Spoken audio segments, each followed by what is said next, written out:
The Turn of the Screw by Henry James.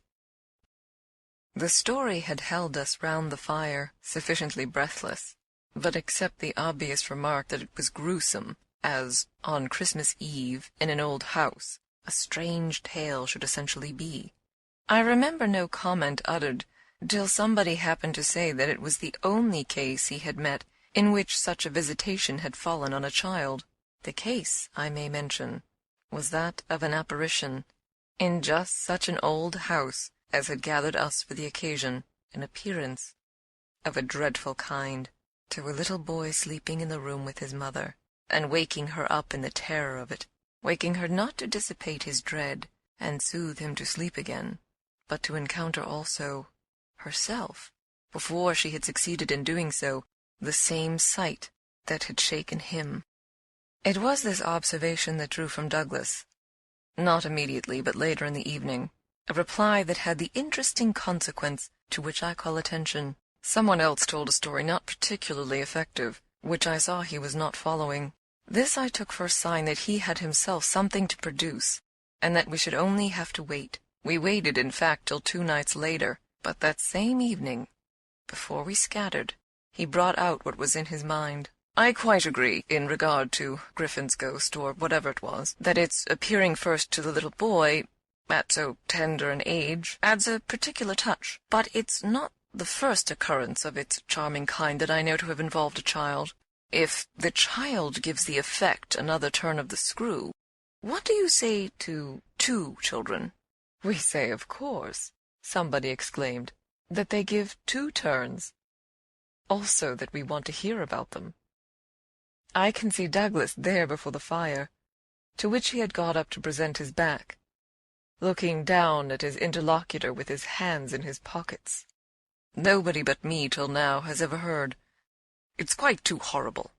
This naturally was declared by several voices to give the thing the utmost price, and our friend, with quiet art, prepared his triumph by turning his eyes over the rest of us and going on. It's beyond everything. Nothing at all that I know touches it. For sheer terror, I remember asking. He seemed to say it was not so simple as that, to be really at a loss how to qualify it. He passed his hand over his eyes, made a little wincing grimace, for dreadful dreadfulness. "Oh, how delicious!" cried one of the women. He took no notice of her. He looked at me, but as if, instead of me, he saw what he spoke of, for general uncanny ugliness and horror and pain. "Well, then," I said, "just sit right down and begin." He turned round to the fire, gave a kick to a log, watched it an instant, then as he faced us again, "I can't begin. I shall have to send to town." There was a unanimous groan at this, and much reproach, after which, in his preoccupied way, he explained, "The story's written. It's in a locked drawer, but has not been out for years. I could write to my man and enclose the key. He could send down the packet as he finds it." It was to me in particular that he appeared to propound this, appeared almost to appeal for aid, not to hesitate. He had broken a thickness of ice, the formation of many a winter, had had his reasons for a long silence. The others resented postponement, but it was just his scruples that charmed me. I adjured him to write by the first post, and to agree with us for an early hearing. Then I asked him if the experience in question had been his own. To this his answer was prompt. "Oh, thank God, no." "And is the record yours? You took the thing down?" "Nothing but the impression. I took that here." He tapped his heart. "I've never lost it."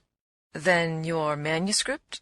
"Is in old faded ink, and in the most beautiful hand." He hung fire again. "A woman's. She has been dead these 20 years. She sent me the pages in question before she died." They were all listening now, and of course there was somebody to be arch, or at any rate to draw the inference. But if he put the inference by without a smile, it was also without irritation. "She was a most charming person, but she was 10 years older than I. She was my sister's governess," he quietly said. "She was the most agreeable woman I've ever known in her position. She would have been worthy of any whatever. It was long ago, and this episode was long before. It was at Trinity, and I found her at home on my coming down the second summer. I was much there that year. It was a beautiful one, and we had, in her off-hours, some strolls and talks in the garden. Talks in which she struck me as awfully clever and nice. Oh yes, don't grin. I liked her extremely, and am glad to this day to think she liked me too. If she hadn't, she wouldn't have told me. She had never told anyone. It wasn't simply that she said so, but that I knew she hadn't. I was sure. I could see. You'll easily judge why when you hear. Because the thing had been such a scare? He continued to fix me. You'll easily judge, he repeated. You will. I fixed him too. I see. She was in love. He laughed for the first time. You are acute. Yes, she was in love. That is, she had been. That came out. She couldn't tell a story without its coming out. I saw it. And she saw I saw it. But neither of us spoke of it. I remember the time and the place. The corner of the lawn. The shade of the great beeches in the long, hot summer afternoon. It wasn't a scene for a shudder. But oh... He quitted the fire and dropped back into his chair. "You'll receive the packet Thursday morning?" I inquired. "Probably not till the second post." "Well, then, after dinner. You'll all meet me here?" He looked at us round again. "Isn't anybody going?" It was almost the tone of hope. "Everybody will stay." "I will, and I will," cried the ladies, whose departure had been fixed. Mrs. Griffin, however, expressed the need for a little more light. "Who was it she was in love with?" "The story will tell," I took upon myself to reply. "Oh, I can't wait for the story." "The story won't tell," said Douglas. "Not in any literal, vulgar way." "More's the pity, then. That's the only way I ever understand." "Won't you tell, Douglas?" somebody else inquired. He sprang to his feet again. "Yes, tomorrow. Now I must go to bed. Good night." And quickly catching up a candlestick, he left us slightly bewildered. From our end of the great brown hall we heard his step on the stair, whereupon Mrs. Griffin spoke. "Well, if I don't know who she was in love with, I know who he was." "She was 10 years older," said her husband. "Raison de plus at that age. But it's rather nice, his long reticence." 40 years, Griffin put in, "with this outbreak at last." "The outbreak," I returned, "will make a tremendous occasion of Thursday night." And everyone so agreed with me that in the light of it we lost all attention for everything else. The last story, however incomplete and like the mere opening of a serial, had been told. We handshook and candlestuck, as somebody said, and went to bed. I knew the next day that a letter containing the key had, by the first post, gone off to his London apartments. But in spite of, or perhaps just on account of, the eventual diffusion of this knowledge, we quite left him alone till after dinner, till such an hour of the evening, in fact, as might best accord with the kind of emotion on which our hopes were fixed. Then he became as communicative as we could desire, and indeed gave us his best reason for being so. We had it from him again before the fire in the hall, as we had had our mild wonders of the previous night. It appeared that the narrative he had promised to read us really required for a proper intelligence a few words of prologue. Let me say here distinctly, to have done with it, that this narrative, from an exact transcript of my own made much later, is what I shall presently give. Poor Douglas, before his death, when it was in sight, committed to me the manuscript that reached him on the 3rd of these days, and that, on the same spot, with immense effect, he began to read to our hushed little circle on the night of the 4th. The departing ladies who had said they would stay didn't, of course, thank heaven, stay. They departed, in consequence of arrangements made, in a rage of curiosity, as they professed, produced by the touches with which he had already worked us up. But that only made his little final auditory more compact and select, kept it round the hearth, subject to a common thrill. The first of these touches conveyed that the written statement took up the tale at a point after it had, in a manner, begun. The fact to be in possession of was therefore that his old friend, the youngest of several daughters of a poor country parson, had, at the age of 20, on taking service for the first time in the schoolroom, come up to London, in trepidation, to answer in person an advertisement that had already placed her in brief correspondence with the advertiser. This person proved on her presenting herself, for judgment, at a house in Harley Street, that impressed her as vast and imposing. This prospective patron proved a gentleman, a bachelor in the prime of life, such a figure as had never risen, save in a dream or an old novel, before a fluttered, anxious girl out of a Hampshire vicarage. One could easily fix his type. It never happily dies out. He was handsome and bold and pleasant, offhand and gay and kind. He struck her inevitably as gallant and splendid. But what took her most of all, and gave her the courage she afterward showed, was that he put the whole thing to her as a kind of favor, an obligation he should gratefully incur. She conceived him as rich, but as fearfully extravagant, saw him all in a glow of high fashion, of good looks, of expensive habits, of charming ways with women.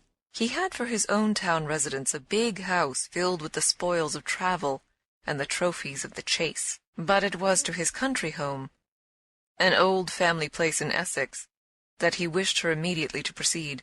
He had been left, by the death of their parents in India, guardian to a small nephew and a small niece, children of a military brother, whom he had lost 2 years before. These children were, by the strangest of chances for a man in his position, a lone man without the right sort of experience or a grain of patience, very heavily on his hands. It had all been a great worry, and, on his own part doubtless, a series of blunders. But he immensely pitied the poor chicks, and had done all he could. Had in particular sent them down to his other house, the proper place for them being, of course, the country, and kept them there, from the first, with the best people he could find to look after them, parting even with his own servants to wait on them, and going down himself, whenever he might, to see how they were doing. The awkward thing was that they had practically no other relations, and that his own affairs took up all his time. He had put them in possession of Bly, which was healthy and secure, and had placed at the head of their little establishment, but below stairs only, an excellent woman, Mrs. Grose, whom he was sure his visitor would like, and who had formerly been maid to his mother. She was now housekeeper, and was also acting for the time as superintendent to the little girl, of whom, without children of her own, she was by good luck extremely fond. There were plenty of people to help, but of course the young lady who should go down as governess would be in supreme authority. She would also have, in holidays, to look after the small boy, who had been for a term at school, young as he was to be sent, but what else could be done? And who, as the holidays were about to begin, would be back from one day to the other. There had been for the 2 children at first a young lady whom they had had the misfortune to lose. She had done for them quite beautifully. She was a most respectable person, till her death, the great awkwardness of which had precisely left no alternative but the school for little Miles.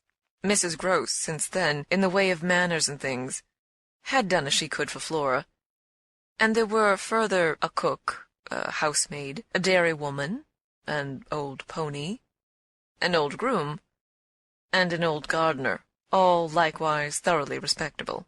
So far had Douglas presented his picture, when someone put a question, and what did the former governess die of? Of so much respectability? Our friend's answer was prompt. That will come out. I don't anticipate. Excuse me, I thought that was just what you are doing. In her successor's place, I suggested, I should have wished to learn if the office brought with it necessary danger to life. Douglas completed my thought. She did wish to learn, and she did learn. You shall hear tomorrow what she learned. Meanwhile, of course, the prospect struck her as slightly grim. She was young, untried, nervous. It was a vision of serious duties and little company, of really great loneliness. She hesitated, took a couple of days to consult and consider, but the salary offered much exceeded her modest measure, and on a second interview she faced the music. She engaged. And Douglas, with this, made a pause that, for the benefit of the company, moved me to throw in, the moral of which was of course the seduction exercised by the splendid young man. She succumbed to it. He got up, as he had done the night before, went to the fire, gave a stir to a log with his foot, then stood a moment with his back to us. She saw him only twice. Yes, but that's just the beauty of her passion. A little to my surprise on this, Douglas turned round to me. It was the beauty of it. There were others, he went on, who hadn't succumbed. He told her frankly all his difficulty, that for several applicants the conditions had been prohibitive. They were, somehow, simply afraid. It sounded dull, it sounded strange, and all the more so because of his main condition, which was that she should never trouble him, but never, neither appeal nor complain, nor write about anything, only meet all questions herself, receive all moneys from his solicitor, take the whole thing over and let him alone. She promised to do this, and she mentioned to me that when for a moment, disburdened, delighted, he held her hand, thanking her for the sacrifice, she already felt rewarded. But was that all her reward? One of the ladies asked. She never saw him again. Oh, said the lady, which, as our friend immediately left us again, was the only other word of importance contributed to the subject till the next night. By the corner of the hearth, in the best chair, he opened the faded red cover of a thin, old-fashioned gilt-edged album. The whole thing took indeed more nights than one, but on the first occasion the same lady put another question. "What is your title?" "I haven't one." "Oh, I have," I said, but Douglas, without heeding me, had begun to read with a fine clearness that was like a rendering to the ear of the beauty of his author's hand. End of the preface. Recorded by Nicole Doolin on Chapter 1. I remember the whole beginning as a succession of flights and drops, a little seesaw of the right throbs and the wrong. After rising in town to meet his appeal, I had at all events a couple of very bad days, found myself doubtful again, felt indeed sure I had made a mistake. In this state of mind, I spent the long hours of bumping, swinging coach that carried me to the stopping place, at which I was to be met by a vehicle from the house. This conveyance, I was told, had been ordered, and I found, toward the close of the June afternoon, a commodious fly in waiting for me. Driving at that hour on a lovely day, through a country to which the summer sweetness seemed to offer me a friendly welcome, my fortitude mounted afresh, and as we turned into the avenue, encountered a reprieve that was probably but a proof of the point to which it had sunk. I suppose I had expected, or had dreaded, something so melancholy that what greeted me was a good surprise. I remember as a most pleasant impression the broad, clear front, its open windows and fresh curtains, and the pair of maids looking out. I remember the lawn, and the bright flowers, and the crunch of my wheels on the gravel, and the clustered tree-tops over which the rook circled and cawed in the golden sky. The scene had a greatness that made it a different affair from my own scant home, and there immediately appeared at the door, with a little girl in her hand, a civil person who dropped me as decent a curtsy as if I had been the mistress or a distinguished visitor. I had received in Harley Street a narrower notion of the place, and that, as I recalled it, made me think the proprietor still more of a gentleman, suggested that what I was to enjoy might be something beyond his promise. I had no drop again till the next day, for I was carried triumphantly through the following hours by my introduction to the younger of my pupils. The little girl who accompanied Mrs. Grose appeared to me on the spot a creature so charming as to make it a great fortune to have to do with her. She was the most beautiful child I had ever seen, and I afterward wondered that my employer had not told me more of her. I slept little that night. I was too much excited, and this astonished me too, I recollect, remained with me, adding to my sense of the liberality with which I was treated. The large, impressive room, one of the best in the house. The great state bed, as I almost felt it. The full, figured draperies, the long glasses in which, for the first time, I could see myself from head to foot. All struck me like the extraordinary charm of my small charge, as so many things thrown in. It was thrown in as well from the first moment that I should get on with Mrs. Grose, in a relation over which, on my way in the coach, I fear I had rather brooded. The only thing, indeed, that in this early outlook might have made me shrink again was the clear circumstance of her being so glad to see me. I perceived within half an hour that she was so glad, stout, simple, plain, clean, wholesome woman, as to be positively on her guard against showing it too much. I wondered even then a little why she should wish not to show it, and that, with reflection, with suspicion, might of course have made me uneasy. But it was a comfort that there could be no uneasiness in a connection with anything so beatific as the radiant image of my little girl, the vision of whose angelic beauty had probably more than anything else to do with the restlessness that, before morning, made me several times rise and wander about my room, to take in the whole picture and prospect, to watch from my open window the faint summer dawn, to look at such portions of the rest of the house as I could catch, and to listen, while in the fading dusk the first birds began to twitter, for the possible recurrence of a sound or two, less natural and not without, but within, that I had fancied I heard. There had been a moment when I believed I recognized, faint and far, the cry of a child. There had been another when I found myself just consciously starting as at the passage before my door of a light footstep. But these fancies were not marked enough to be thrown off, and it is only in the light, or the gloom, I should rather say, of other and subsequent matters that they now come back to me. To watch, teach, form little Flora would too evidently be the making of a happy and useful life. It had been agreed between us downstairs that after this first occasion I should have her as a matter of course at night, her small white bed being already arranged to that end in my room.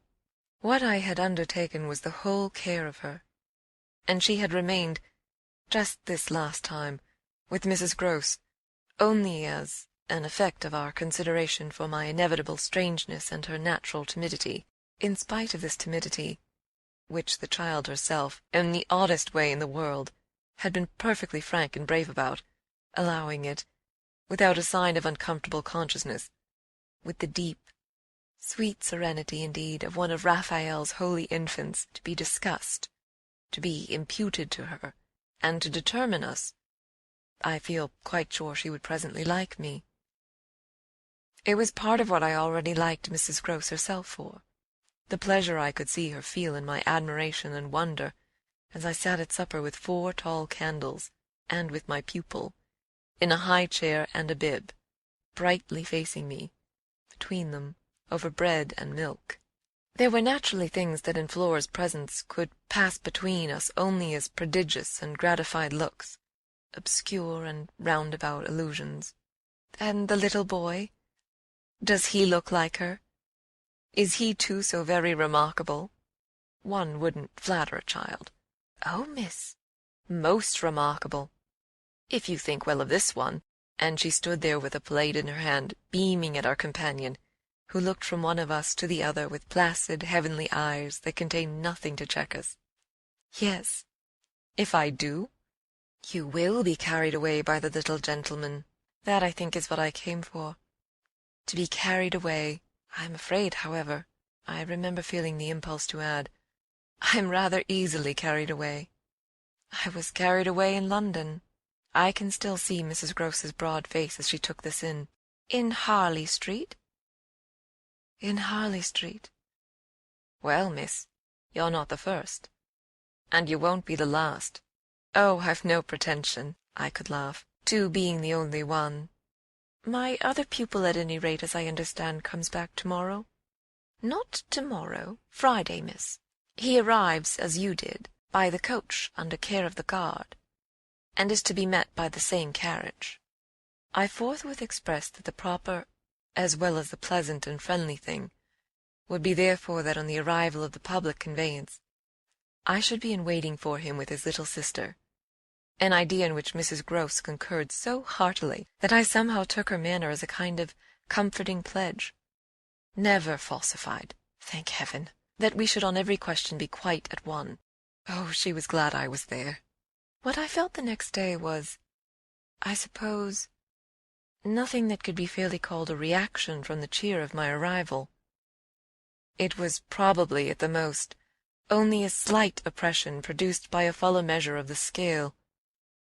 As I walked round them, gazed up at them, took them in, of my new circumstances, they had, as it were, an extent and mass for which I had not been prepared, and in the presence of which I found myself, freshly, a little scared as well as a little proud. Lessons in this agitation certainly suffered some delay. I reflected that my first duty was, by the gentlest arts I could contrive, to win the child into the sense of knowing me. I spent the day with her out of doors. I arranged with her, to her great satisfaction, that it should be she only, who might show me the place. She showed it step by step, and room by room, and secret by secret, with droll, delightful, childish talk about it, and with the result, in half an hour, of our becoming immense friends. Young as she was, I was struck throughout our little tour with her confidence and courage with the way, in empty chambers and dull corridors, on crooked staircases that made me pause, and even on the summit of an old machicolated square tower that made me dizzy. Her morning music, her disposition to tell me so many more things than she asked, rang out and led me on. I have not seen Bly since the day I left it, and I dare say that to my older and more informed eyes it would now appear sufficiently contracted.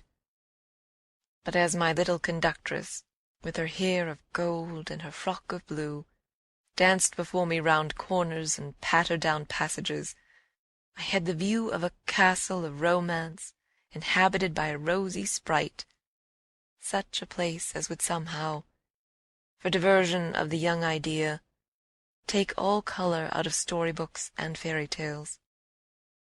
Wasn't it just a story-book over which I had fallen a doze and a dream?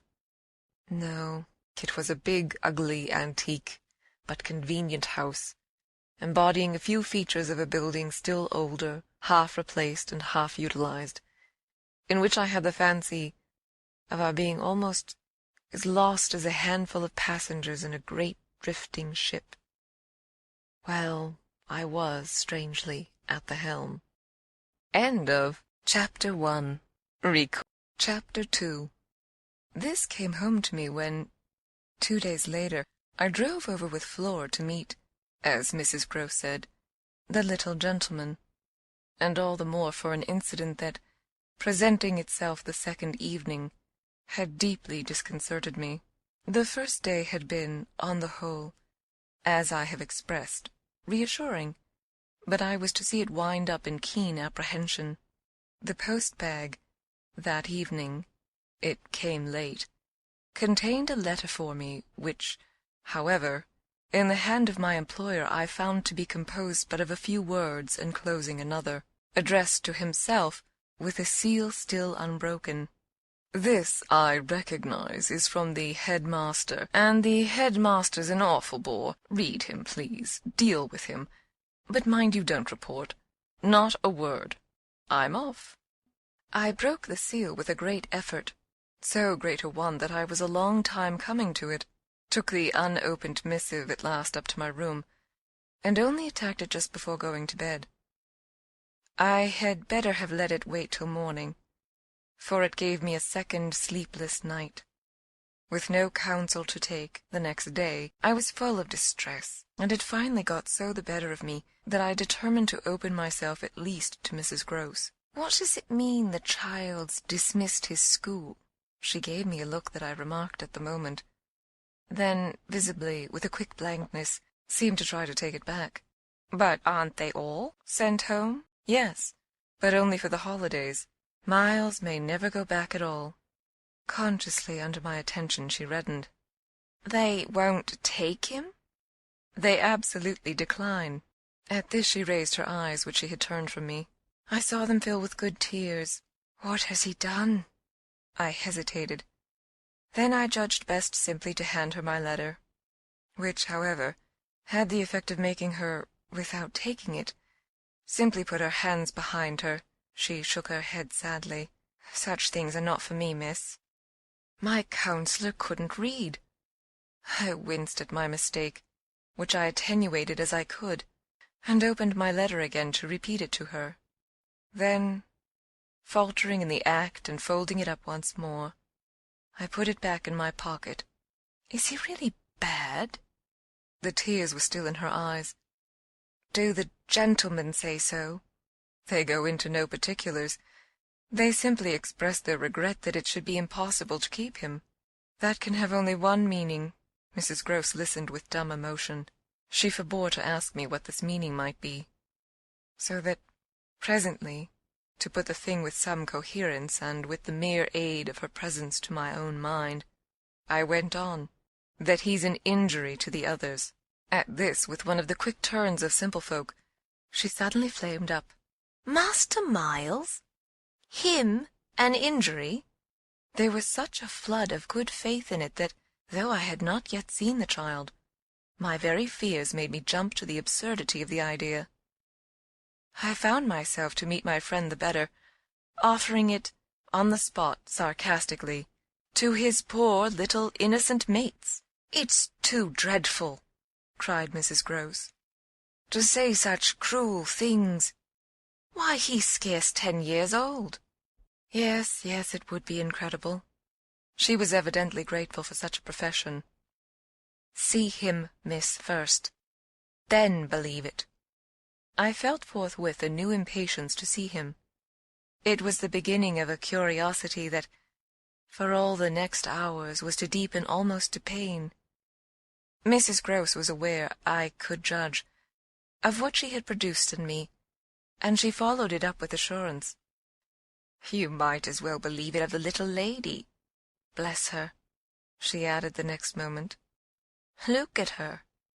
I turned and saw that Flora, whom 10 minutes before I had established in the schoolroom with a sheet of white paper, a pencil, and a copy of nice round O's, now presented herself to view at the open door.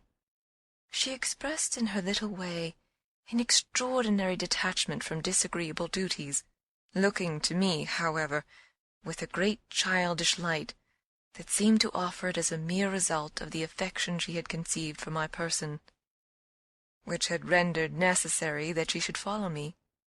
I needed nothing more than this to feel the full force of Mrs. Gross's comparison, and, catching my pupil in my arms, covered her with kisses in which there was a sob of atonement.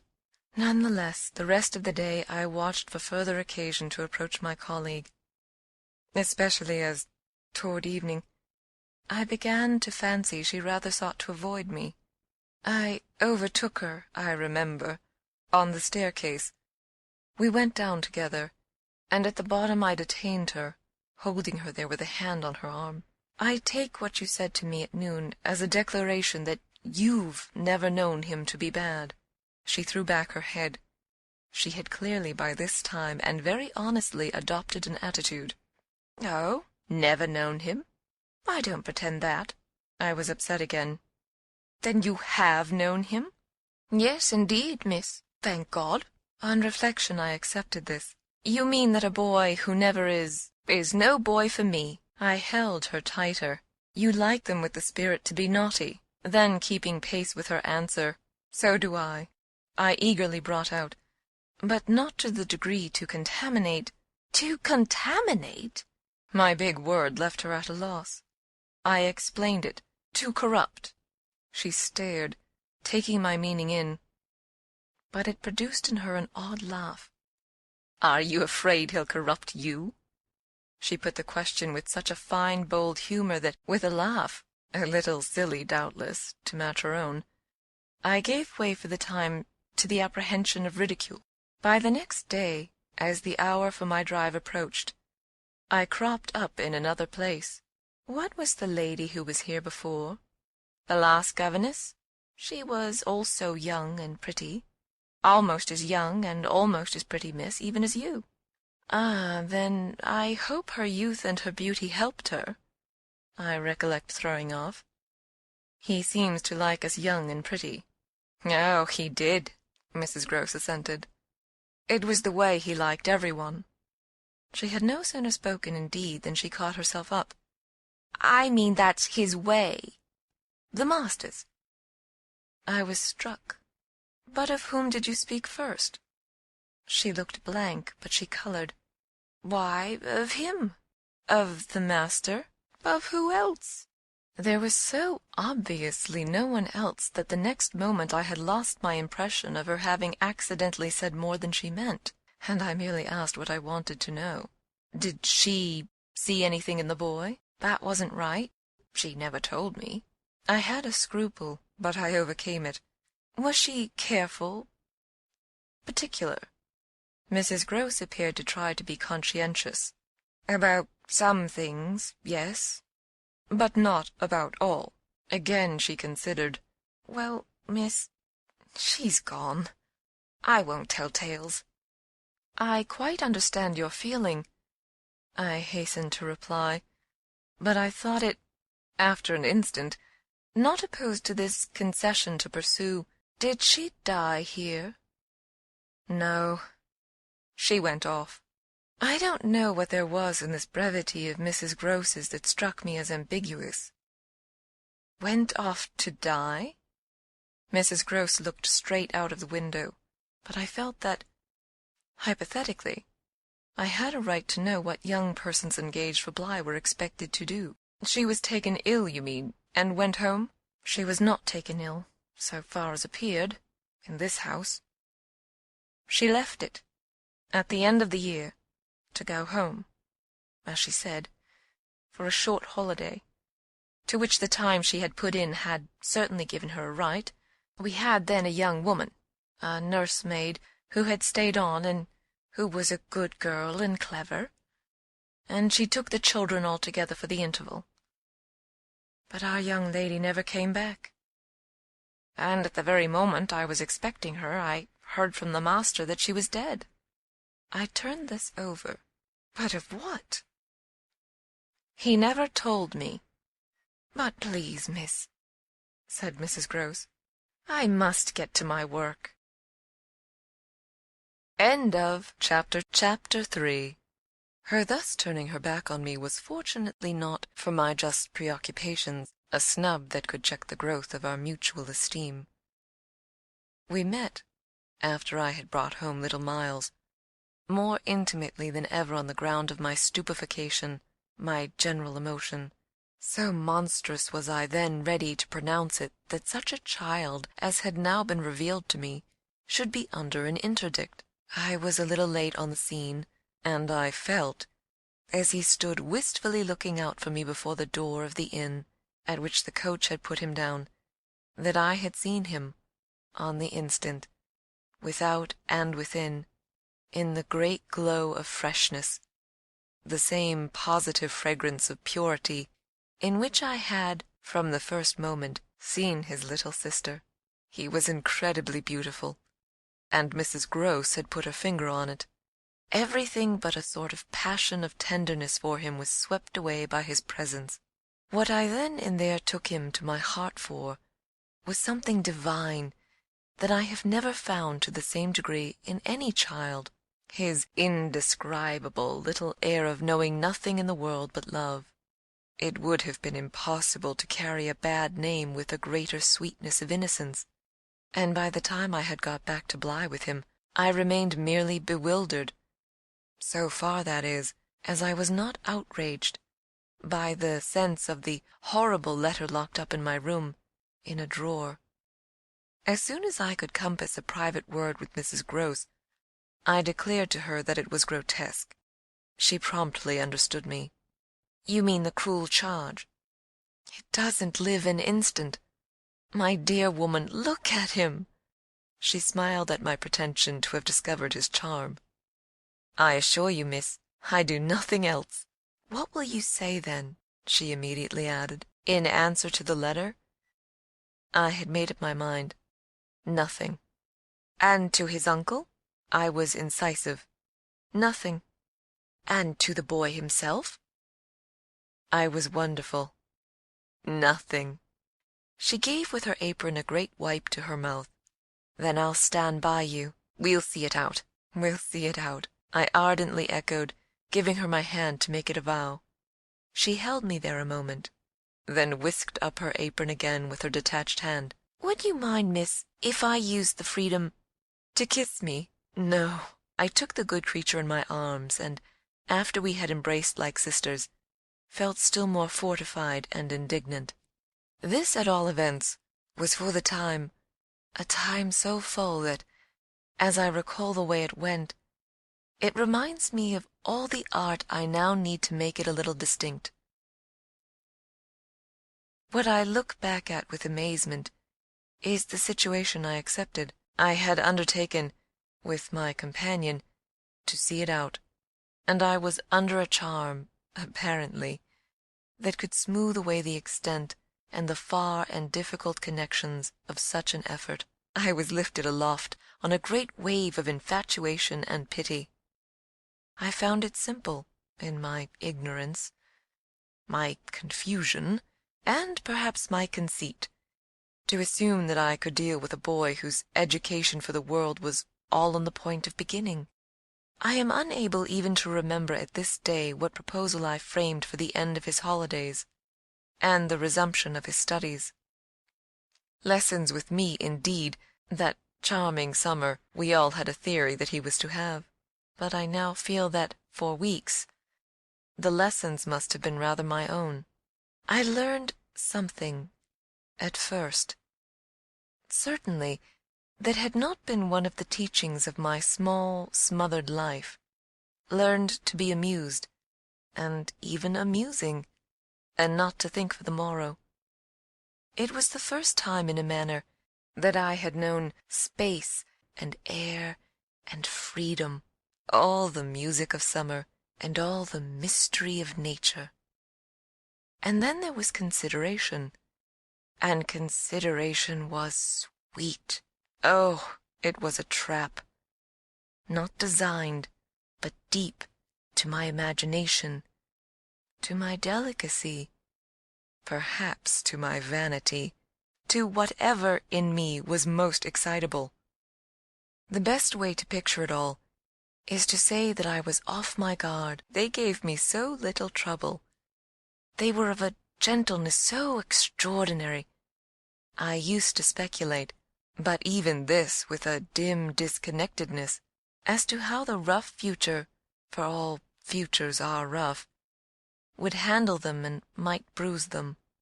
They had the bloom of health and happiness, and yet, as if I had been in charge of a pair of little grandees, of princes of the blood, for whom everything, to be right, would have to be enclosed and protected, the only form that, in my fancy, the after years could take for them was that of a romantic, a really royal extension of the garden and the park.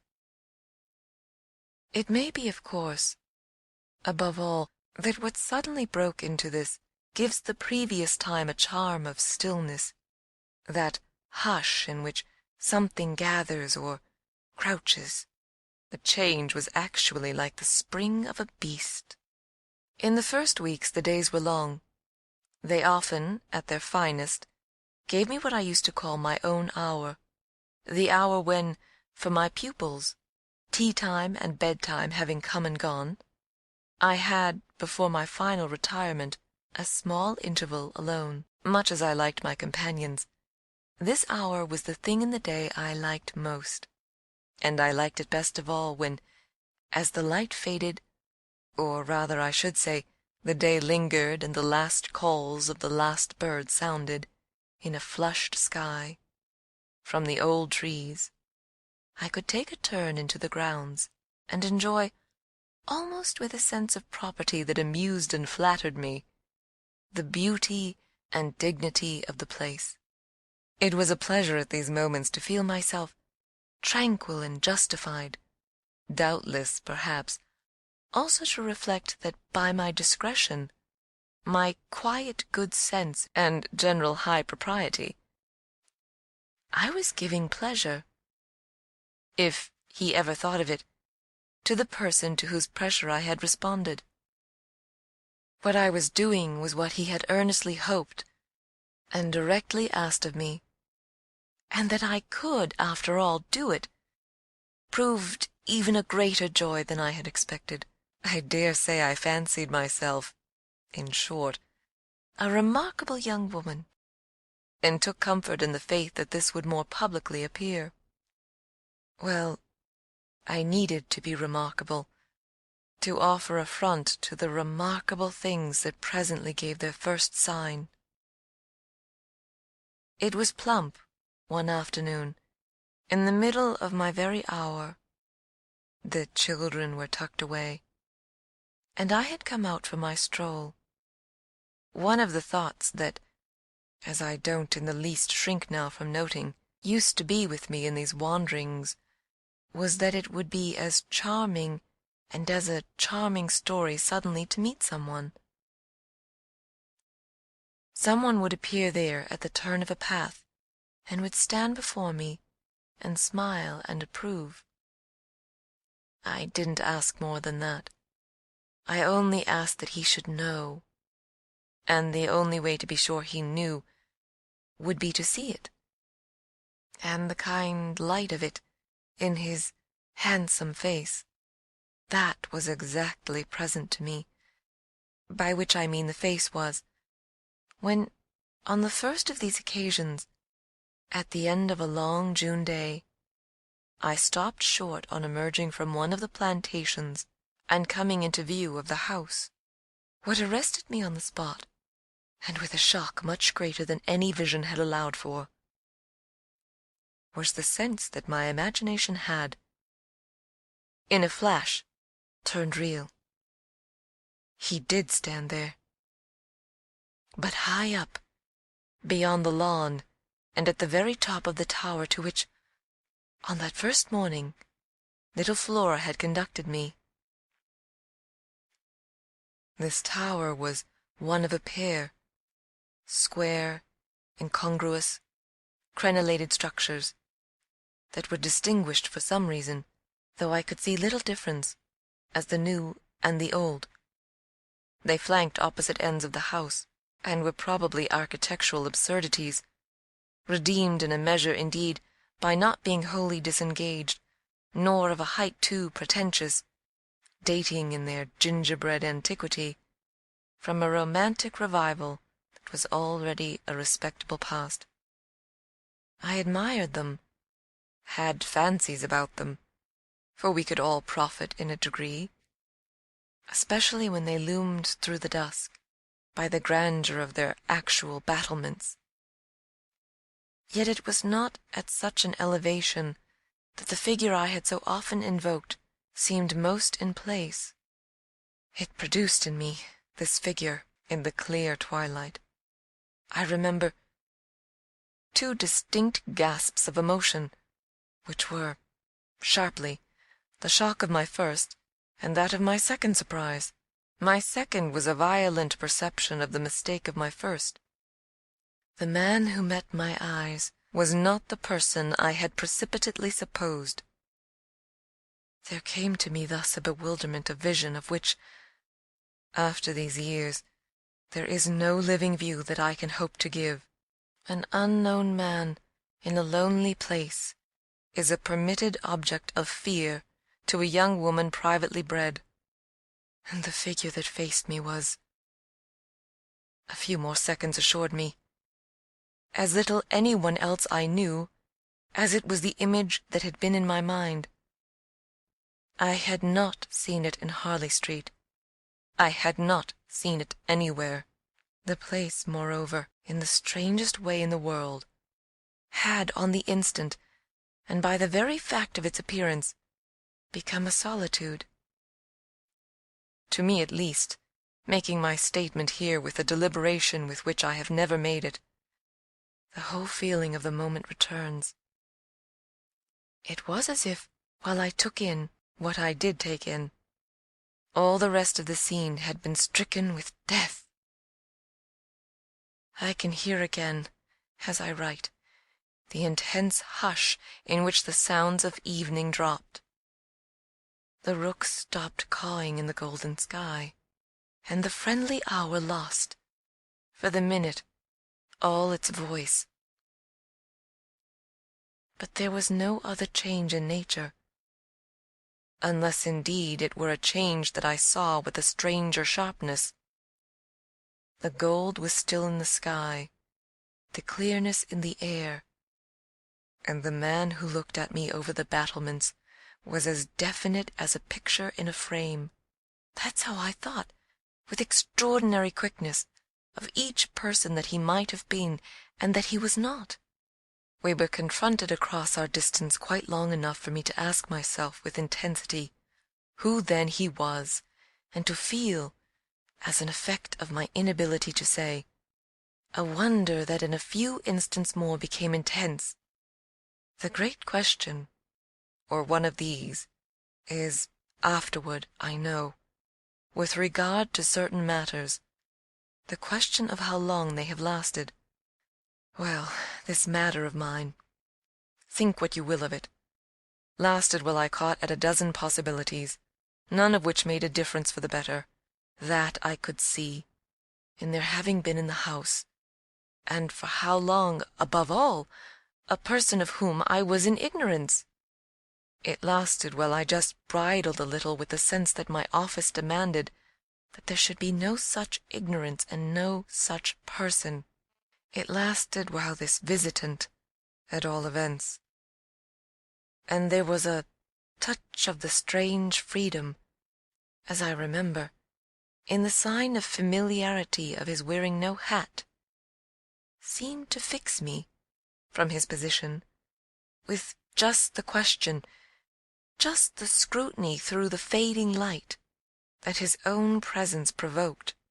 We were too far apart to call to each other, but there was a moment at which, at shorter range, some challenge between us, breaking the hush, would have been the right result of our straight mutual stare. He was in one of the angles, the one away from the house, very erect, as it struck me, and with both hands on the ledge. So I saw him as I see the letters I form on this page. Then, exactly, after a minute, as if to add to the spectacle, he slowly changed his place, passed, looking at me hard all the while, to the opposite corner of the platform. Yes, I had the sharpest sense that during this transit he never took his eyes from me. And I can see at this moment the way his hand, as he went, passed from one of the crenellations to the next. He stopped at the other corner, but less long, and even as he turned away, still markedly fixed me. He turned away. That was all I knew. End of Chapter 3. Recorded by Nicole. Chapter 4. It was not that I didn't wait, on this occasion, for more, for I was rooted as deeply as I was shaken. Was there a secret at Bly? A mystery of Udolpho, or an insane, an unmentionable relative kept in unsuspected confinement? I can't say how long I turned it over, or how long, in a confusion of curiosity and dread, I remained where I had had my collision. I only recall that when I re-entered the house, darkness had quite closed in. Agitation in the interval certainly had held me and driven me, for I must, in circling about the place, have walked 3 miles. But I was to be, later on, so much more overwhelmed, that this mere dawn of alarm was a comparatively human chill. The most singular part of it, in fact, singular as the rest had been, was the part I became, in the hall, aware of in meeting Mrs. Grose. This picture comes back to me in the general train, the impression as I received it on my return, of the wide white-panelled space, bright in the lamplight, and with its portraits and red carpet, and of the good surprised look of my friend, which immediately told me she had missed me. It came to me straightway, under her contact, that, with plain heartiness, mere relieved anxiety at my appearance, she knew nothing whatever that could bear upon the incident I had there ready for her. I had not suspected in advance that her comfortable face would pull me up, and I somehow measured the importance of what I had seen by my thus finding myself hesitant to mention it. Scarce anything in the whole history seems to me so odd as this fact, that my real beginning of fear was one, as I may say, with the instinct of sparing my companion, on the spot accordingly, in the pleasant hall, and with her eyes on me, I, for a reason that I couldn't then have phrased, achieved an inward resolution, offered a vague pretext for my lateness, and, with the plea of the beauty of the night, and of the heavy dew and wet feet, went as soon as possible to my room. Here it was another affair. Here, for many days after, it was a queer affair enough. There were hours from day to day, or at least there were moments, snatched even from my clear duties, when I had to shut myself up to think. It was not so much yet that I was more nervous than I could bear to be, as that I was remarkably afraid of becoming so. That the truth I had now to turn over was, simply and clearly, the truth that I could arrive at no account whatever of the visitor with whom I had been so inexplicably and yet, as it seemed to me, so intimately concerned. It took little time to see that I could sound without forms of inquiry, and without exciting remark any domestic complications. The shock I had suffered must have sharpened all my senses. I felt sure, at the end of 3 days, and as the result of mere closer attention, that I had not been practised upon by the servants, nor made the object of any game. Of whatever it was that I knew, nothing was known around me. There was but one sane inference. Someone had taken a liberty rather gross. That was what, repeatedly, I dipped into my room and locked the door to say to myself. We had been, collectively, subject to an intrusion. Some unscrupulous traveller, curious in old houses, had made his way in unobserved, enjoyed the prospect from the best point of view, and then stolen out as he came. If he had given me such a bold, hard stare, that was but a part of his indiscretion. The good thing, after all, was that we should surely see no more of him. This was not so good a thing, I admit, as not to leave me to judge that what, essentially, made nothing else much, signify was simply my charming work. My charming work was just my life with Miles and Flora, and through nothing could I so like it as through feeling that I could throw myself into it in trouble. The attraction of my small charges was a constant joy, leading me to wonder afresh at the vanity of my original fears. The distaste I had begun by entertaining for the probable grey prose of my office. There was to be no grey prose, it appeared, and no long grind. So how could work not be charming that presented itself as daily beauty? It was all the romance of the nursery and the poetry of the schoolroom. I don't mean by this, of course, that we studied only fiction and verse. I mean I can express no otherwise the sort of interest my companions inspired. How can I describe that except by saying that, instead of growing used to them, and it's a marvel for a governess, I call the sisterhood to witness, I made constant fresh discoveries. There was one direction, assuredly, in which these discoveries stopped.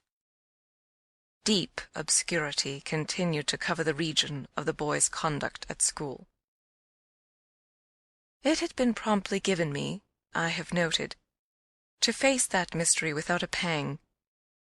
Perhaps even it would be nearer the truth to say that, without a word, he himself had cleared it up. He had made the whole charge absurd. My conclusion bloomed there with the real rose flush of his innocence. He was only too fine and fair for the little horrid, unclean school world, and he had paid a price for it. I reflected acutely that the sense of such differences, such superiorities of quality, always on the part of the majority, which could include even stupid, sordid headmasters, turn infallibly to the vindictive. Both the children had a gentleness. It was their only fault, and it never made Miles a muff, that kept them, how shall I express it, almost impersonal and certainly quite unpunishable. They were like the cherubs of the anecdote, who had, morally, at any rate, nothing to whack. I remember feeling with Miles in especial as if he had had, as it were, no history. We expect of a small child a scant one, but there was in this beautiful little boy something extraordinarily sensitive, yet extraordinarily happy, that, more than in any creature of his age I have seen, struck me as beginning anew each day. He had never for a second suffered. I took this as a direct disproof of his having really been chastised. If he had been wicked, he would have caught it, and I should have caught it by the rebound. I should have found the trace. I found nothing at all, and he was therefore an angel. He never spoke of his school, never mentioned a comrade or a master, and I, for my part, was quite too much disgusted to allude to them. Of course I was under the spell, and the wonderful part is that, even at that time, I perfectly knew I was. But I gave myself up to it. It was an antidote to any pain, and I had more pains than one. I was in receipt in these days of disturbing letters from home, where things were not going well. But with my children, what things in the world mattered? That was the question I used to put to my scrappy retirements. I was dazzled by their loveliness. There was a Sunday, to get on, when it rained with such force, and for so many hours, that there could be no procession to church, in consequence of which, as the day declined, I had arranged with Mrs. Grose that, should the evening show improvement, we would attend together the late service. The rain happily stopped, and I prepared for our walk, which, through the park and by the good road to the village, would be a matter of 20 minutes. Coming downstairs to meet my colleague in the hall, I remembered a pair of gloves that had required 3 stitches, and that had received them, with a publicity perhaps not edifying, while I sat with the children at their tea, served on Sundays, by exception, in that cold, clean temple of mahogany and brass, the grown-up dining-room. The gloves had been dropped there, and I turned in to recover them. The day was grey enough, but the afternoon light still lingered, and it enabled me, on crossing the threshold, not only to recognize, on a chair near the wide window, then closed, the articles I wanted, but to become aware of a person on the other side of the window and looking straight in. One step into the room had sufficed. My vision was instantaneous. It was all there. The person looking straight in was the person who had already appeared to me. He appeared thus again with, I won't say greater distinctness, for that was impossible, but with a nearness that represented a forward stride in our intercourse, and made me, as I met him, catch my breath and turn cold. He was the same He was the same, and seen this time as he had been seen before, from the waist up, the window, though the dining-room was on the ground floor, not going down to the terrace on which he stood. His face was close to the glass, yet the effect of this better view was strangely only to show me how intense the former had been. He remained but a few seconds, long enough to convince me he also saw and recognized. But it was as if I had been looking at him for years, and had known him always. Something, however, happened this time that had not happened before. His stare into my face, through the glass and across the room, was as deep and hard as then. But it quitted me for a moment, during which I could still watch it, see it fix successively several other things. On the spot there came to me the added shock of a certitude that it was not for me he had come there. He had come for someone else. The flash of this knowledge, for it was knowledge in the midst of dread, produced in me the most extraordinary effect.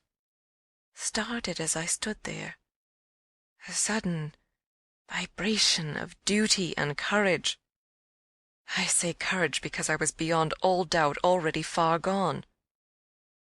I bounded straight out of the door again, reached that of the house, got, in an instant, upon the drive, and, passing along the terrace as fast as I could rush, turned a corner and came full in sight. But it was in sight of nothing now. My visitor had vanished. I stopped.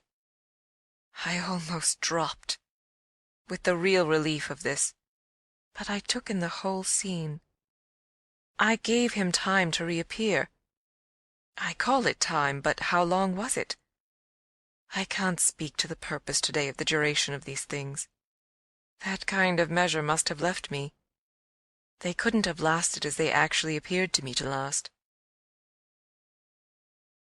The terrace and the whole place, the lawn and the garden beyond it, all I could see of the park, were empty with a great emptiness. There were shrubberies and big trees, but I remember the clear assurance I felt that none of them concealed him. He was there or was not there if I didn't see him. I got hold of this. Then, instinctively, instead of returning as I had come, went to the window. It was confusedly present to me that I ought to place myself where he had stood. I did so. I applied my face to the pane and looked, as he had looked, into the room, as if, at this moment, to show me exactly what his range had been, Mrs. Grose, as I had done for himself just before, came in from the hall.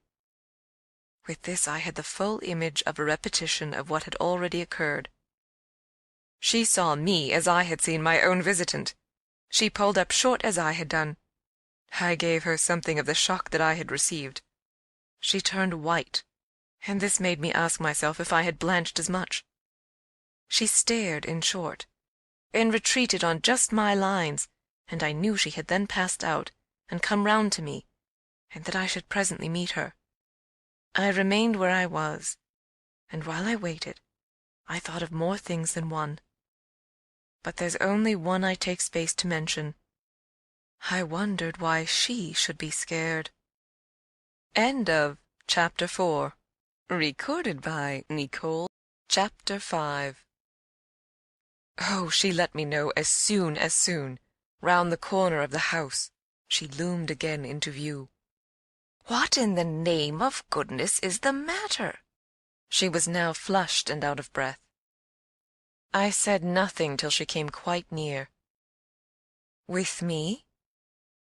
I must have made a wonderful face. Do I show it? You're as white as a sheet. You look awful. I considered. I could meet on this, without scruple, any innocence. My need to respect the bloom of Mrs. Grose's had dropped, without a rustle, from my shoulders, and if I wavered for the instant, it was not with what I kept back, I put out my hand to her, and she took it. I held her hard a little, liking to feel her close to me. There was a kind of support in the shy heave of her surprise. "You came for me for church, of course, but I can't go." "Has anything happened?" "Yes. You must know now. Did I look very queer? Through this window? Dreadful!" "Well," I said, "I've been frightened." Mrs. Groce's eyes expressed plainly that she had no wish to be, yet also that she knew too well her place not to be ready to share with me any marked inconvenience. Oh, it was quite settled that she must share. Just what you saw from the dining-room a minute ago was the effect of that. What I saw just before was much worse. Her hand tightened. What was it? An extraordinary man, looking in. What extraordinary man? I haven't the least idea. Mrs. Grose gazed round us in vain. Then where is he gone? I know still less. Have you seen him before? Yes, once. On the old tower. She could only look at me harder. Do you mean he's a stranger? Oh, very much. Yet you didn't tell me? No, for reasons. But now that you've guessed— Mrs. Groce's round eyes encountered this charge. "Ah, I haven't guessed," she said very simply. "How can I if you don't imagine?" "I don't in the very least." "You've seen him nowhere but on the tower?" "And on this spot just now." Mrs. Grose looked round again. "What was he doing on the tower?" "Only standing there and looking down at me." She thought a minute. "Was he a gentleman?" I found I had no need to think. "No." She gazed in deeper wonder. "No." "Then nobody about the place? Nobody from the village?" Nobody. I didn't tell you, but I made sure." She breathed a vague relief. This was, oddly, so much to the good. It only went, indeed, a little way.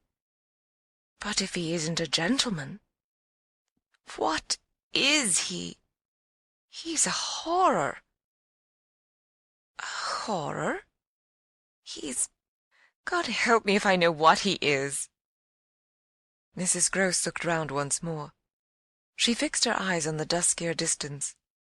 Then, pulling herself together, turned to me with abrupt inconsequence. "It's time we should be at church." "Oh, I'm not fit for church." "Won't it do you good?" "It won't do them." I nodded at the house. "The children? I can't leave them now." "You're afraid?" I spoke boldly. "I'm afraid of him." Mrs. Groce's large face showed me at this, for the first time, the far-away faint glimmer of a consciousness more acute. I somehow made out in it the delayed dawn of an idea I myself had not given her, and that was as yet quite obscure to me. It comes back to me that I thought instantly of this as something I could get from her, and I felt it to be connected with the desire she presently showed to know more. "When was it? On the tower?" "About the middle of the month. At the same hour." "Almost at dark," said Mrs. Grose. "Oh, no, not nearly." "I saw him as I see you." "And how did he get in? And how did he get out?" I laughed. "I had no opportunity to ask him. This evening, you see," I pursued, "he has not been able to get in." "He only peeps?" I hope it will be confined to that." She had now let go of my hand. She turned away a little. I waited an instant. Then I brought out, "Go to church. Good-bye. I must watch." Slowly she faced me again. "Do you fear for them?" We met in another long look. "Don't you?" Instead of answering, she came nearer to the window and, for a minute, applied her face to the glass. "You see how he could see," I meanwhile went on. She didn't move. "How long was he here?" "Till I came out. I came to meet him." Mrs. Grose at last turned round, and there was still more in her face. "I couldn't have come out." "Neither could I," I laughed again. "But I did come. I have my duty." "So have I mine," she replied, after which she added, "What is he like?" "I've been dying to tell you, but he's like nobody." "Nobody?" she echoed. "He has no hat?" Then, seeing in her face that she already in this, with a deeper dismay, found a touch of picture, I quickly added stroke to stroke. "He has red hair, very red, close curling, and a pale face, long in shape, with straight, good features, and little, rather queer whiskers that are as red as his hair. His eyebrows are somehow darker. They look particularly arched, and as if they might move a good deal. His eyes are sharp, strange, awfully. But I only know clearly that they're rather small and very fixed. His mouth's wide and his lips are thin, and except for his little whiskers, he's quite clean-shaven. He gives me a sort of sense of looking like an actor." "An actor?" It was impossible to resemble one less, at least, than Mrs. Grose at that moment. "I've never seen one, but so I supposed them. He's tall, active, erect." I continued, "But never a gentleman." My companion's face had blanched as I went on.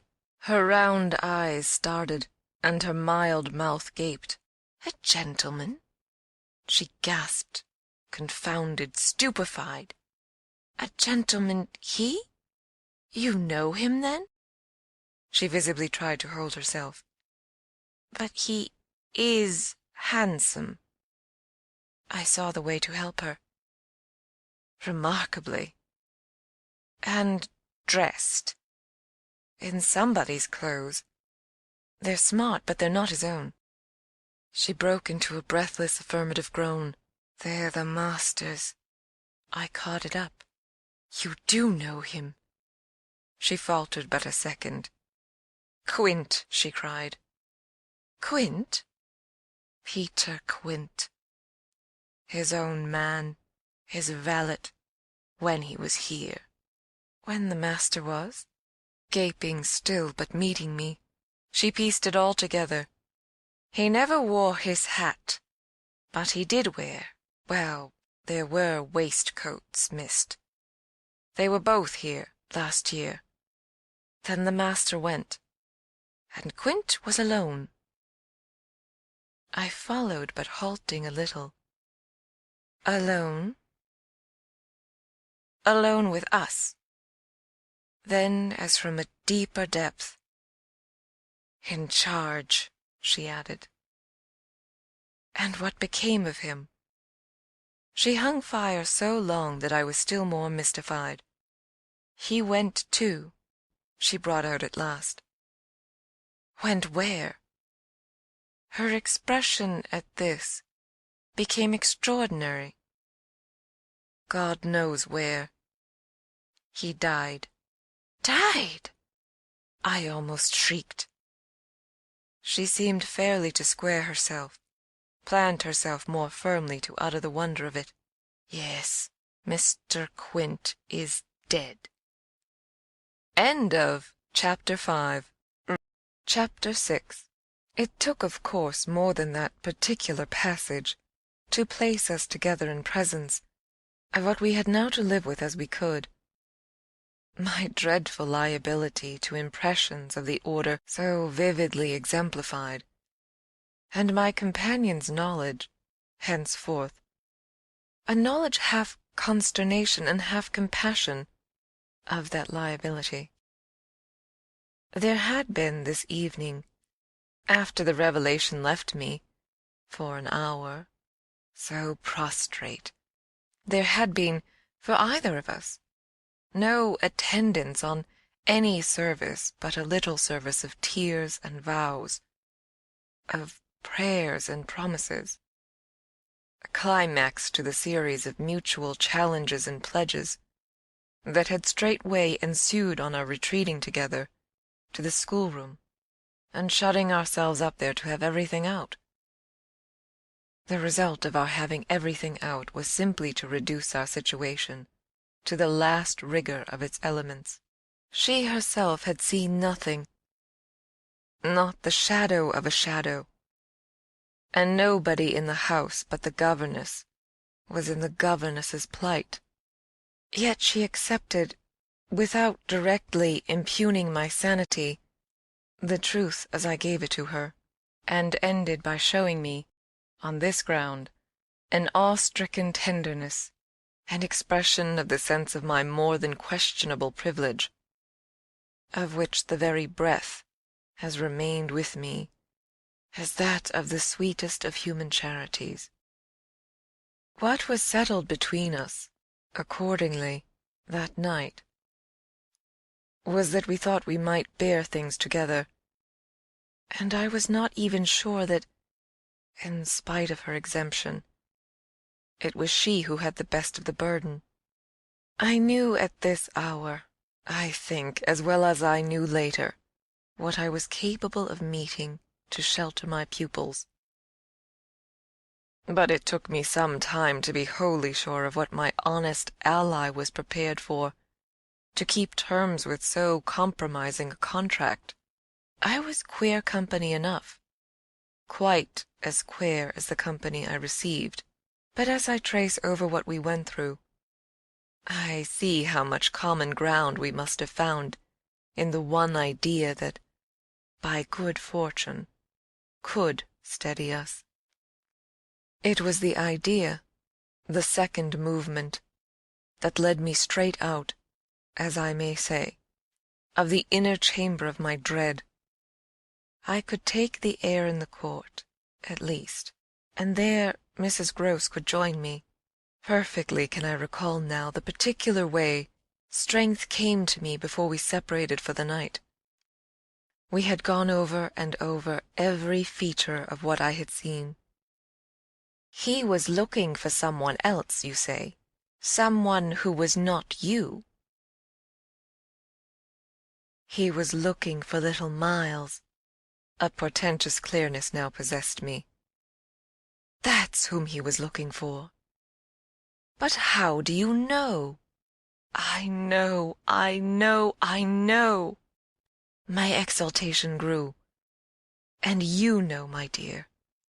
She didn't deny this, but I required, I felt, not even so much telling as that. She resumed in a moment, at any rate. What if he should see him? Little Miles? That's what he wants. She looked immensely scared again. The child? Heaven forbid!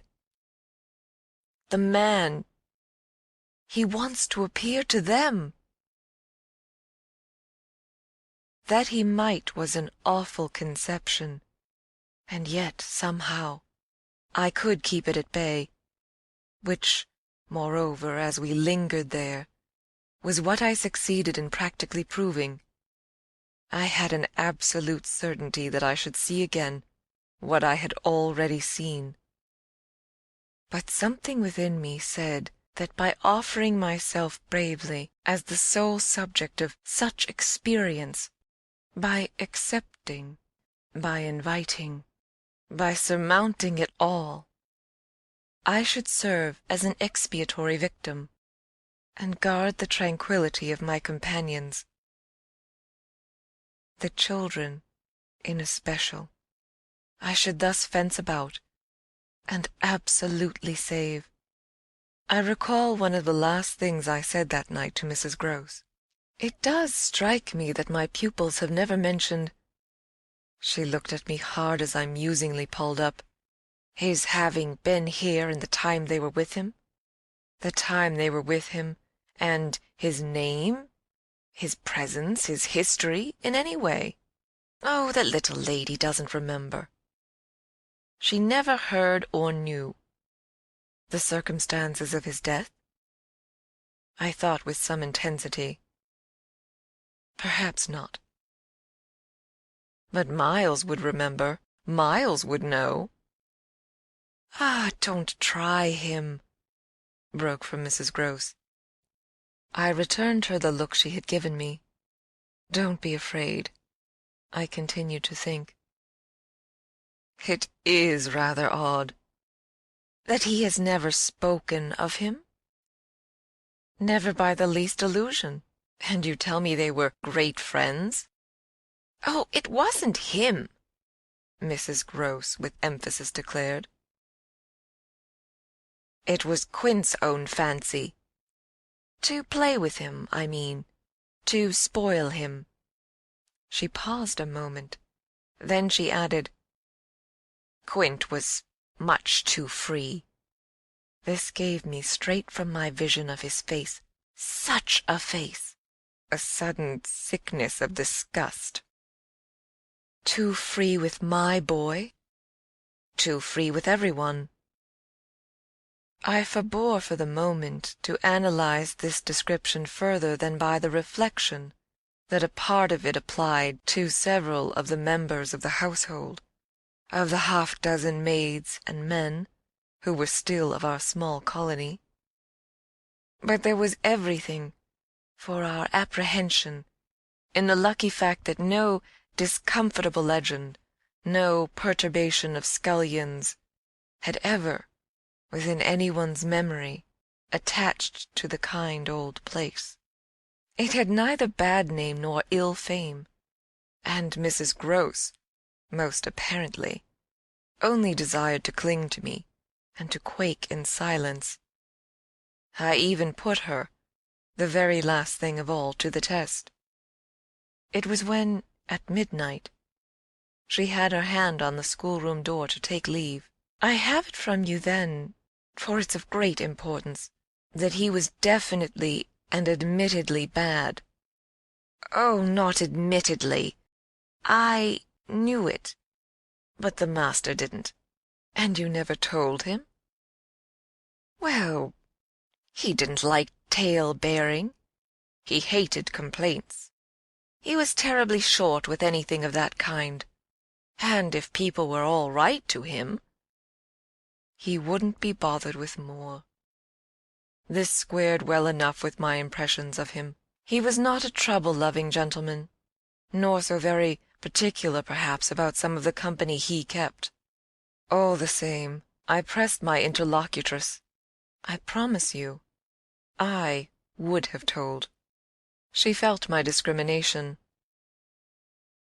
I dare say I was wrong. But really, I was afraid.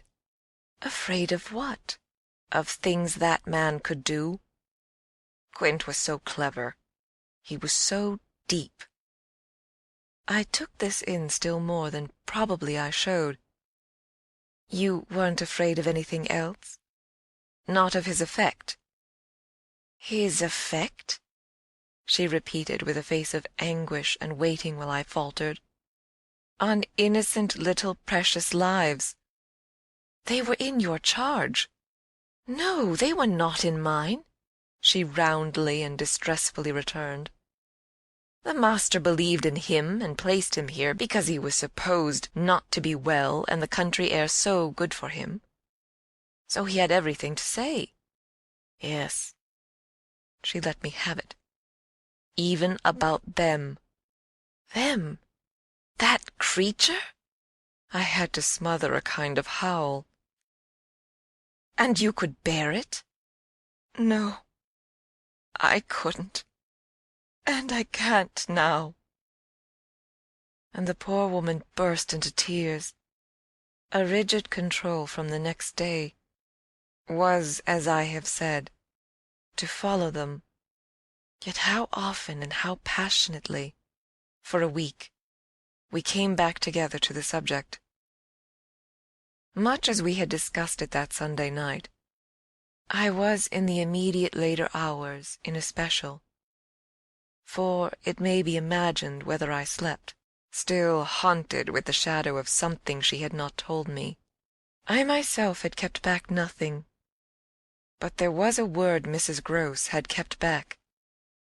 I was sure, moreover, by morning, that this was not from a failure of frankness, but because on every side there were fears.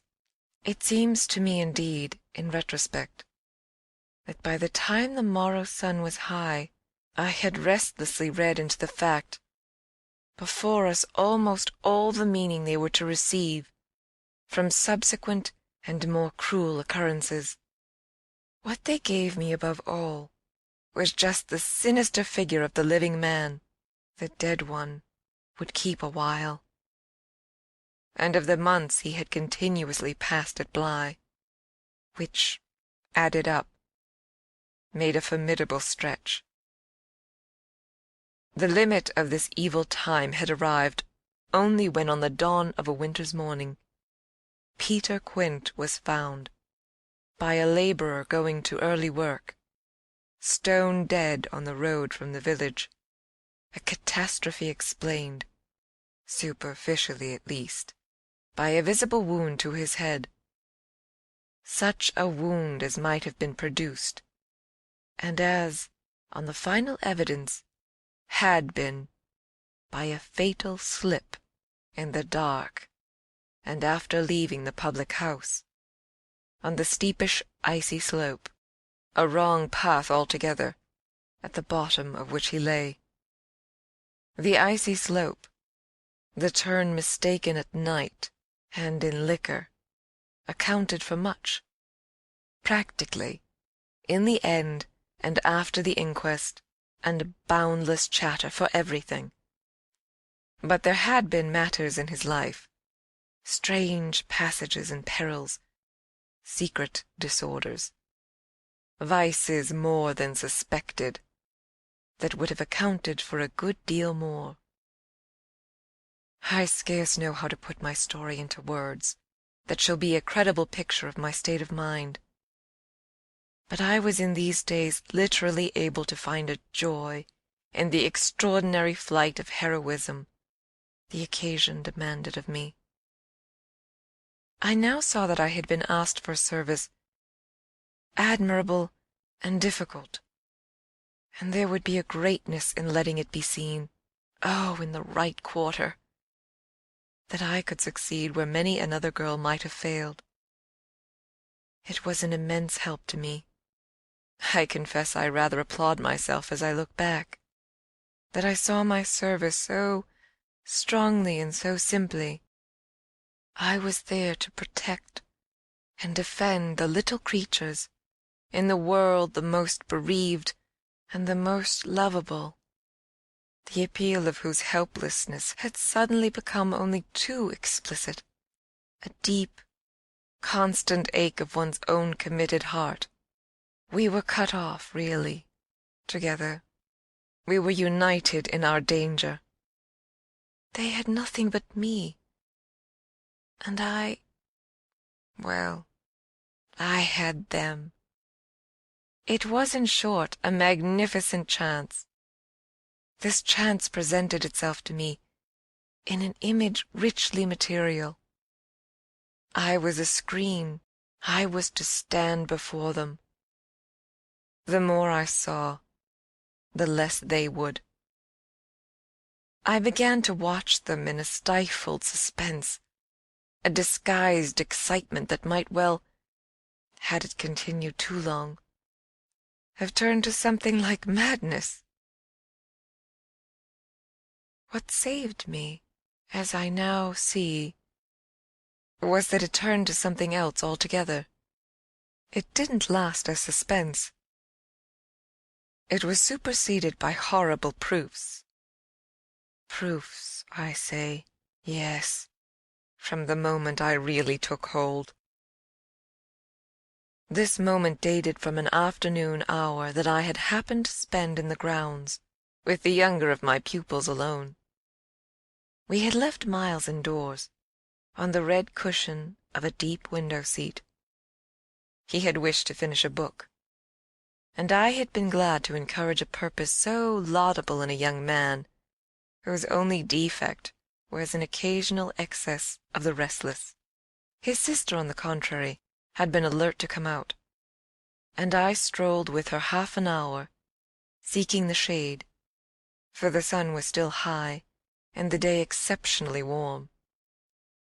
I was aware afresh with her, as we went, of how, like her brother, she contrived, it was the charming thing in both children, to let me alone without appearing to drop me, and to accompany me without appearing to surround.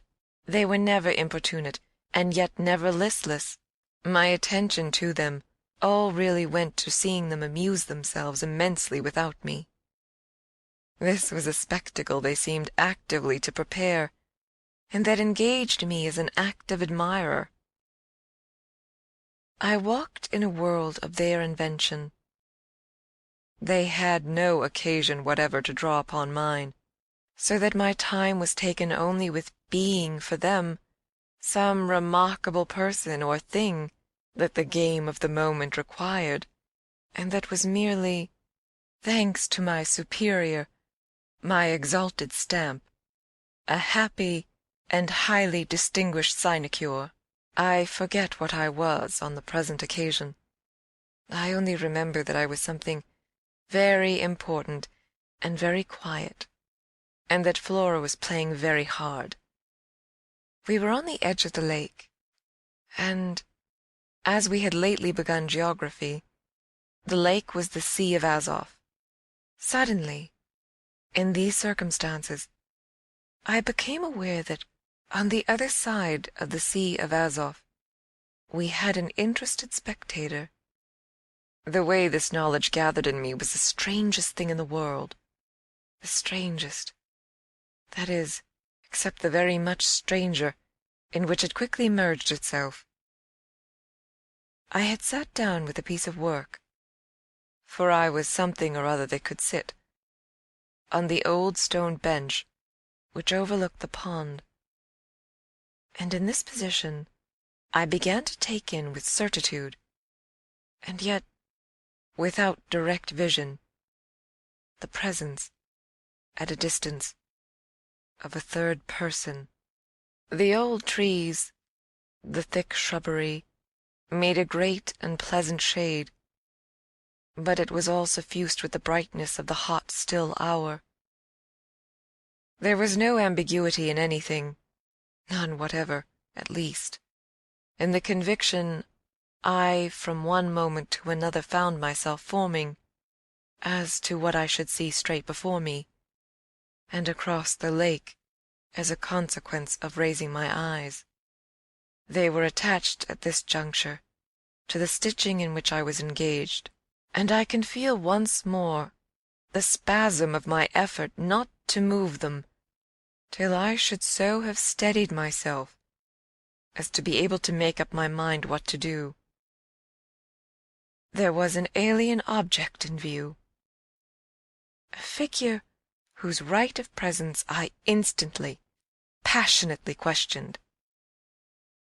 I recollect counting over perfectly the possibilities, reminding myself that nothing was more natural, for instance, than the appearance of one of the men about the place, or even of a messenger, a postman or a tradesman's boy from the village. That reminder had as little effect on my practical certitude as I was conscious, still even without looking, of its having upon the character and attitude of our visitor.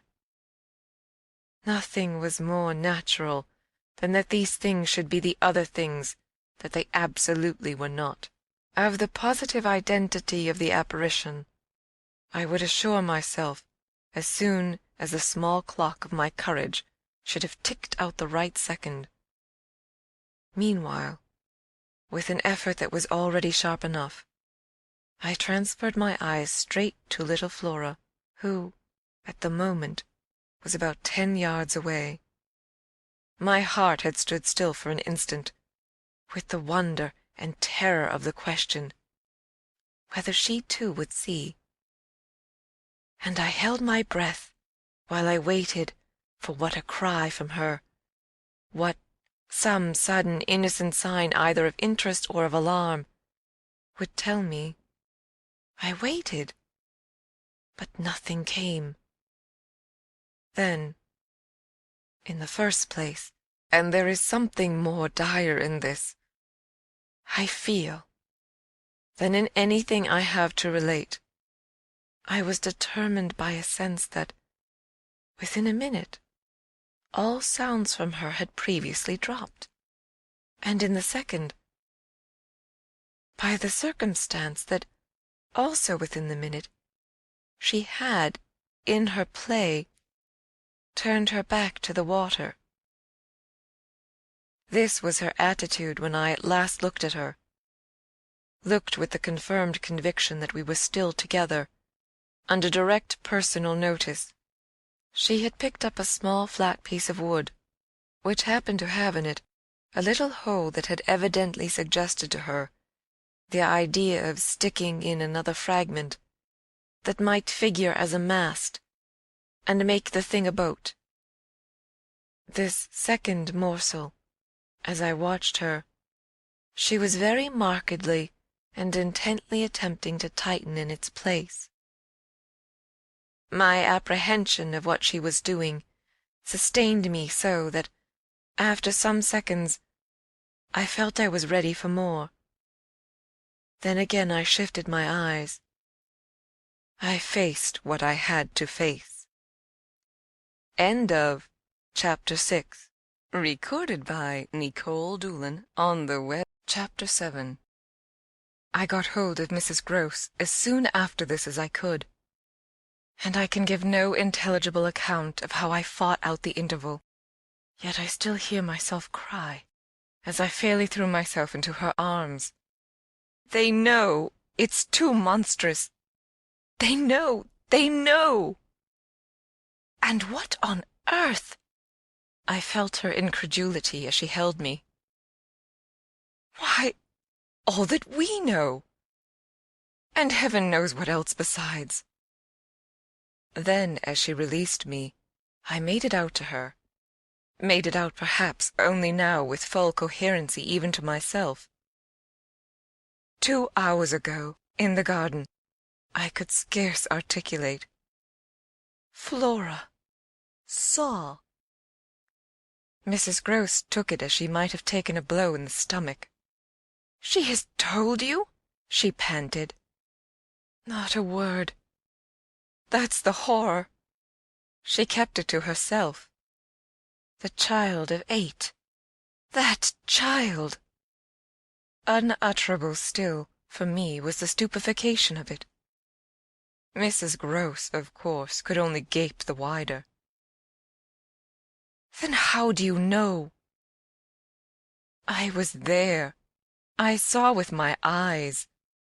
Saw that she was perfectly aware." "Do you mean aware of him?"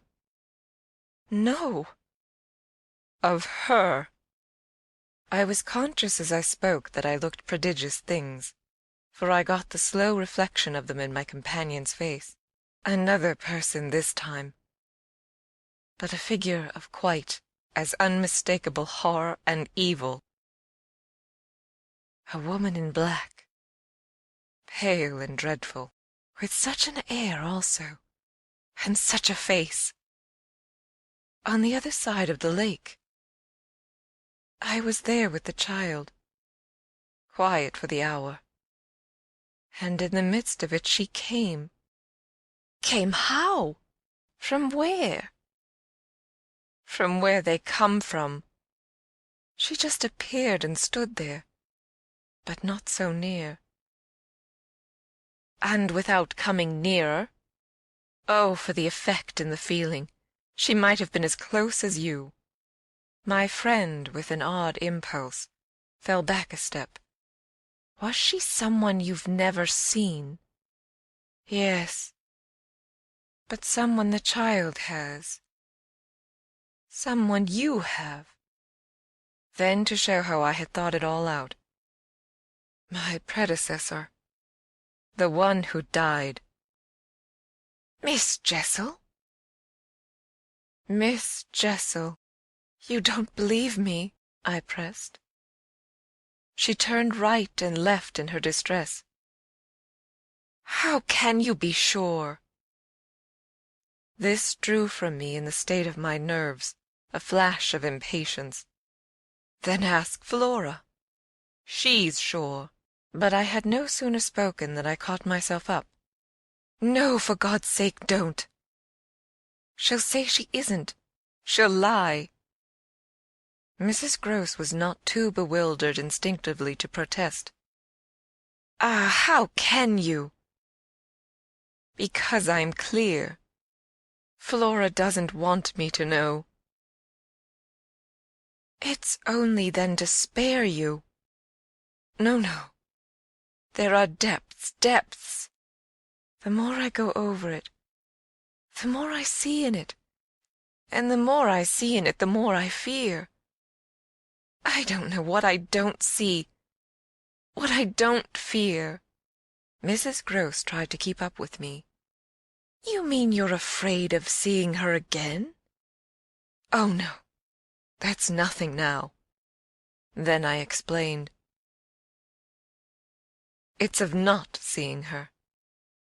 But my companion only looked wan. I don't understand you. Why, it's that the child may keep it up, and that the child assuredly will without my knowing it.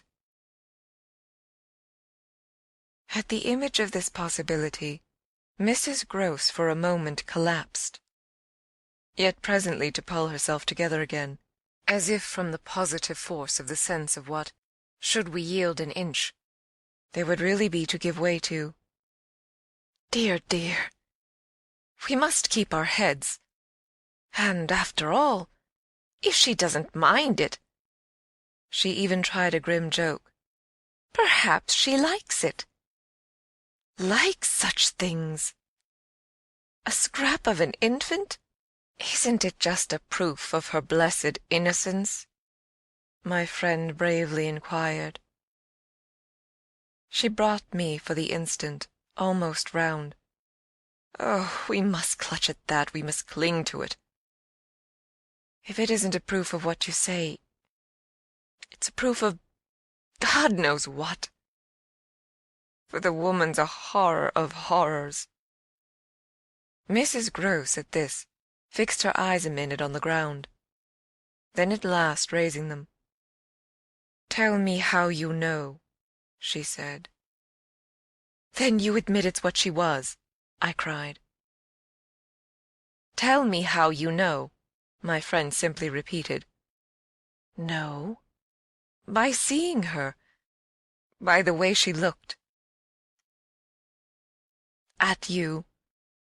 Do you mean so wickedly?" "Dear me, no. I could have borne that. She gave me never a glance. She only fixed the child." Mrs. Grose tried to see it. Fixed her. Ah, with such awful eyes! She stared at mine as if they might really have resembled them. "Do you mean of dislike?" "God help us, no. Of something much worse." Worse than dislike? This left her indeed at a loss. With a determination indescribable, with a kind of fury of intention, I made her turn pale. Intention? To get hold of her. Mrs. Grose, her eyes just lingering on mine, gave a shudder and walked to the window. And while she stood there looking out, I completed my statement. "That's what Flora knows." After a little she turned round. "The person was in black, you say? In mourning? Rather poor, almost shabby? But yes, with extraordinary beauty." I now recognized to what I had at last, stroke by stroke, brought the victim of my confidence, for she quite visibly weighed this. "Oh, handsome, very, very," I insisted. "Wonderfully handsome, but infamous." She slowly came back to me. Miss Jessel was infamous. She once more took my hand in both her own, holding it as tight as if to fortify me against the increase of alarm I might draw from this disclosure. "They were both infamous," she finally said. So for a little we faced it once more together, and I found absolutely a degree of help in seeing it now so straight. "I appreciate," I said, "the great decency of your not having hitherto spoken, but the time has certainly come to give me the whole thing." She appeared to assent to this, but still only in silence, seeing which I went on. "I must have it now. Of what did she die? Come, there was something between them." "There was everything." "In spite of the difference?" "Oh, of their rank? Their condition?" She brought it woefully out.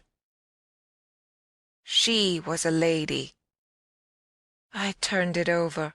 I again saw. "Yes, she was a lady, and he so dreadfully below," said Mrs. Grose. I felt that I doubtless needn't press too hard, in such company, on the place of a servant in the scale, but there was nothing to prevent an acceptance of my companion's own measure of my predecessor's abasement. There was a way to deal with that, and I dealt, the more readily for my full vision, on the evidence of our employer's late clever, good-looking own man, impudent, assured, spoiled, depraved. The fellow was a hound. Mrs. Grose considered as if it were perhaps a little case for a sense of shades. "I've never seen one like him. He did what he wished." "With her?" "With them all." It was as if now in my friend's own eyes Miss Jessel had again appeared.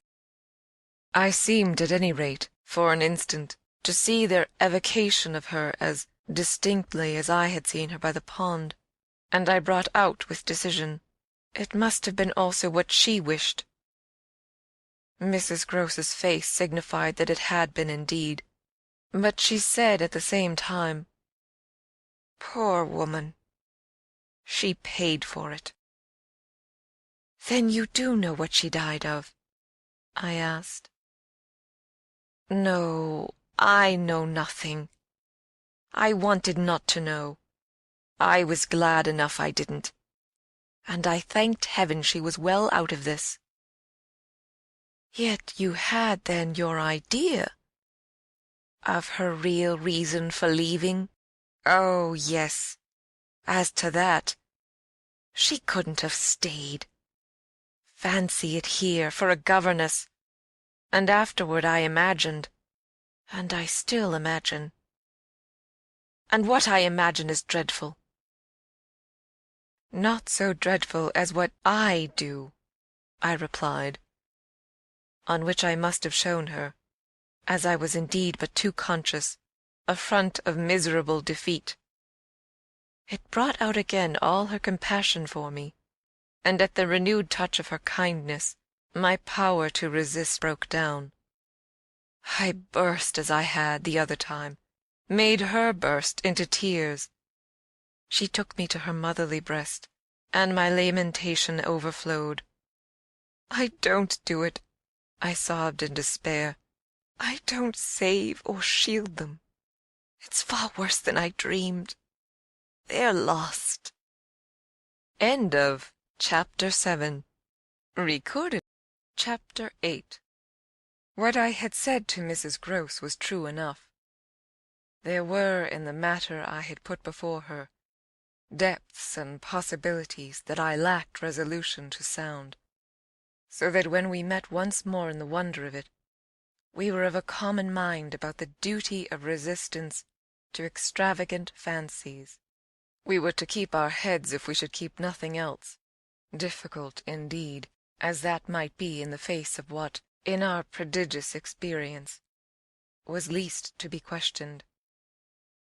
Late that night, while the house slept, we had another talk in my room, when she went all the way with me, as to its being beyond doubt that I had seen exactly what I had seen. To hold her perfectly in the pinch of that, I found I had only to ask her now if I had made it up. I came to be able to give, of each of the persons appearing to me, a picture disclosing, to the last detail, their special marks, a portrait on the exhibition of which she had instantly recognized and named them.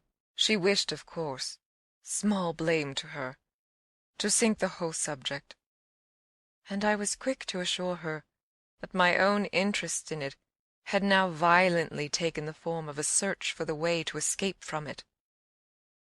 I encountered her on the ground of a probability that with recurrence, for recurrence we took for granted, I should get used to my danger, distinctly professing that my personal exposure had suddenly become the least of my discomforts. It was my new suspicion that was intolerable, and yet even to this complication the later hours of the day had brought a little ease. On leaving her, after my first outbreak, I had of course returned to my pupils, associating the right remedy for my dismay with that sense of their charm which I had already found to be a thing I could positively cultivate, and which had never failed me yet.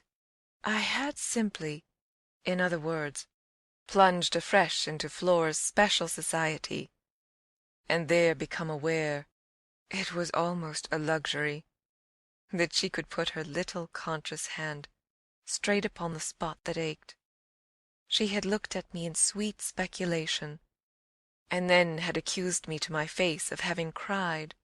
I had supposed I had brushed away the ugly signs, but I could literally, for the time, at all events, rejoice under this fathomless charity that they had not entirely disappeared.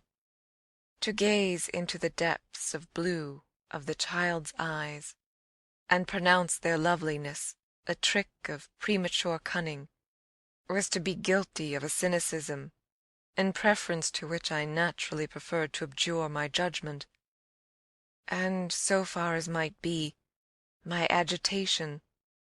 I couldn't abjure for merely wanting to, but I could repeat to Mrs. Grose, as I did there, over and over, in the small hours, that with their voices in the air, their pressure on one's heart, and their fragrant faces against one's cheek, everything fell to the ground but their incapacity and their beauty. It was a pity that, somehow, to settle this once for all, I had equally to re-enumerate the signs of subtlety that, in the afternoon, by the lake, had made a miracle of my show of self-possession. It was a pity to be obliged to re-investigate the certitude of the moment itself, and repeat how it had come to me, as a revelation that the inconceivable communion I then surprised was a matter, for either party, of habit. It was a pity that I should have had to quaver out again the reasons for my not having, in my delusion, so much as questioned that the little girl saw our visitant, even as I actually saw Mrs. Grose herself, and that she wanted, by just so much as she did thus see, to make me suppose she didn't, and at the same time, without showing anything, arrive at a guess as to whether I myself did.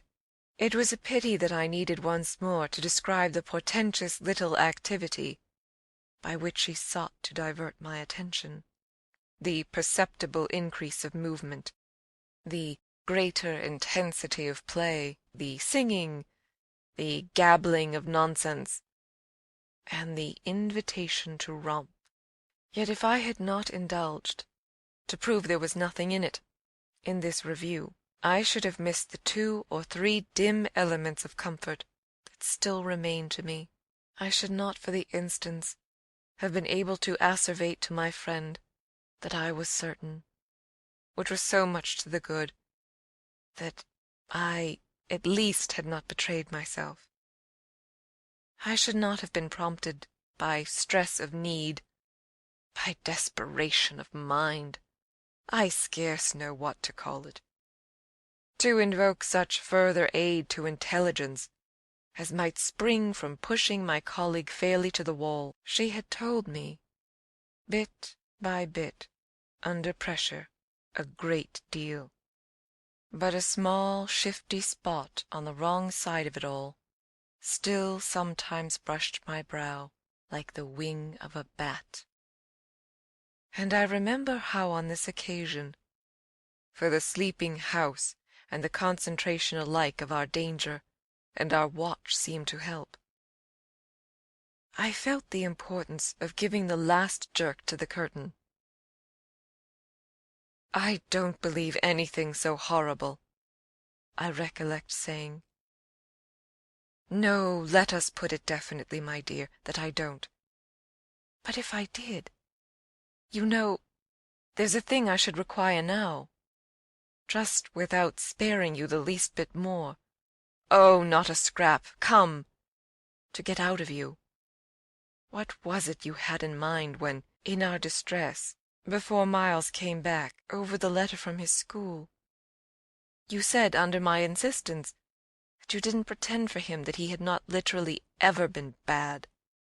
He has not literally ever, in these weeks that I have myself lived with him, and so closely watched him, he has been an imperturbable little prodigy of delightful, lovable goodness. Therefore you might perfectly have made the claim for him if you had not, as it happened, seen an exception to take. What was your exception? And to what passage in your personal observation of him did you refer?"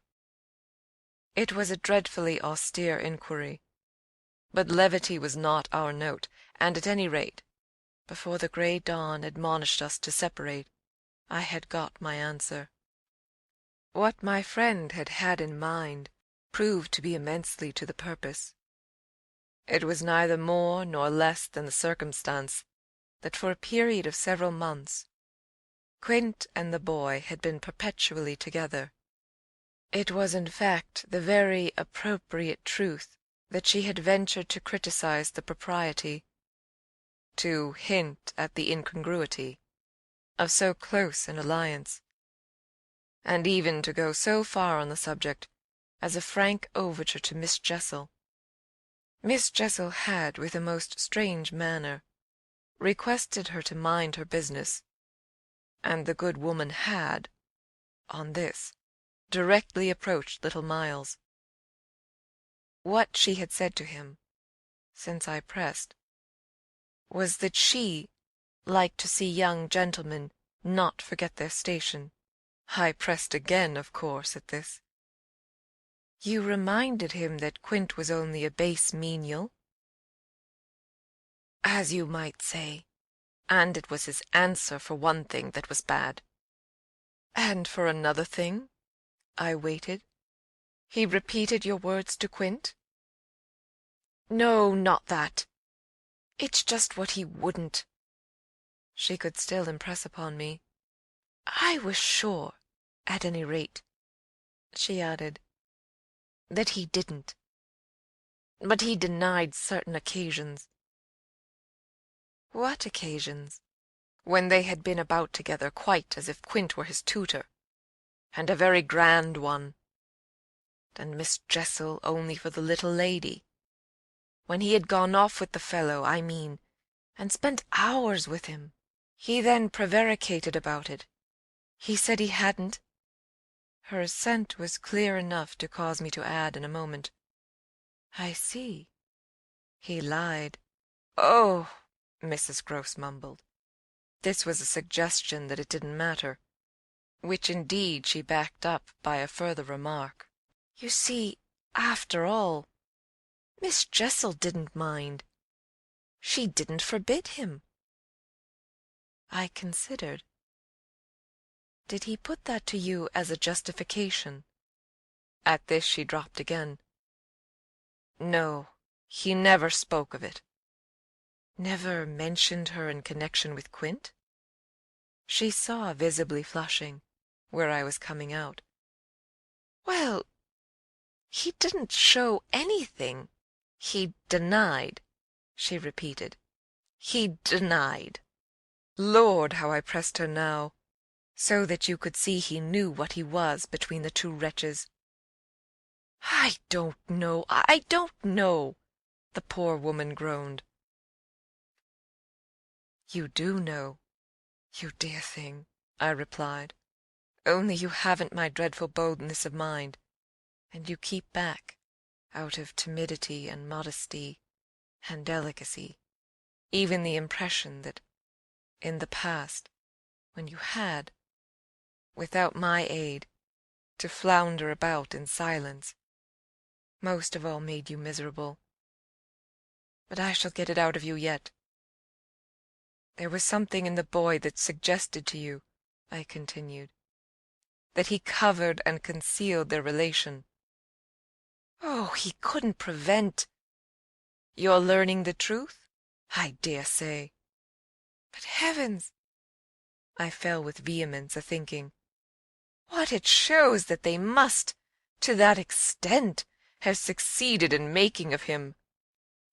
Ah, nothing that's not nice now, Mrs. Gross lugubriously pleaded.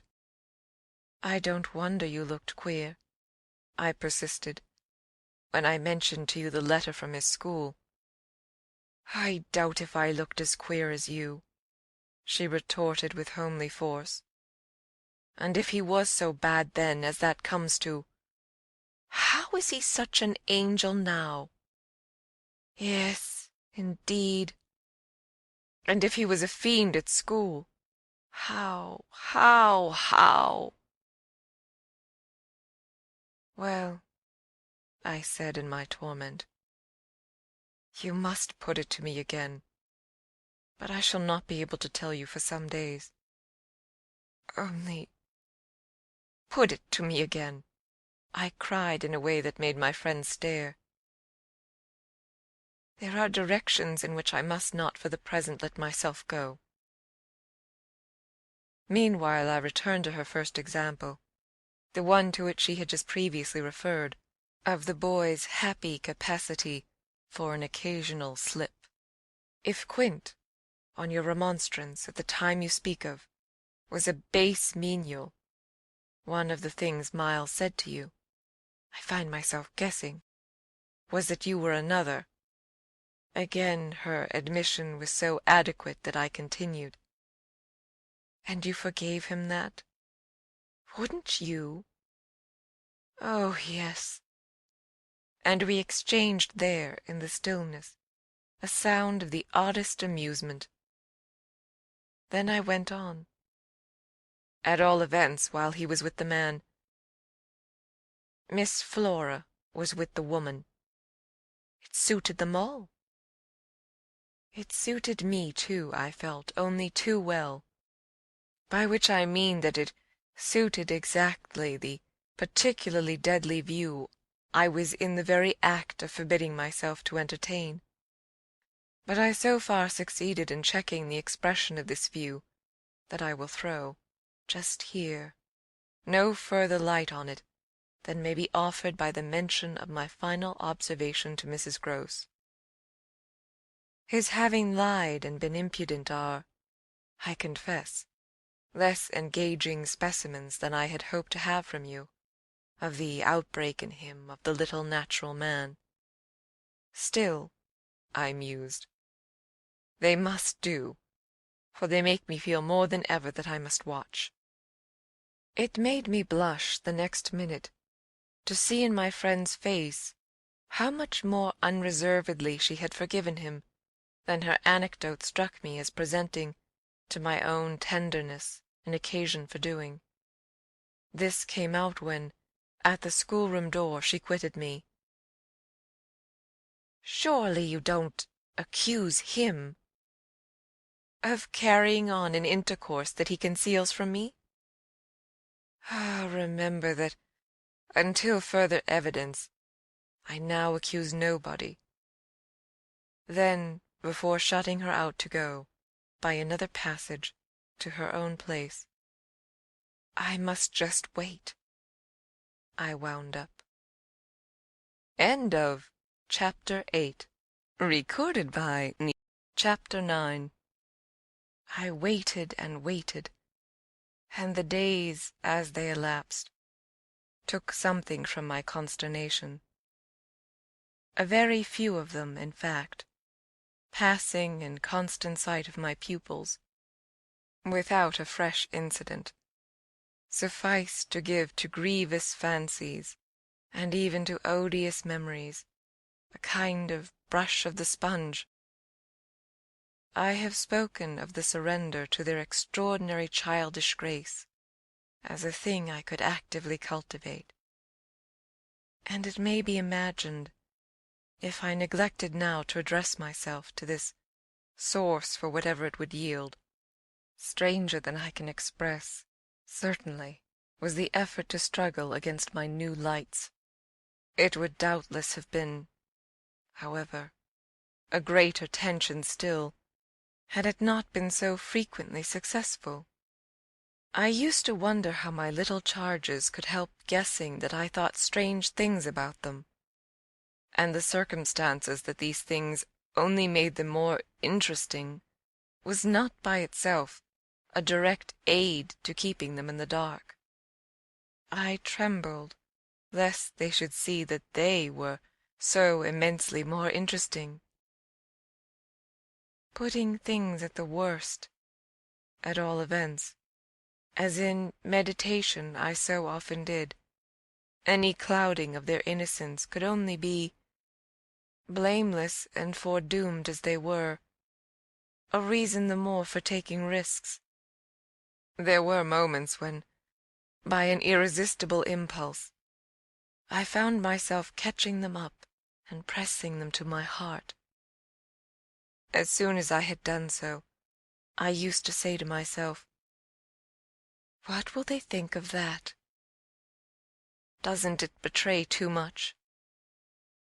It would have been easy to get into a sad, wild tangle about how much I might betray, but the real account, I feel, of the hours of peace that I could still enjoy, was that the immediate charm of my companions was a beguilement still effective, even under the shadow of the possibility that it was studied. For if it occurred to me that I might occasionally excite suspicion by the little outbreaks of my sharper passion for them, so too I remember wondering if I mightn't see a queerness in the traceable increase of their own demonstrations. They were at this period extravagantly and preternaturally fond of me, which, after all, I could reflect, was no more than a graceful response in children perpetually bowed over and hugged. The homage of which they were so lavish succeeded, in truth, for my nerves, quite as well as if I never appeared to myself, as I may say, literally to catch them at a purpose in it.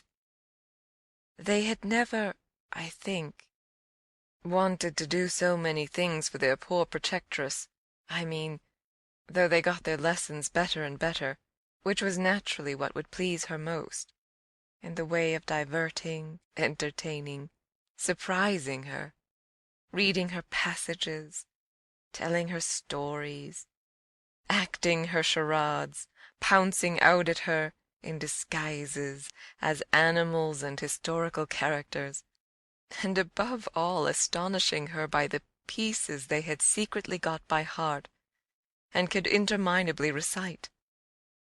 I should never get to the bottom, were I to let myself go even now, of the prodigious private commentary, all under still more private correction, with which, in these days, I overscored their full hours.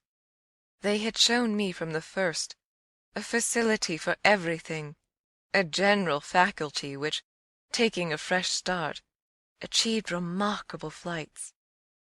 They got their little tasks as if they loved them, and indulged, from the mere exuberance of the gift, in the most unimposed little miracles of memory. They not only popped out at me as tigers and as Romans, but as Shakespeareans, astronomers, and navigators. This was so singularly the case that it had presumably much to do with the fact as to which, at the present day, I am at a loss for a different explanation. I allude to my unnatural composure on the subject of another school for miles. What I remember is that I was content not, for the time, to open the question, and that contentment must have sprung from the sense of his perpetually striking show of cleverness. He was too clever for a bad governess, for a parson's daughter, to spoil, and the strangest, if not the brightest thread in the pensive embroidery I just spoke of, was the impression I might have got, if I had dared to work it out, that he was under some influence operating in his small intellectual life as a tremendous incitement.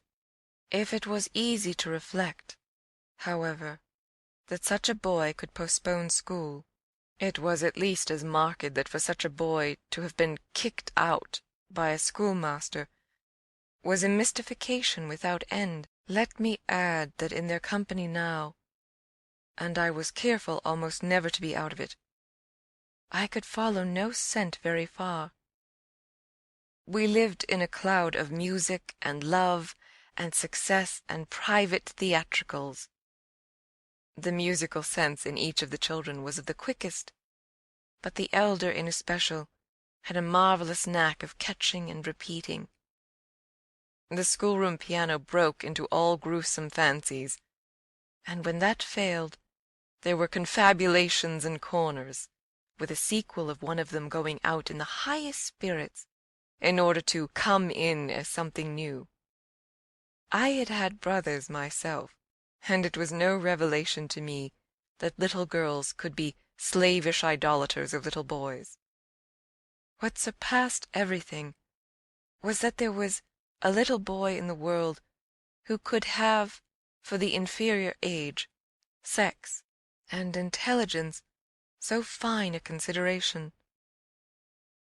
They were extraordinarily at one, and to say that they never either quarrelled or complained is to make the note of praise coarse for their quality of sweetness. Sometimes, indeed, when I dropped into coarseness, I perhaps came across traces of little understandings between them, by which one of them should keep me occupied while the other slipped away. There is a naive side, I suppose, in all diplomacy, but if my pupils practised upon me, it was surely with the minimum of grossness. It was all in their other quarter that, After a lull, the grossness broke out. I find that I really hang back, but I must take my plunge.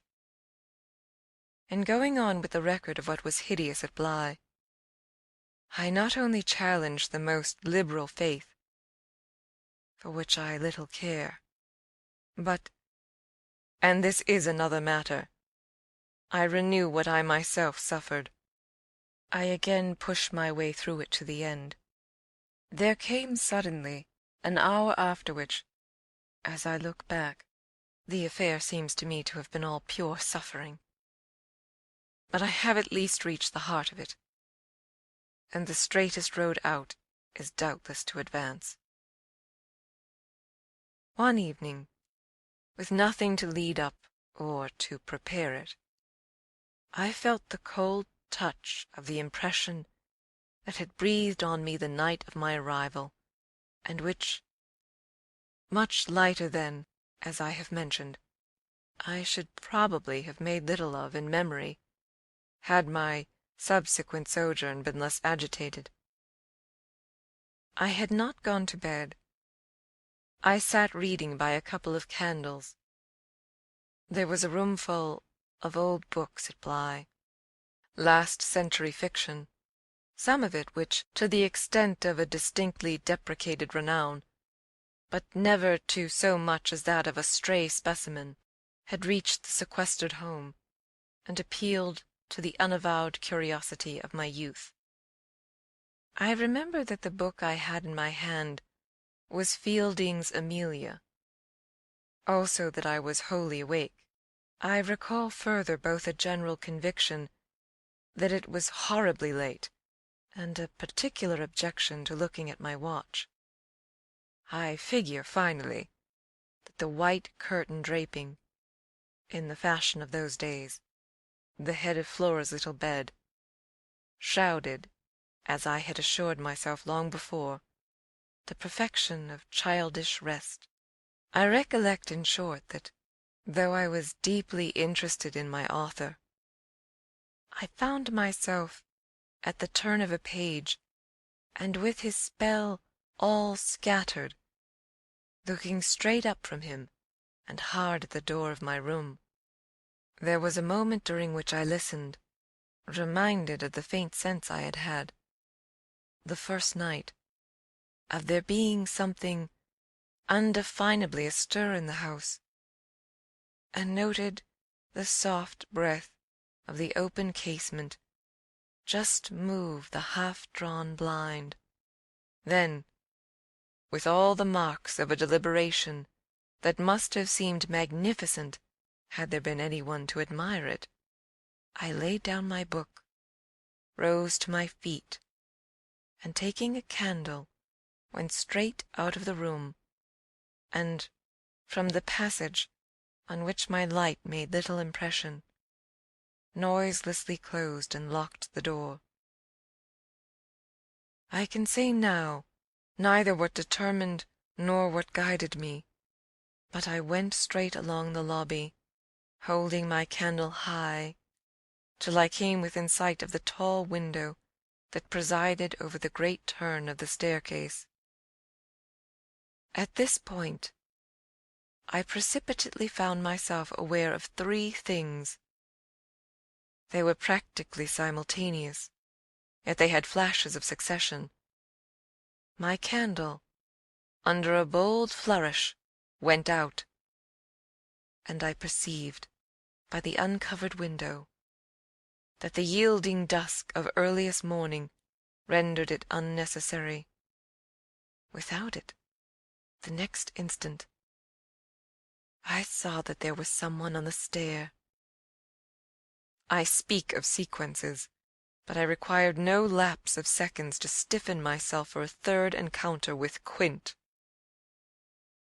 The apparition had reached the landing half-way up, and was therefore on the spot nearest the window, where at sight of me it stopped short and fixed me exactly as it had fixed me from the tower and from the garden. He knew me as well as I knew him, and so, in the cold, faint twilight, with a glimmer in the high glass, and another on the polish of the oak stair below, we faced each other in our common intensity. He was absolutely, on this occasion, a living, detestable, dangerous presence. But that was not the wonder of wonders. I reserve this distinction for quite another circumstance, the circumstance that dread had unmistakably quitted me, and that there was nothing in me there that didn't meet and measure him. I had plenty of anguish after the extraordinary moment, but I had, thank God, no terror, and he knew I had not. I found myself at the end of an instant magnificently aware of this. I felt, in a fierce rigour of confidence, that if I stood my ground a minute I should cease, for the time, at least, to have him to reckon with. And during the minute, accordingly, the thing was as human and hideous as a real interview. Hideous just because it was human, as human as to have met alone, in the small hours, in a sleeping house, some enemy, some adventurer, some criminal. It was the dead silence of our long gaze at such close quarters that gave the whole horror, huge as it was, its only note of the unnatural. If I had met a murderer in such a place and at such an hour, we still at least would have spoken. Something would have passed in life between us. If nothing had passed, one of us would have moved. The moment was not so prolonged that it would have taken but little more to make me doubt if even I were in life. I can't express what followed it, save by saying that the silence itself, which was indeed in a manner an attestation of my strength, became the element into which I saw the figure disappear, in which I definitely saw it turn, as I might have seen the low wretch to which it had once belonged turn on receipt of an order, and pass, with my eyes on the villainous back that no hunch could have more disfigured, straight down the staircase, and into the darkness in which the next bend was lost. End of Chapter 9. Chapter 10. I remained a while at the top of the stair, but with the effect presently of understanding that when my visitor had gone, he had gone. Then I returned to my room. The foremost thing I saw there, by the light of the candle I had left burning, was that Flora's little bed was empty. And on this I caught my breath with all the terror that 5 minutes before I had been able to resist. I dashed at the place in which I had left her lying, and over which, for the small silk counterpane and the sheets were disarranged, the white curtains had been deceivingly pulled forward. Then my step, to my unutterable relief, produced an answering sound. I perceived an agitation of the window blind, and the child, ducking down, emerged rosily from the other side of it. She stood there in so much of her candour, and so little of her nightgown, with her pink bare feet and the golden glow of her curls. She looked intensely grave, and I had never had such a sense of losing an advantage acquired, the thrill of which had just been so prodigious, as on my consciousness that she addressed me with a reproach. "You naughty! Where have you been?" Instead of challenging her own irregularity, I found myself arraigned and explaining. She herself explained, for that matter, with the loveliest, eagerest simplicity. She had known suddenly, as she lay there, that I was out of the room, and had jumped up to see what had become of me. I had dropped, with the joy of her reappearance, back into my chair, feeling then, and then only, a little faint, and she had pattered straight over to me, thrown herself upon my knee, given herself to be held with the flame of the candle, full in the wonderful little face that was still flushed with sleep. I remember closing my eyes an instant, yielding consciously, as before the excess of something beautiful that shone out of the blue of her own. "You were looking for me out of the window?" I said. "You thought I might be walking in the grounds?" "Well, you know, I thought someone was." She never blanched as she smiled out that at me. Oh, how I looked at her now! "And did you see anyone?" "Ah, no," she returned, almost with the full privilege of childish inconsequence, resentfully, though with a long sweetness in her little drawl of the negative. At that moment, in the state of my nerves, I absolutely believed she lied, and if I once more closed my eyes, it was before the dazzle of the 3 or 4 possible ways in which I might take this up. One of these, for a moment, tempted me with such singular intensity that, to withstand it, I must have gripped my little girl with a spasm that wonderfully she submitted to without a cry or a sign of fright. Why not break out at her on the spot and have it all over? Give it to her straight in her lovely little lighted face. You see, you know that you do, and that you already quite suspect I believe it.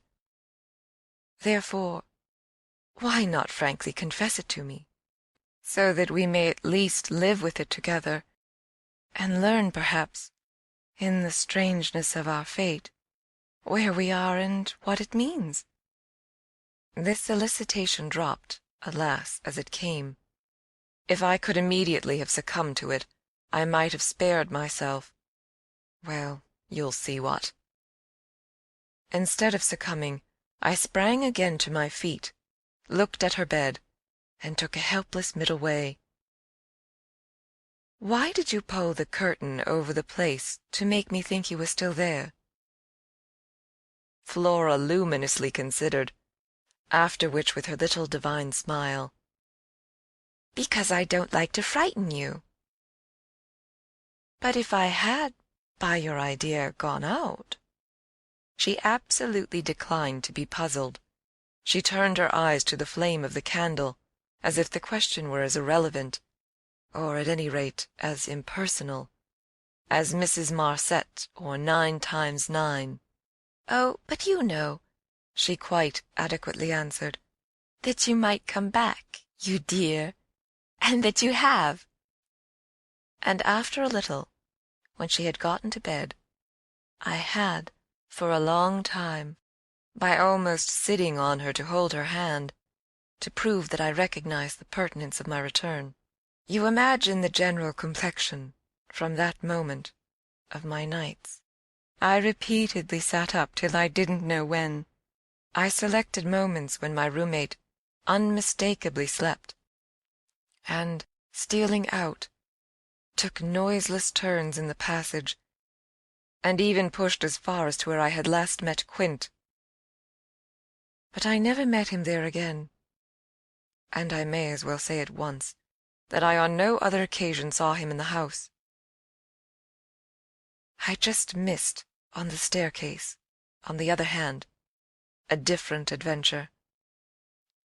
Looking down it from the top, I once recognized the presence of a woman, seated on one of the lower steps, with her back presented to me, her body half bowed, and her head, in an attitude of woe, in her hands. I had been there but an instant, however, when she vanished without looking round at me. I knew, none the less, exactly what dreadful face she had to show, and I wondered whether, if instead of being above I had been below, I should have had, for going up, the same nerve I had lately shown Quint. Well, there continued to be plenty of chance for nerve.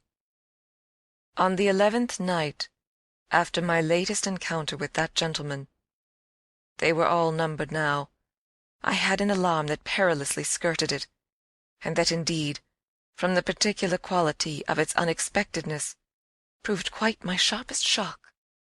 It was precisely the first night during this series that, weary with watching, I had felt that I might again, without laxity, lay myself down at my old hour. I slept immediately, and, as I afterward knew, till about 1 o'clock.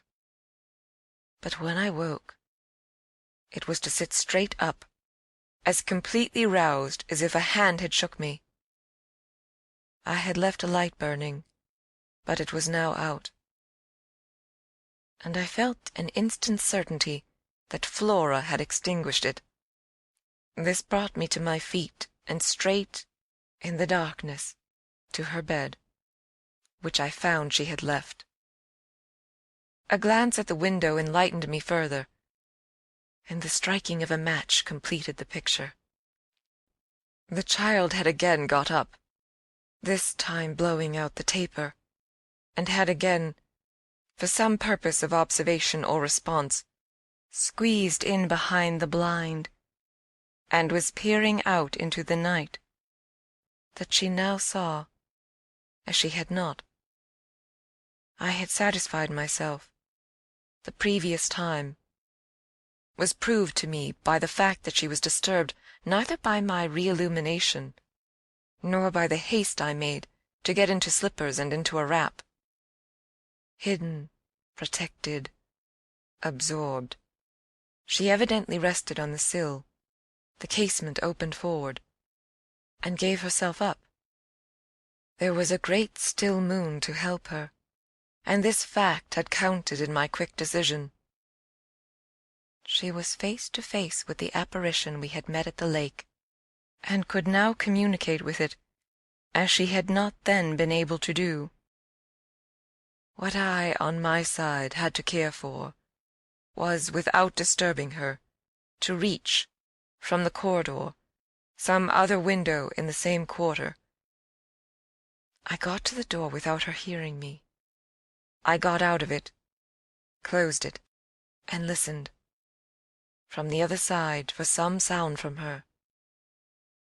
While I stood in the passage, I had my eyes on her brother's door, which was but 10 steps off, and which, indescribably, produced in me a renewal of the strange impulse that I lately spoke of as my temptation. What if I should go straight in and march to his window? What if, by risking to his boyish bewilderment a revelation of my motive, I should throw across the rest of the mystery the long halter of my boldness? This thought held me sufficiently to make me cross to his threshold, and pause again. I preternaturally listened. I figured to myself what might portentously be.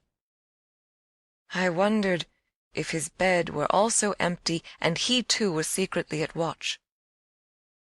It was a deep, soundless minute, at the end of which my impulse failed. He was quiet. He might be innocent. The risk was hideous. I turned away. There was a figure in the grounds, a figure prowling for a sight. The visitor with whom Flora was engaged. But it was not the visitor most concerned with my boy. I hesitated afresh, but on other grounds and only for a few seconds. Then I had made my choice. There were empty rooms at Bly, and it was only a question of choosing the right one. The right one suddenly presented itself to me as the lower one, though high above the gardens, in the solid corner of the house that I have spoken of as the old tower. This was a large square chamber, arranged with some state as a bedroom, the extravagant size of which made it so inconvenient that it had not for years, though kept by Mrs. Grose in exemplary order, been occupied. I had often admired it, and I knew my way about in it. I had only, after just faltering at the first chill gloom of its disuse, to pass across it and unbolt as quietly as I could one of the shutters. Achieving this transit, I uncovered the glass without a sound, and, applying my face to the pane, was able, the darkness without being much less than within, to see that I commanded the right direction. Then I saw something more.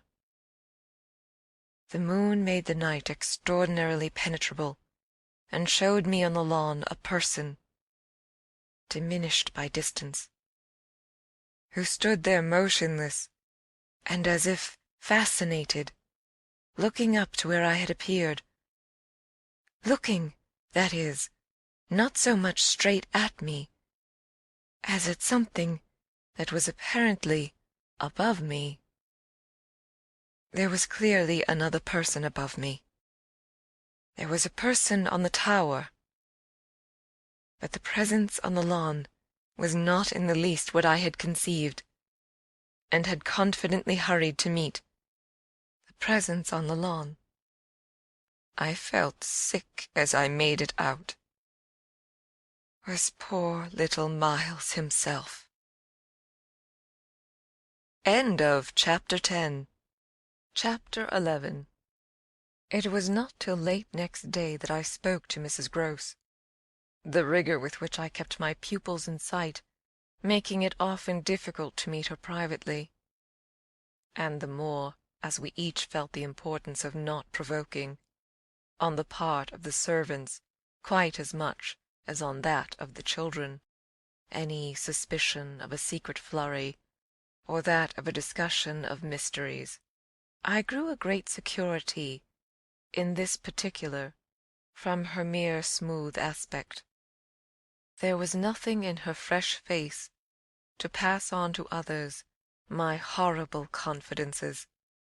She believed me, I was sure, absolutely. If she hadn't, I don't know what would have become of me, for I couldn't have borne the business alone.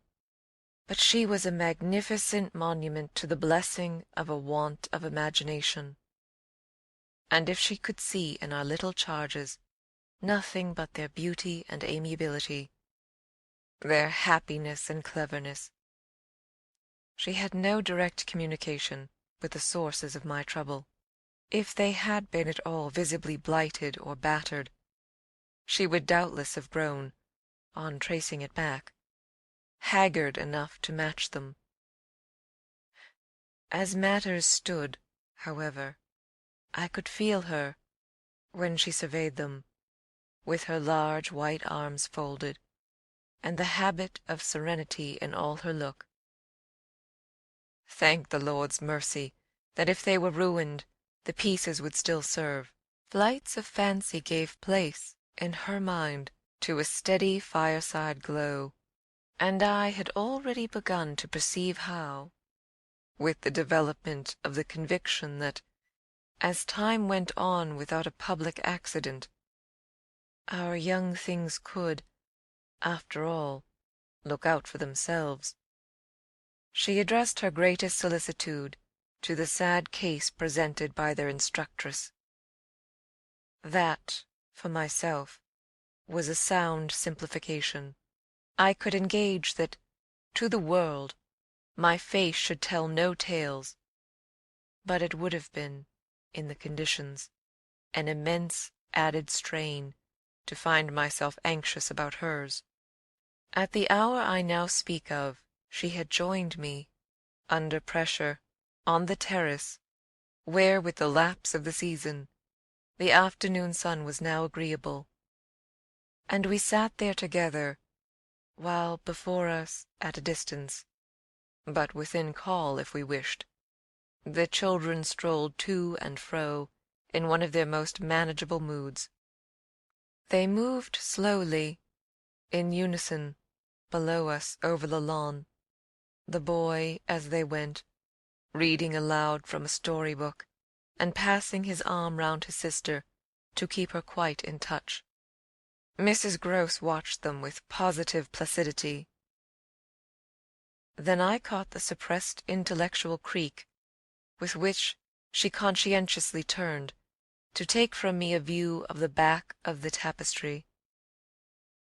I had made her a receptacle of lurid things, but there was an odd recognition of my superiority, my accomplishments and my function, in her patience under my pain.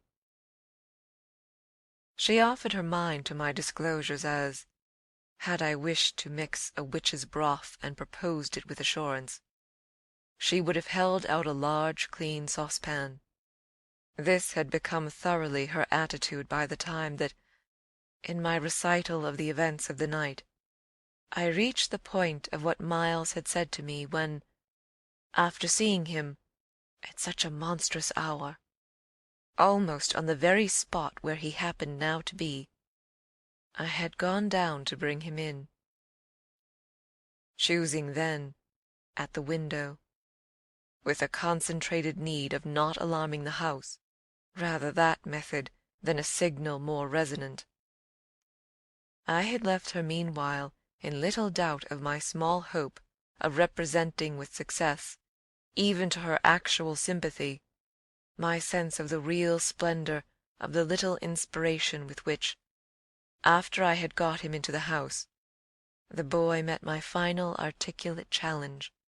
As soon as I appeared in the moonlight on the terrace, he had come to me as straight as possible, on which I had taken his hand without a word, and led him, through the dark spaces, up the staircase where Quint had so hungrily hovered for him, along the lobby where I had listened and trembled, and so to his forsaken room. Not a sound on the way had passed between us, and I had wondered, oh, how I had wondered, if he were groping about in his little mind for something plausible and not too grotesque. It would tax his invention, certainly, and I felt, this time, over his real embarrassment, a curious thrill of triumph. It was a sharp trap for the inscrutable. He couldn't play any longer at innocence, so how the deuce would he get out of it?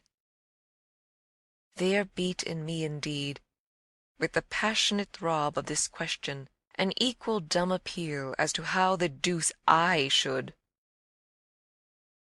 I was confronted at last, as never yet, with all the risk attached even now to sounding my own horrid note. I remember, in fact, that as we pushed into his little chamber, where the bed had not been slept in at all, and the window, uncovered to the moonlight, made the place so clear that there was no need of striking a match, I remember how I suddenly dropped, sank upon the edge of the bed, from the force of the idea that he must know how he really, as they say, had me. He could do what he liked, with all his cleverness to help him, so long as I should continue to defer to the old tradition of the criminality of those caretakers of the young, who minister to superstitions and fears. He had me indeed, and in a cleft stick, for who would ever absolve me? Who would consent that I should go unhung, if, by the faintest tremor of an overture, I were the first to introduce into our perfect intercourse an element so dire?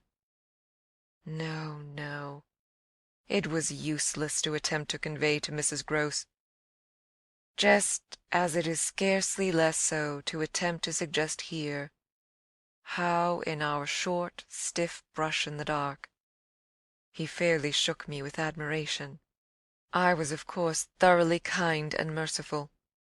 Never yet had I placed on his little shoulders hands of such tenderness as those with which, while I rested against the bed, I held him there well under fire.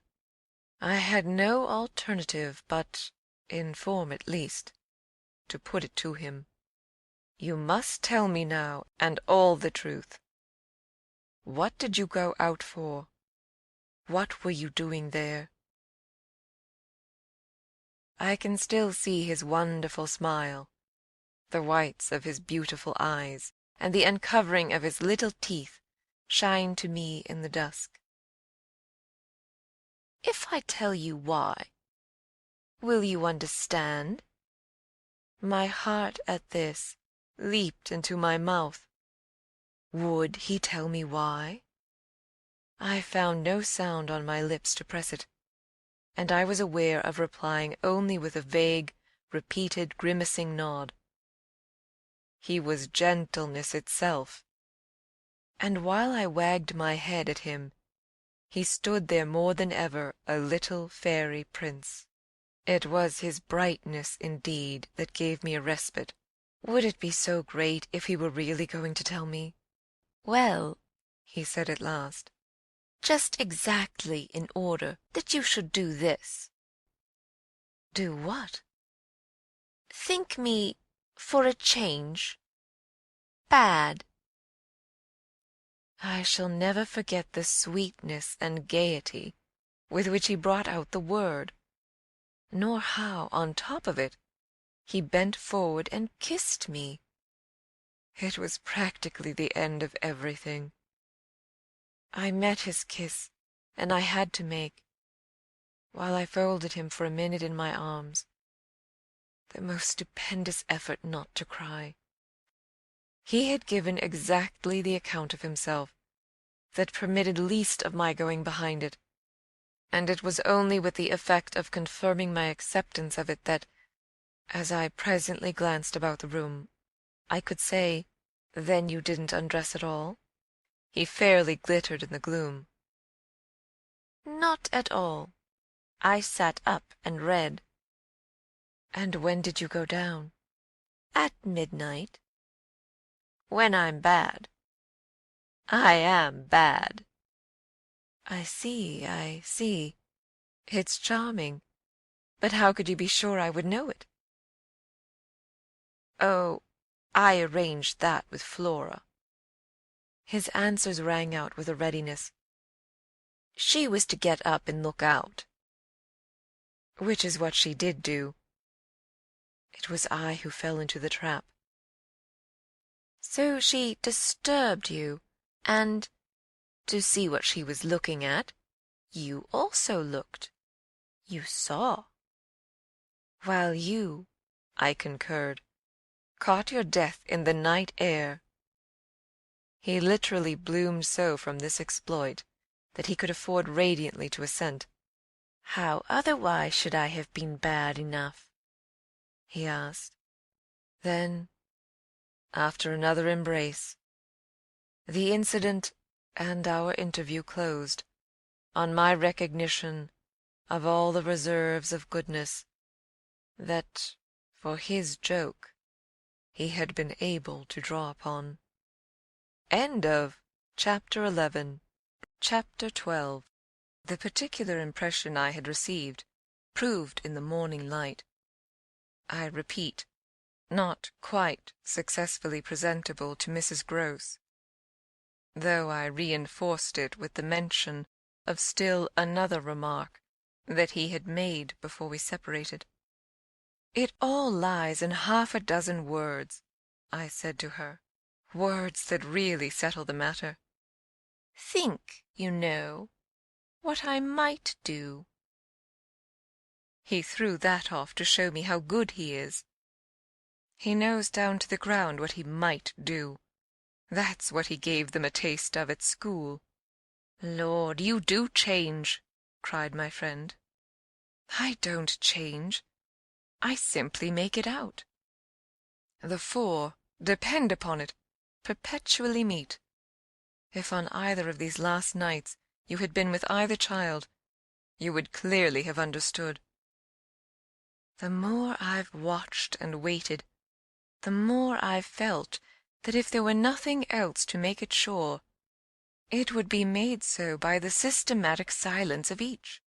Never by a slip of the tongue have they so much as alluded to either of their old friends, any more than Miles has alluded to his expulsion. Oh, yes, we may sit here and look at them, and they may show off to us to their fill. But even while they pretend to be lost in their fairy tale, they're steeped in their vision of the dead restored. He's not reading to her, I declared. They're talking of them. They're talking horrors. I go on, I know, as if I were crazy, and it's a wonder I'm not. What I've seen would have made you so, but it has only made me more lucid, made me get hold of still other things. My lucidity must have seemed awful, but the charming creatures who were victims of it, passing and repassing in their interlocked sweetness, gave my colleague something to hold on by, and I felt how tight she held, as, without stirring in the breath of my passion, she covered them still with her eyes. "Of what other things have you got hold?" "Why, of the very things that have delighted, fascinated, and yet, at bottom, as I now so strangely see, mystified and troubled me. They're more than earthly beauty. They're absolutely unnatural goodness. It's a game," I went on. "It's a policy and a fraud." "On the part of little darlings?" "As yet mere lovely babies?" "Yes, mad as that seems." The very act of bringing it out really helped me to trace it, follow it all up, and piece it all together. They haven't been good. They've only been absent. It has been easy to live with them, because they're simply leading a life of their own. They are not mine. They are not ours. They're his, and they're hers.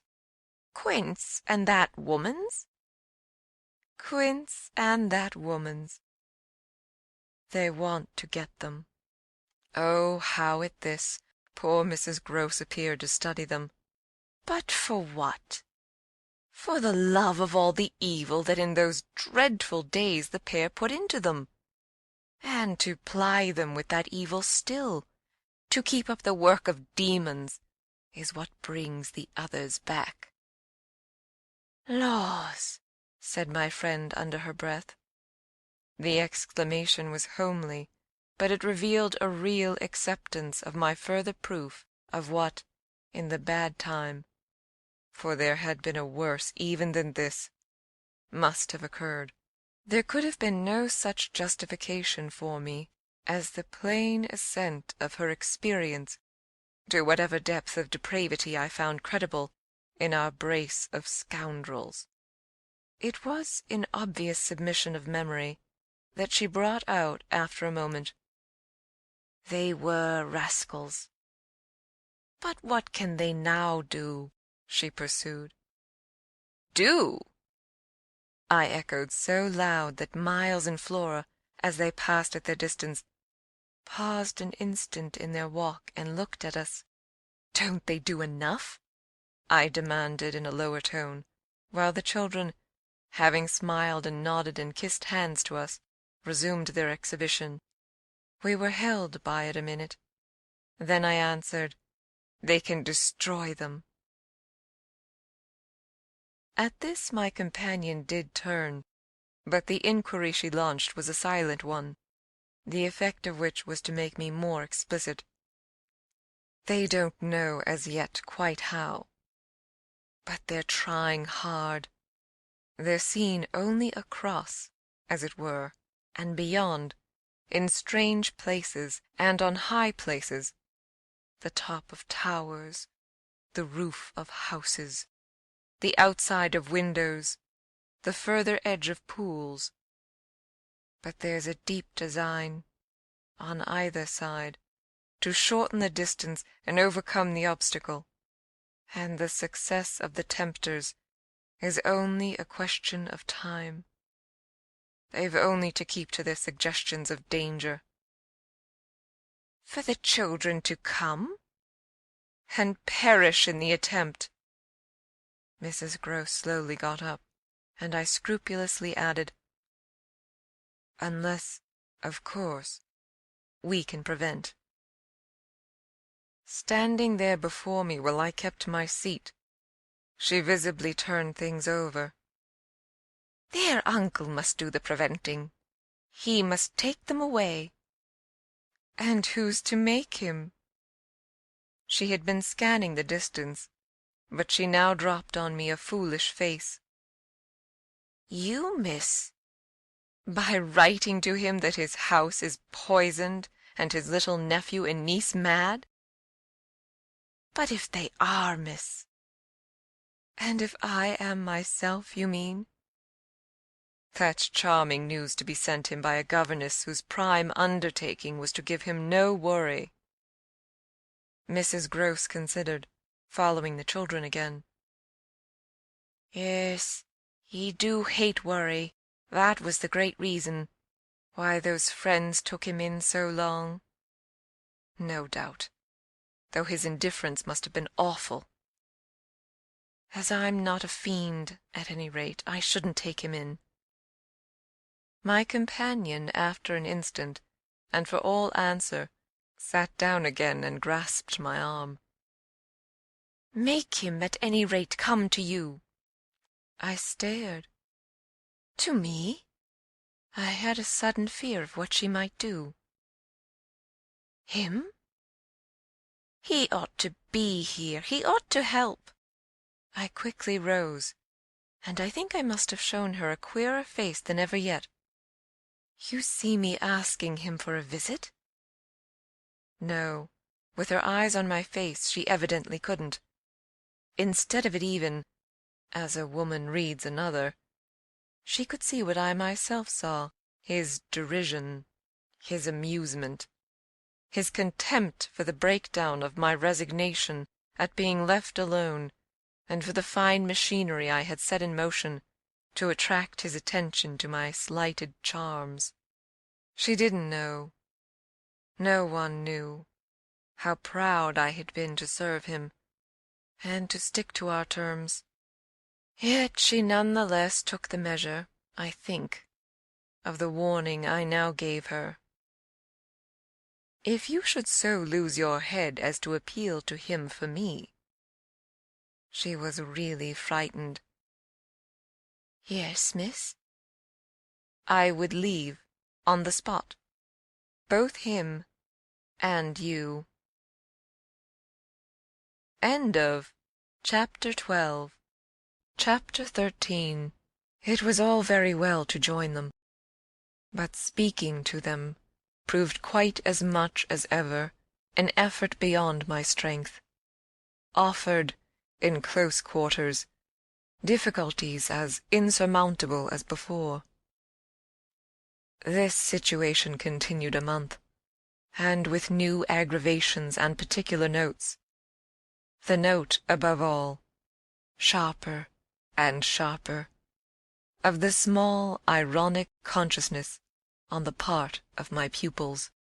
It was not, I am as sure today as I was sure then, my mere infernal imagination.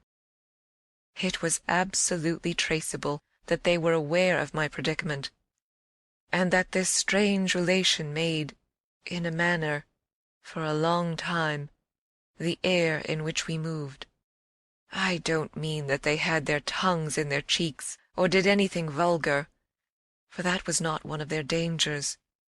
I do mean, on the other hand, that the element of the unnamed and untouched became, between us, greater than any other and that so much avoidance could not have been so successfully effected without a great deal of tacit arrangement. It was as if, at moments, we were perpetually coming into sight of subjects before which we must stop short, turning suddenly out of alleys that we perceived to be blind, closing with a little bang that made us look at each other. For, like all bangs, it was something louder than we had intended. The doors we had indiscreetly opened. All roads lead to Rome, and there were times when it might have struck us that almost every branch of study or subject of conversation skirted forbidden ground.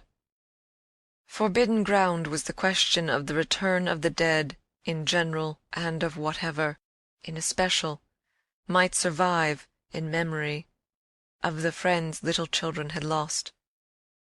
There were days when I could have sworn that one of them had, with a small, invisible nudge, said to the other, "She thinks she'll do it this time, but she won't."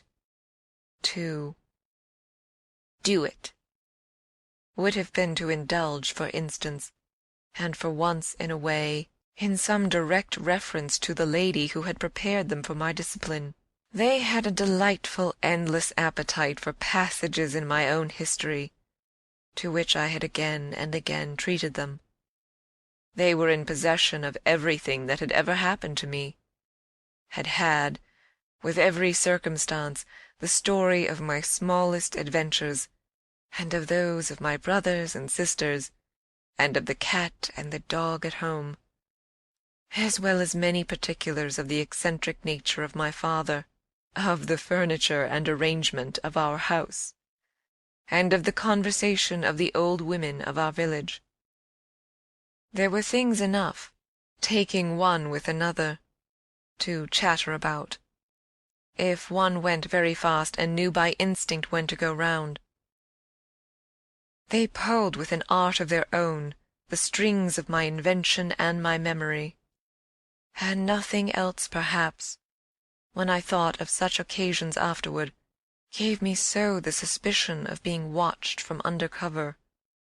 It was in any case over my life, my past, and my friends alone, that we could take anything like our ease, a state of affairs that led them sometimes, without the least pertinence, to break out into sociable reminders.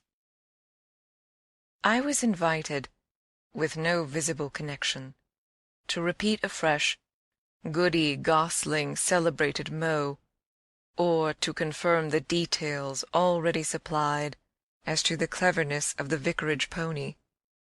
It was partly at such junctures as these, and partly at quite different ones, that, with the turn my matters had now taken, my predicament, as I have called it, grew most sensible. The fact that these days passed for me without another encounter ought, it would have appeared, to have done something toward soothing my nerves, since the light brush, that second night on the upper landing, of the presence of a woman at the foot of the stair, I had seen nothing, whether in or out of the house, that one had better not have seen. There was many a corner round which I expected to come upon Quint, and many a situation that, in a merely sinister way, would have favoured the appearance of Miss Jessel. The summer had turned, the summer had gone, the autumn had dropped upon Bly, and had blown out half our lights. The place, with its grey sky and withered garlands, its bared spaces and scattered dead leaves, was like a theatre after the performance, all strewn with crumpled playbills. There were exactly states of the air, conditions of sound and of stillness, unspeakable impressions of the kind of ministering moment that brought back to me, long enough to catch it, the feeling of the medium in which, that June evening out of doors, I had had my first sight of Quint, and in which, too, at those other instants, I had, after seeing him through the window, looked for him in vain in the circle of shrubbery. I recognized the signs, the portents. I recognized the moment, the spot, but they remained unaccompanied and empty, and I continued unmolested. If unmolested one could call a young woman whose sensibility had in the most extraordinary fashion not declined, but deepened. I had said in my talk with Mrs. Grose on that horrid scene of Flora's by the lake, and had perplexed her by so saying that it would from that moment distress me much more to lose my power than to keep it. I had then expressed what was vividly in my mind, the truth that, whether the children really saw or not, since, that is, it was not yet definitely proved, I greatly preferred, as a safeguard, the fullness of my own exposure. I was ready to know the very worst that was to be known. What I had then had an ugly glimpse of was that my eyes might be sealed just while theirs were most opened. Well, my eyes were sealed, it appeared, at present, a consummation for which it seemed blasphemous not to thank God. There was, alas, a difficulty about that. I would have thanked him with all my soul, had I not had in a proportionate measure this conviction of the secret of my pupils. How can I retrace today the strange steps of my obsession? There were times of our being together when I would have been ready to swear that, literally, in my presence, but with my direct sense of it closed. They had visitors who were known and were welcome. Then it was that, had I not been deterred by the very chance that such an injury might prove greater than the injury to be averted, my exultation would have broken out. "They're here! They're here, you little wretches!" I would have cried, "and you can't deny it now." The little wretches denied it with all the added volume of their sociability and their tenderness, in just the crystal depths of which, like the flash of a fish in a stream, the mockery of their advantage peeped up. The shock, in truth, had sunk into me still deeper than I knew on the night when, looking out to see either Quint or Miss Jessel under the stars, I had beheld the boy over whose rest I watched, and who had immediately brought in with him, had straightway there turned it on me, the lovely upward look with which, from the battlements above me, the hideous apparition of Quint had played. If it was a question of a scare, my discovery on this occasion had scared me more than any other, and it was in the condition of nerves produced by it that I made my actual inductions. They harassed me so that sometimes, at odd moments, I shut myself up audibly to rehearse. It was at once a fantastic relief and a renewed despair, the manner in which I might come to the point. I approached it from one side and the other while, in my room, I flung myself about, but I always broke down in the monstrous utterance of names, as they died away on my lips. I said to myself that I should indeed help them to represent something infamous, if, by pronouncing them, I should violate as rare a little case of instinctive delicacy as any schoolroom, probably, had ever known. When I said to myself, "They have the manners to be silent, and you, trusted as you are, the baseness to speak," I felt myself crimson, and I covered my face with my hands. After these secret scenes I chattered more than ever, going on volubly enough, till one of our prodigious, palpable hushes occurred. I can call them nothing else.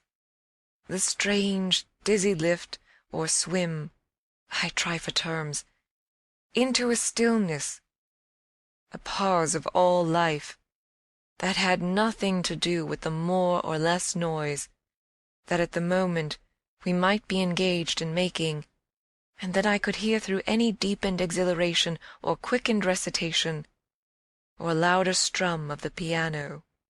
Then it was that the others, the outsiders, were there. Though they were not angels, they passed, as the French say, causing me, while they stayed, to tremble with the fear of their addressing to their younger victims some yet more infernal message or more vivid image than they had thought good enough for myself. What it was most impossible to get rid of was the cruel idea that, whatever I had seen, Miles and Flora saw more, things terrible and unguessable, and that sprang from dreadful passages of intercourse in the past. Such things naturally left on the surface, for the time, a chill which we vociferously denied that we felt, and we had, all three, with repetition, got into such splendid training that we went each time, almost automatically, to mark the close of the incident through the very same movements. It was striking of the children, at all events, to kiss me inveterately with a kind of wild irrelevance, and never to fail, one or the other, of the precious question that had helped us through many a peril. "When do you think he will come? Don't you think we ought to write?" There was nothing like that inquiry, we found by experience, for carrying off an awkwardness.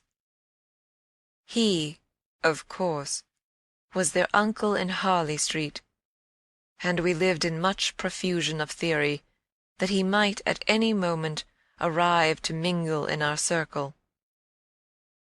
It was impossible to have given less encouragement than he had done to such a doctrine, but if we had not had the doctrine to fall back upon, we should have deprived each other of some of our finest exhibitions. He never wrote to them.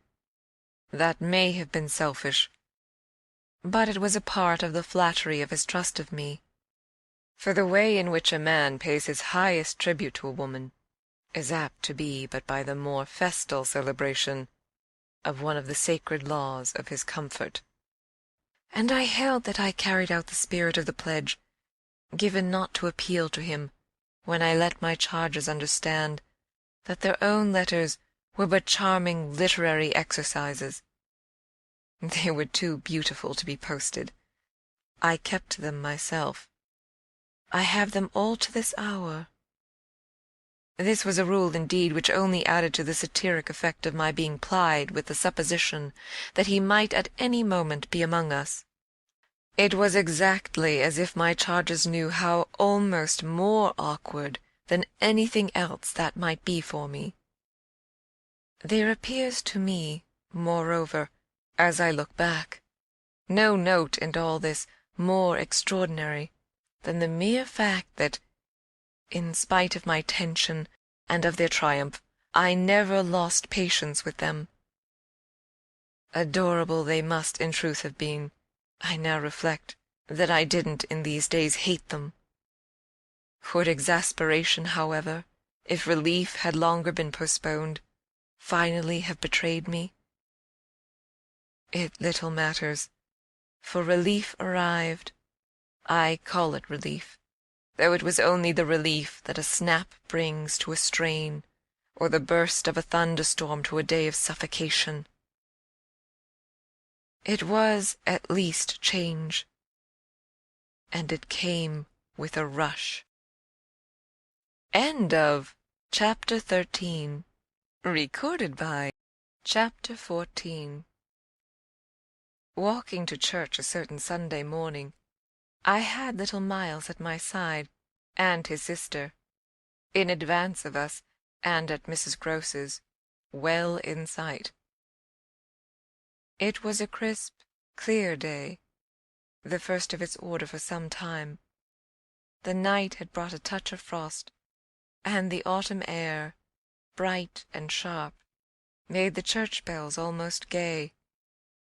It was an odd accident of thought that I should have happened at such a moment to be particularly and very gratefully struck with the obedience of my little charges. Why did they never resent my inexorable, my perpetual society? Something or other had brought nearer home to me that I had all but pinned the boy to my shawl, and that, in the way our companions were marshalled before me, I might have appeared to provide against some danger of rebellion. I was like a jailer with an eye to possible surprises and escapes.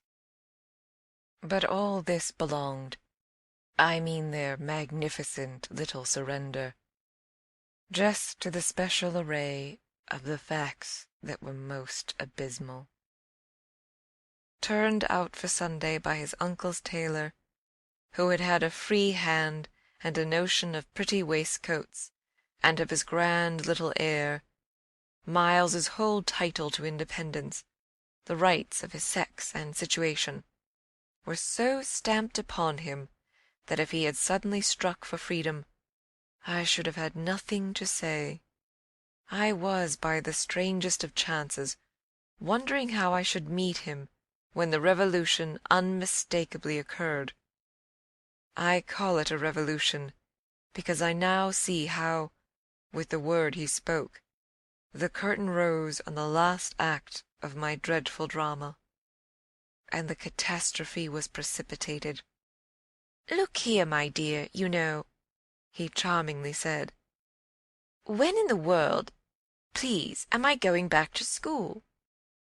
Transcribed here the speech sounds harmless enough, particularly as uttered in the sweet, high, casual pipe with which at all interlocutors, but above all at his eternal governess, he threw off intonations as if he were tossing roses. There was something in them that always made one catch, and I caught, at any rate, now so effectually that I stopped as short as if one of the trees of the park had fallen across the road. There was something new on the spot between us, and he was perfectly aware that I recognized it, though to enable me to do so, he had no need to look at a whit less candid and charming than usual. I could feel in him how he already, from my at first finding nothing to reply, perceived the advantage he had gained. I was so slow to find anything that he had plenty of time, after a minute, to continue with his suggestive but inconclusive smile. "You know, my dear, that for a fellow to be with a lady always," his "my dear" was constantly on his lips for me, and nothing could have expressed more the exact shade of the sentiment with which I desired to inspire my pupils than its fond familiarity. It was so respectfully easy. But oh, how I felt that at present I must pick my own phrases. I remember that, to gain time, I tried to laugh, and I seemed to see in the beautiful face with which he watched me how ugly and queer I looked. "And always with the same lady?" I returned. He neither blanched nor winked. The whole thing was virtually out between us. "Ah, of course, she's a jolly, perfect lady. But after all, I'm a fellow, don't you see? That's, well, getting on." I lingered there with him an instant ever so kindly. "Yes, you're getting on."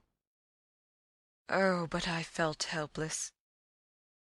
I have kept to this day the heartbreaking little idea of how he seemed to know that and to play with it. "And you can't say I've not been awfully good, can you?" I laid my hand on his shoulder, for, though I felt how much better it would have been to walk on, I was not yet quite able. "No, I can't say that, Miles. Except just that one night, you know.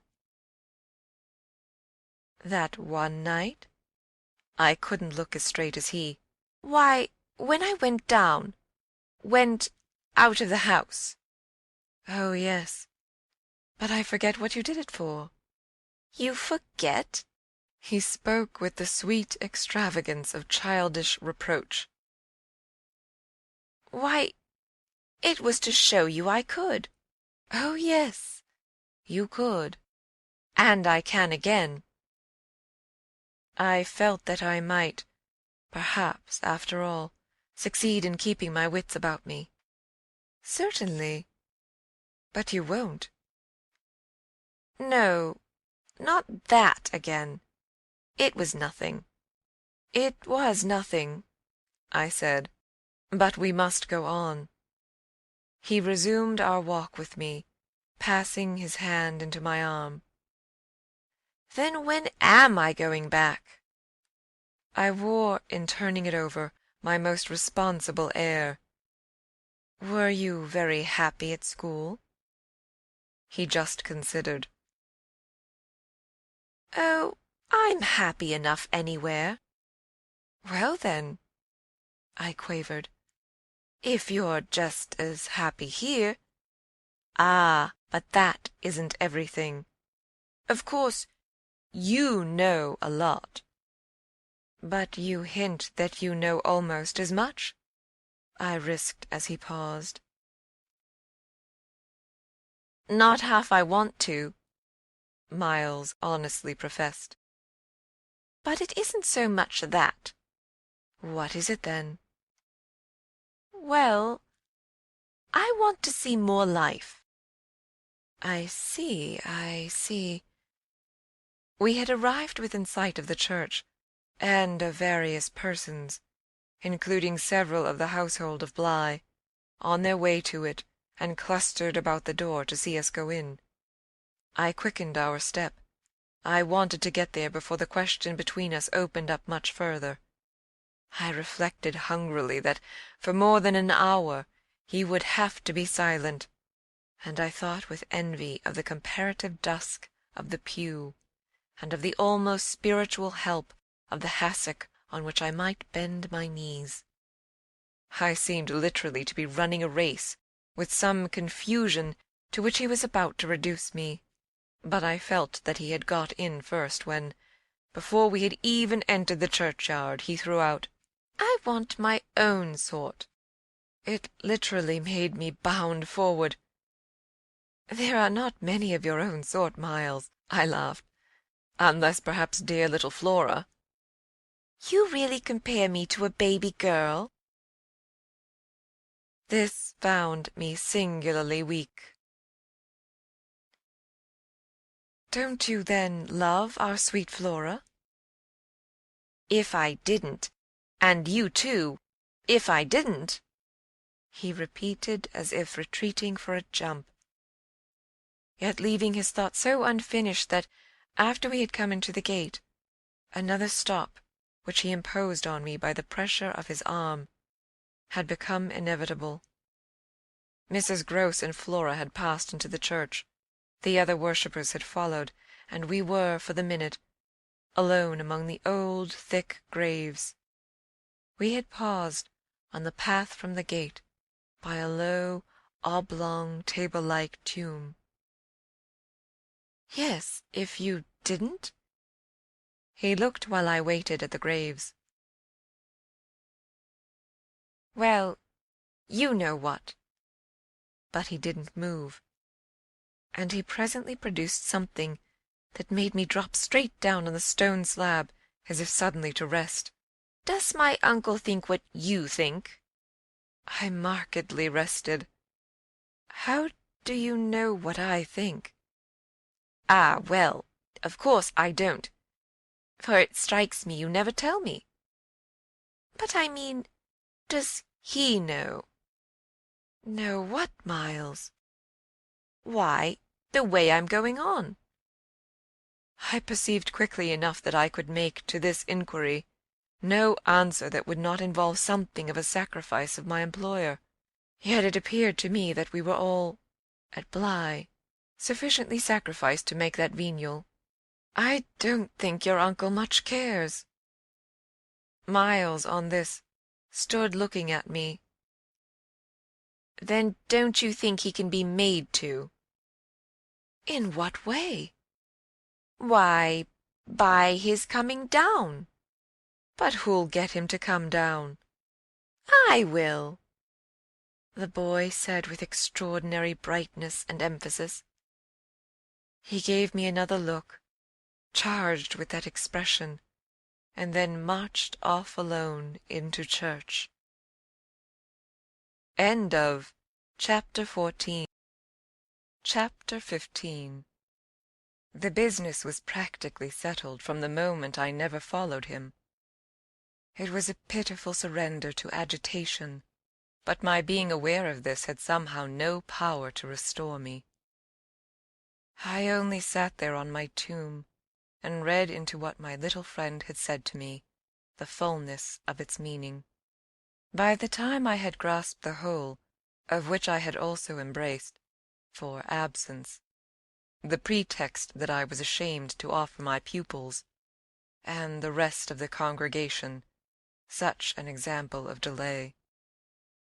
What I said to myself above all was that Miles had got something out of me, and that the proof of it, for him, would be just this awkward collapse.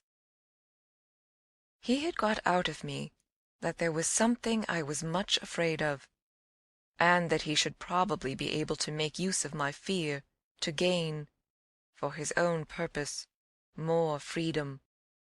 My fear was of having to deal with the intolerable question of the grounds of his dismissal from school, for that was really but the question of the horrors gathered behind.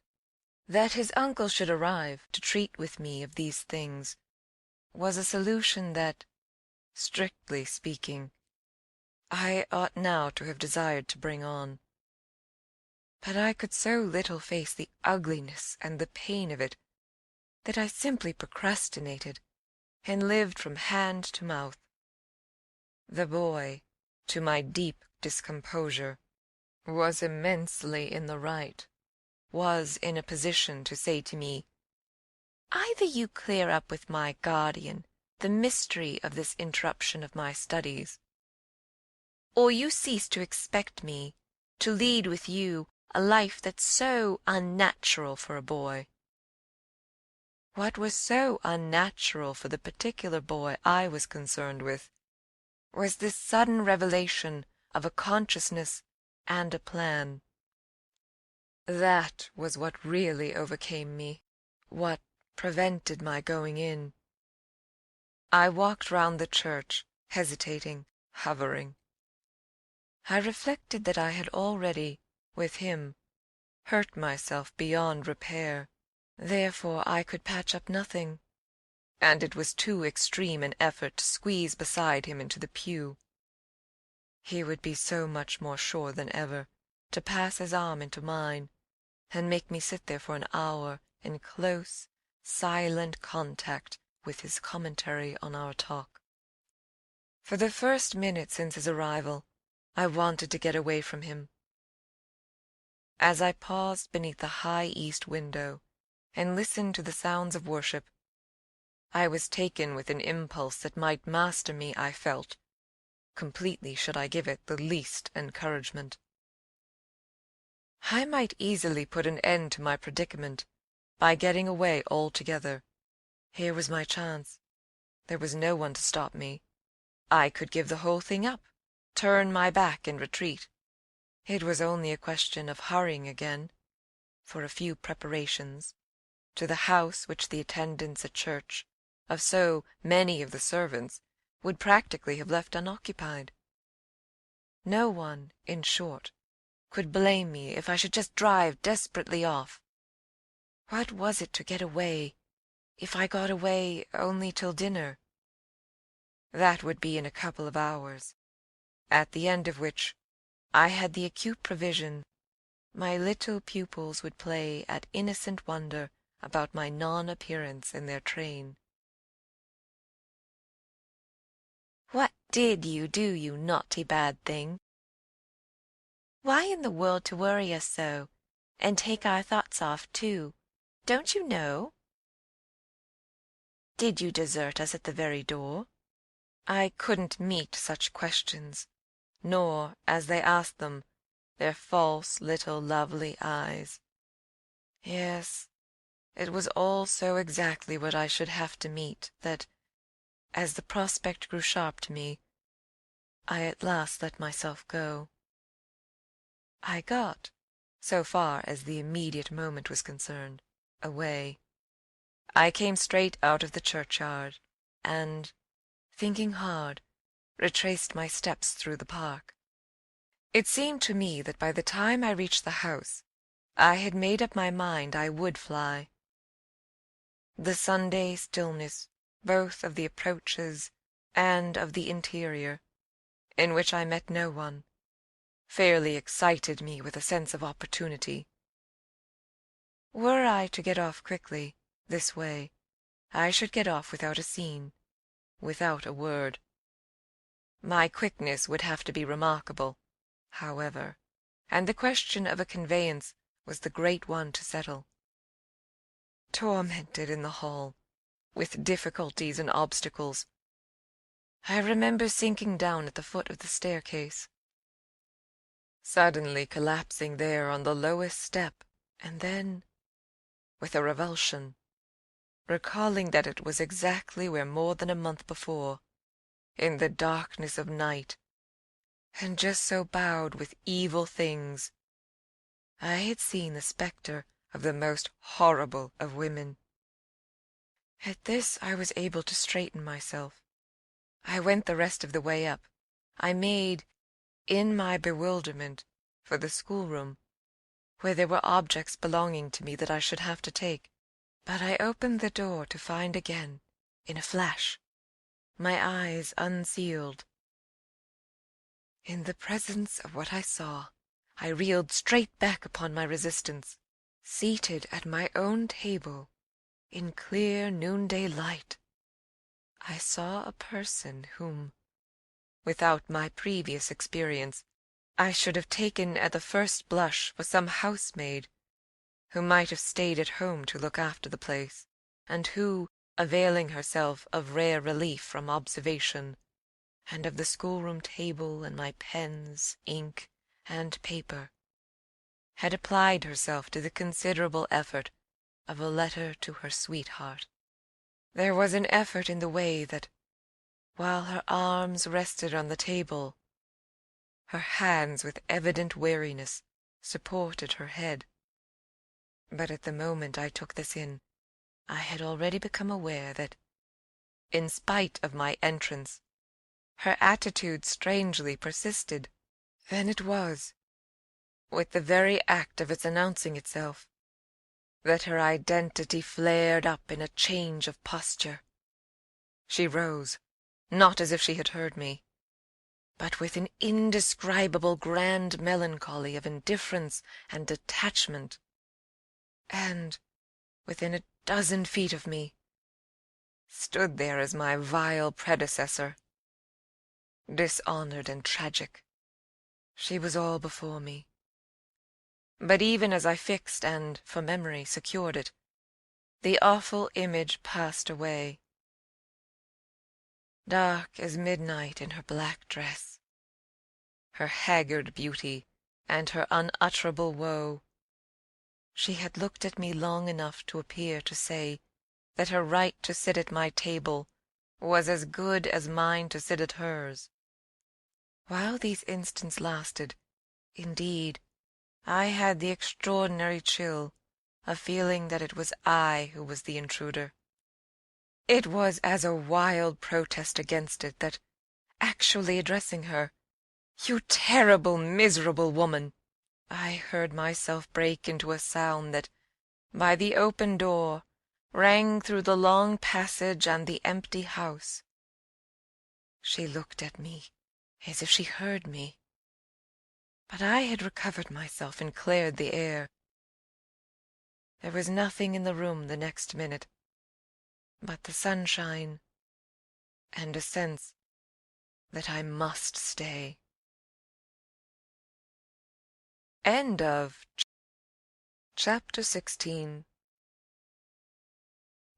I had so perfectly expected that the return of my pupils would be marked by a demonstration that I was freshly upset at having to take into account that they were dumb about my absence.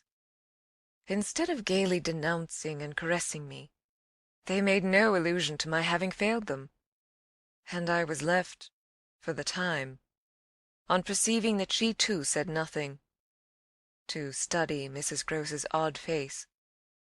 I did this to such purpose that I made sure they had in some way bribed her to silence, a silence that, however, I would engage to break down on the first private opportunity.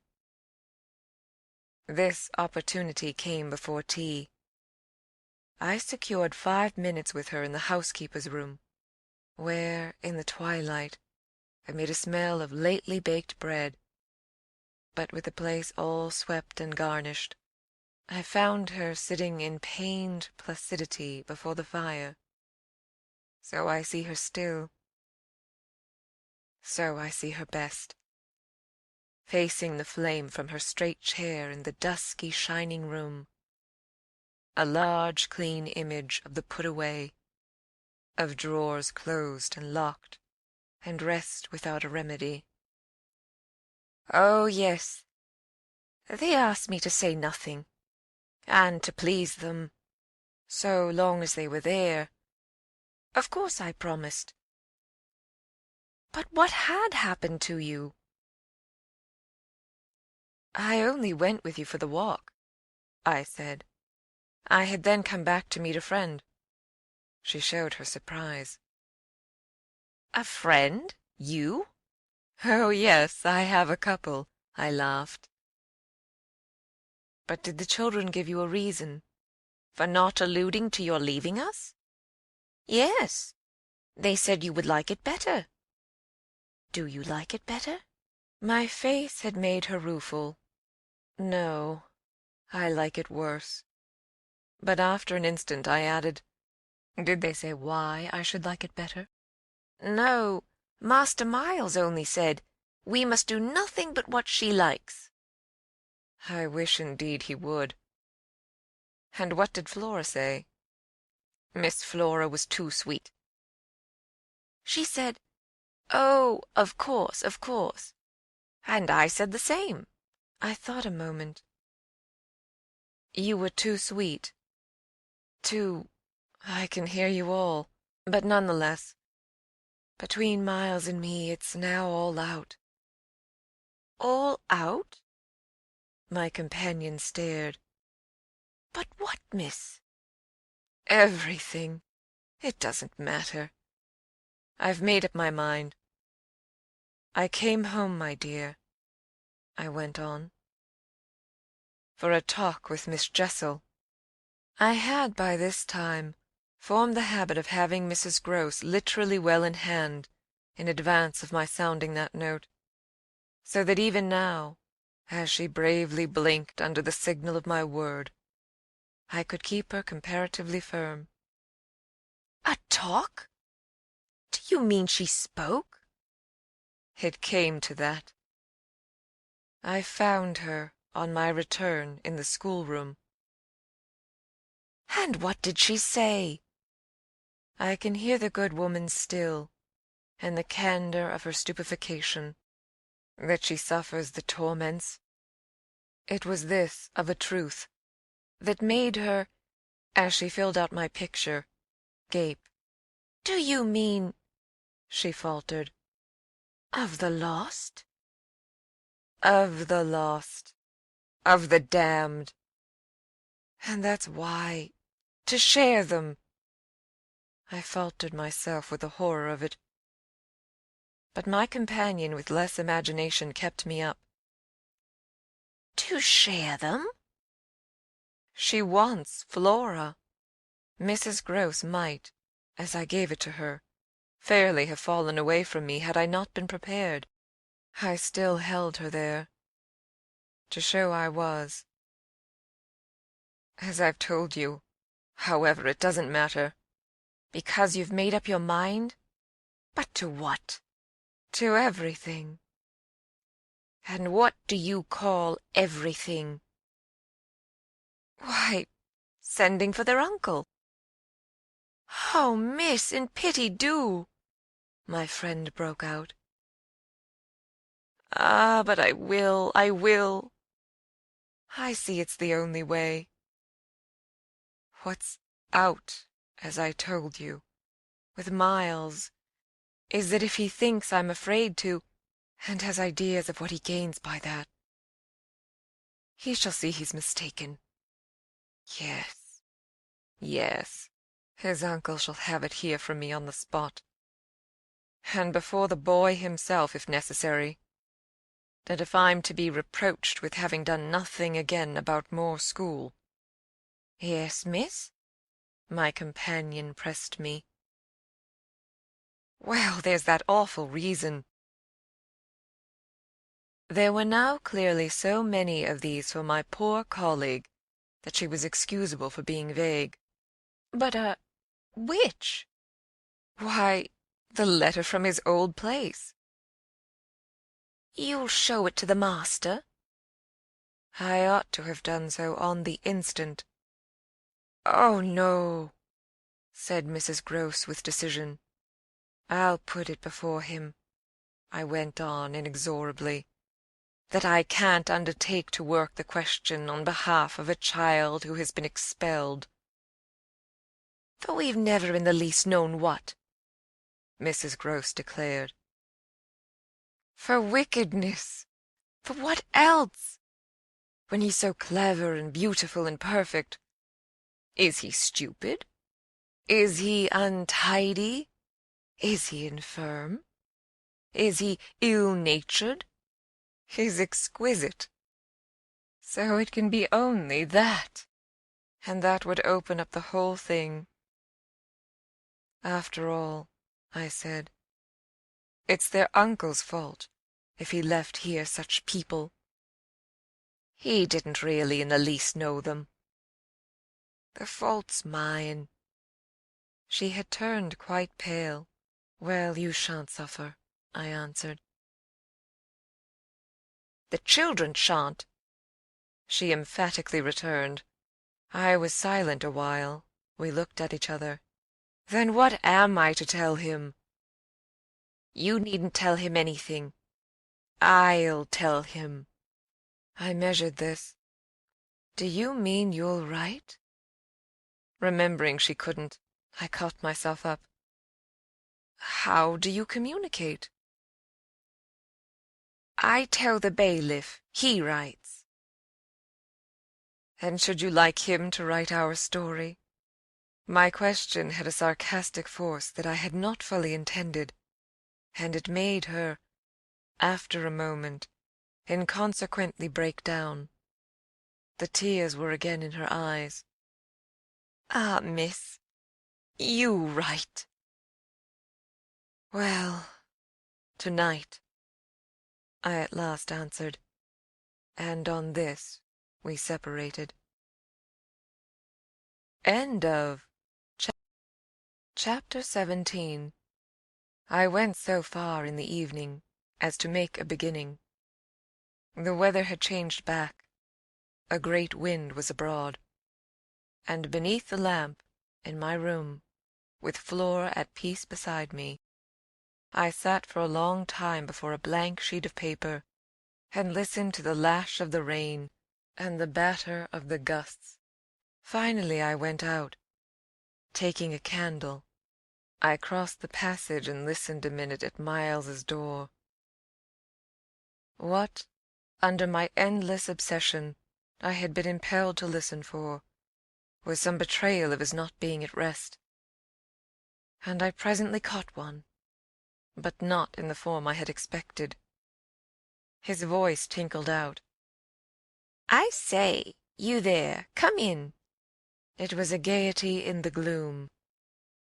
I went in with my light and found him in bed, very wide awake. but very much at his ease. "Well, what are you up to?" he asked with a grace of sociability in which it occurred to me that Mrs. Grose, had she been present, might have looked in vain for proof that anything was out. I stood over him with my candle. "How did you know I was there?" "Why, of course I heard you. Did you fancy you made no noise? You're like a troop of cavalry." He beautifully laughed. "Then you weren't asleep?" "Not much. I lie awake and think." I had put my candle designedly a short way off, and then, as he held out his friendly old hand to me, had sat down on the edge of his bed. "What is it," I asked, "that you think of?" "What in the world, my dear, but you?" "Ah, the pride I take in your appreciation doesn't insist on that. I had so far rather you slept." "Well, I think also, you know, of this queer business of ours." I marked the coolness of his firm little hand. "Of what queer business, Miles?" "Why, the way you bring me up, and all the rest." I fairly held my breath a minute, and even from my glimmering taper there was light enough to show how he smiled up at me from his pillow. "What do you mean by all the rest?" "Oh, you know, you know." I could say nothing for a minute, though I felt, as I held his hand and our eyes continued to meet, that my silence had all the air of admitting his charge, and that nothing in the whole world of reality was perhaps at that moment so fabulous as our actual relation. "Certainly you shall go back to school," I said, "if it be that that troubles you. But not to the old place. We must find another, a better. How could I know it did trouble you, this question, when you never told me so, never spoke of it at all?" His clear, listening face, framed in its smooth whiteness, made him for the minute as appealing as some wistful patient in a children's hospital, and I would have given, as the resemblance came to me, all I possessed on earth, really to be the nurse or the sister of charity who might have helped to cure him. Well, even as it was, I perhaps might help. Do you know, you've never said a word to me about your school. I mean the old one. Never mentioned it in any way." He seemed to wonder. He smiled with the same loveliness. But he clearly gained time. He waited. He called for guidance. "Haven't I?" It wasn't for me to help him. It was for the thing I had met. Something in his tone and the expression of his face, as I got this from him, set my heart aching with such a pang as it had never yet known. So unutterably touching was it to see his little brain puzzled and his little resources taxed to play, under the spell laid on him, a part of innocence and consistency. "No, never, from the hour you came back. You've never mentioned to me one of your masters, one of your comrades, nor the least little thing that ever happened to you at school.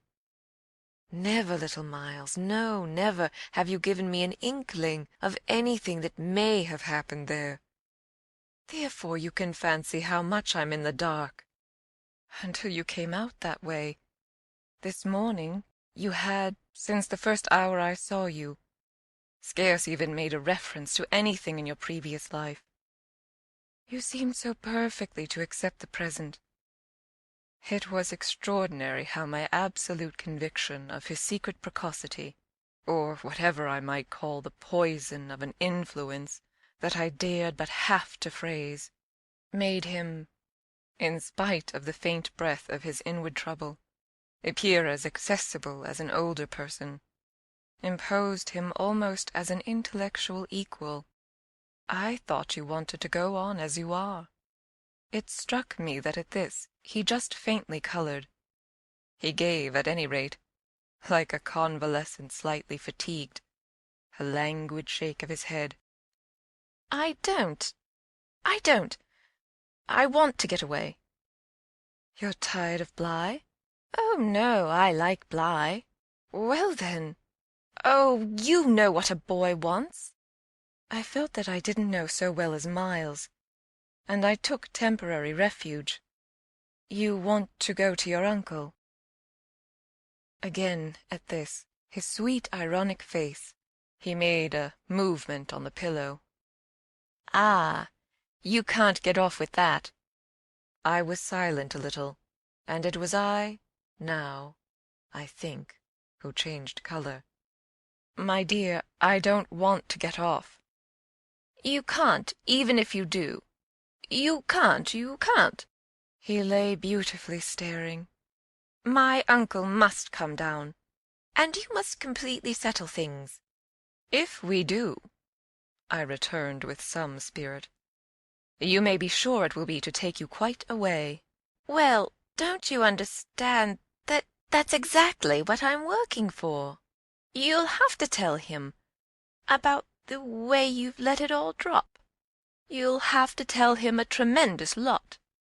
The exultation with which he uttered this helped me somehow, for the instant, to meet him rather more. And how much will you, Miles, have to tell him? There are things he'll ask you. He turned it over. Very likely. But what things? The things you've never told me. To make up his mind what to do with you. He can't send you back. Oh, I don't want to go back, he broke in. I want a new field. He said it with admirable serenity, with positive, unimpeachable gaiety, and doubtless it was that very note that most evoked for me the poignancy, the unnatural, childish tragedy of his probable reappearance at the end of 3 months with all this bravado and still more dishonor. It overwhelmed me now that I should never be able to bear that, and it made me let myself go.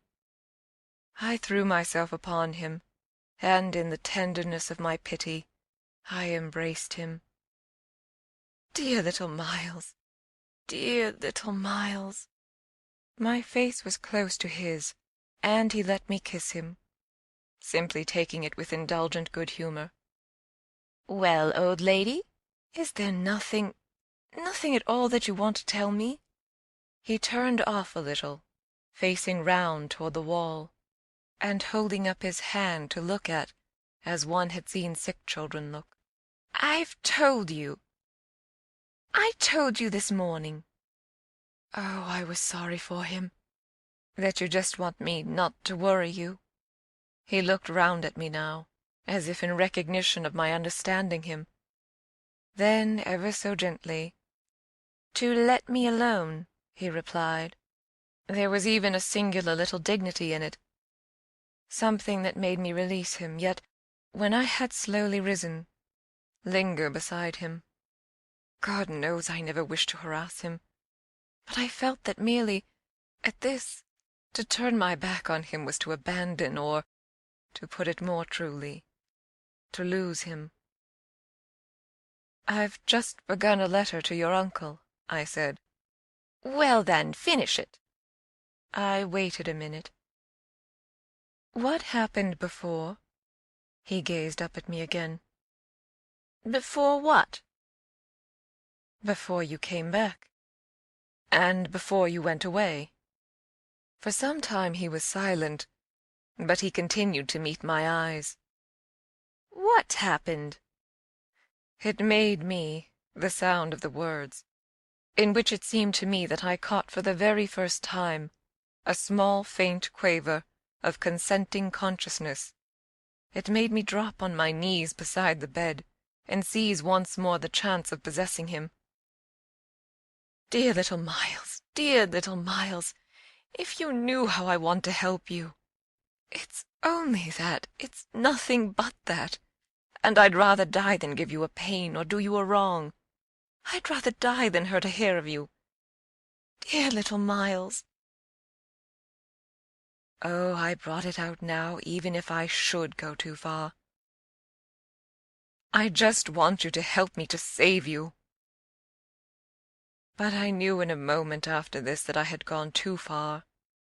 The answer to my appeal was instantaneous, but it came in the form of an extraordinary blast and chill, a gust of frozen air, and a shake of the room as great as if, in the wild wind, the casement had crashed in.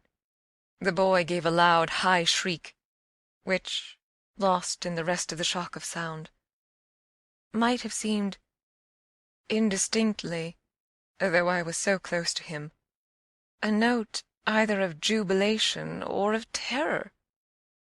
I jumped to my feet again and was conscious of darkness. So for a moment we remained, while I stared about me, and saw that the drawn curtains were unstirred and the window tight. "Why, the candle's out!" I then cried. "It was I who blew it, dear," said Miles. End of Chapter 17. Chapter 18. The next day, after lessons, Mrs. Grose found a moment to say to me quietly, "Have you written, miss?" "Yes, I've written." But I didn't add, for the hour, that my letter sealed and directed was still in my pocket. There would be time enough to send it before the messenger should go to the village. Meanwhile, there had been, on the part of my pupils, no more brilliant, more exemplary morning. It was exactly as if they had both had at heart to gloss over any recent little friction. They performed the dizziest feats of arithmetic, soaring quite out of my feeble range, and perpetrated in higher spirits than ever geographical and historical jokes. It was conspicuous, of course, in Miles in particular, that he appeared to wish to show how easily he could let me down. This child, to my memory, really lives in a setting of beauty and misery that no words can translate. There was a distinction all his own in every impulse he revealed. Never was a small natural creature, to the uninitiated eye, all frankness and freedom, a more ingenious, a more extraordinary little gentleman. I had perpetually to guard against the wonder of contemplation into which my initiated view betrayed me, to check the irrelevant gaze and discouraged sigh in which I constantly both attacked and renounced the enigma of what such a little gentleman could have done that deserved a penalty, say that by the dark prodigy I knew, the imagination of all evil had been opened up to him. Oh, the justice within me ached for the proof that it could ever have flowered into an act. He had never, at any rate, been such a little gentleman as when, after our early dinner on this dreadful day, he came round to me and asked if I shouldn't like him, for half an hour, to play to me. David playing to Saul could never have shown a finer sense of the occasion. It was literally a charming exhibition of tact, of magnanimity, and quite tantamount to his saying outright, "The true knights we love to read about never push an advantage too far." I know what you mean now. You mean that to be let alone yourself, and not followed up, you'll cease to worry and spy upon me, won't keep me so close to you, or let me go and come. Well, I come, you see, but I don't go. There'll be plenty of time for that. I do really delight in your society, and I only want to show you that I contend for a principle. It may be imagined whether I resisted this appeal, or failed to accompany him again, hand in hand, to the schoolroom. He sat down at the old piano and played as he had never played. And if there are those who think he had better have been kicking a football, I can only say that I wholly agree with them. For at the end of a time that under his influence I had quite ceased to measure, I started up with a strange sense of having literally slept at my post. It was after luncheon and by the schoolroom fire, and yet I hadn't really in the least slept. I had only done something much worse. I had forgotten where all this time was Flora. When I put the question to Miles, he played on a minute before answering, and then could only say, "Why, my dear, how do I know?" breaking moreover into a happy laugh, which immediately after, as if it were a vocal accompaniment, he prolonged into incoherent, extravagant song. I went straight to my room, but his sister was not there. Then, before going downstairs, I looked into several others. As she was nowhere about, she would surely be with Mrs. Grose, whom, in the comfort of that theory, I accordingly proceeded in quest of. I found her where I had found her the evening before, but she met my quick challenge with blank, scared ignorance. She had only supposed that after the repast I had carried off both the children, as to which she was quite in her right, for it was the very first time I had allowed the little girl out of my sight without some special provision. Of course now indeed she might be with the maids, so that the immediate thing was to look for her without an air of alarm. This we promptly arranged between us. But when, 10 minutes later, and in pursuance of our agreement, we met in the hall, it was only to report on either side that after guarded inquiries we had altogether failed to trace her. For a minute there, apart from observation, we exchanged mute alarms, and I could feel with what high interest my friend returned me all those I had from the first given her. "She'll be above," she presently said. "in one of the rooms you haven't searched." "No, she's at a distance." I had made up my mind. "She has gone out." Mrs. Grose stared. "Without a hat?" I naturally also looked volumes. Isn't that woman always without one? "She's with her?" "She's with her," I declared. "We must find them." My hand was on my friend's arm, but she failed for the moment, confronted with such an account of the matter, to respond to my pressure. She communed, on the contrary, on the spot, with her uneasiness. "And where's Master Miles?" "Oh, he's with Quint. They're in the schoolroom." "Lord, miss!" My view, I was myself aware, and therefore I suppose my tone, had never yet reached so calm an assurance. "The trick's played," I went on. "They've successfully worked their plan. He found the most divine little way to keep me quiet while she went off." "Divine?" Mrs. Grose bewilderedly echoed. "Infernal, then," I almost cheerfully rejoined. "He has provided for himself as well. But come." She had helplessly gloomed at the upper regions. "You leave him?" "So long with Quint?" "Yes, I don't mind that now." She always ended at these moments by getting possession of my hand, and in this manner she could at present still stay me. But after grasping an instant at my sudden resignation, "Because of your letter?" she eagerly brought out. I quickly, by the way of answer, felt for my letter, drew it forth, held it up, and then, freeing myself, went and laid it on the great hall table.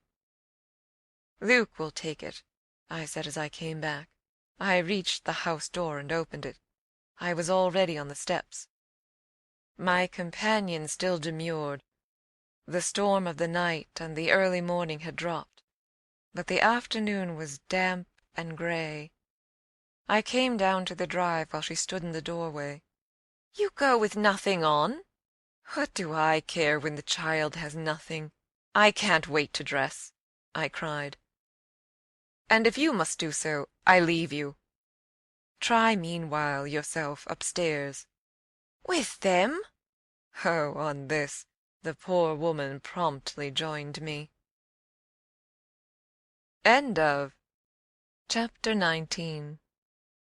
We went straight to the lake, as it was called at Bly, and I dare say rightly called, though I reflect that it may in fact have been a sheet of water less remarkable than it appeared to my untravelled eyes.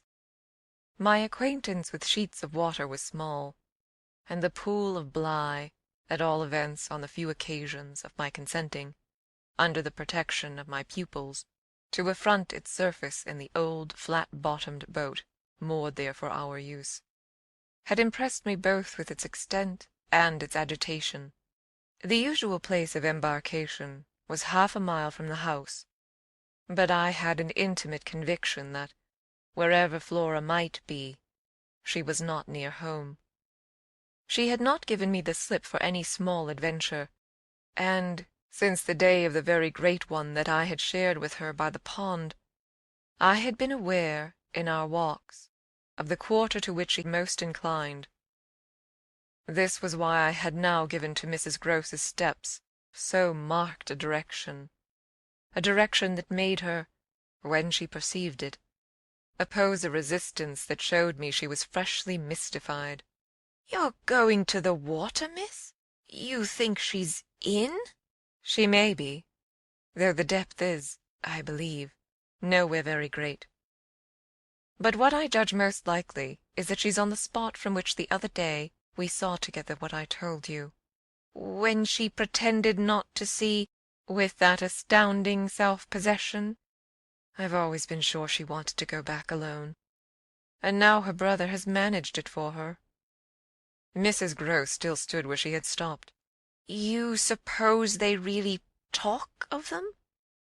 I could meet this with a confidence. They say things that if we heard them would simply appall us. "And if she is there?" Yes? "Then Miss Jessel is?" Beyond a doubt. You shall see. "Oh, thank you," my friend cried, planted so firm that, taking it in, I went straight on without her.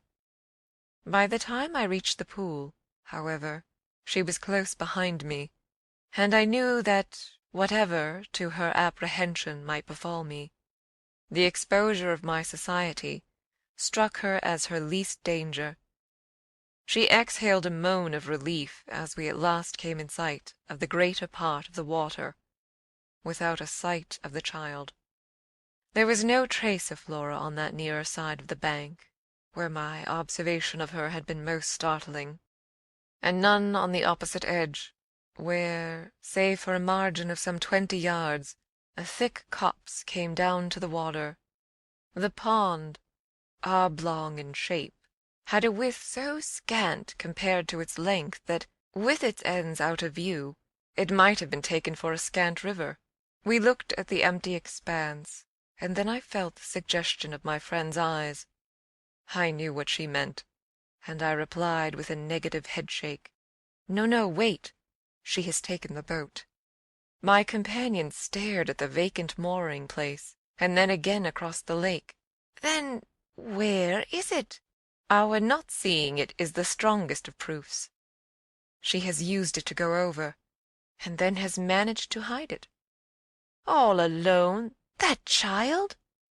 "She's not alone, and at such times she's not a child. She's an old, old woman."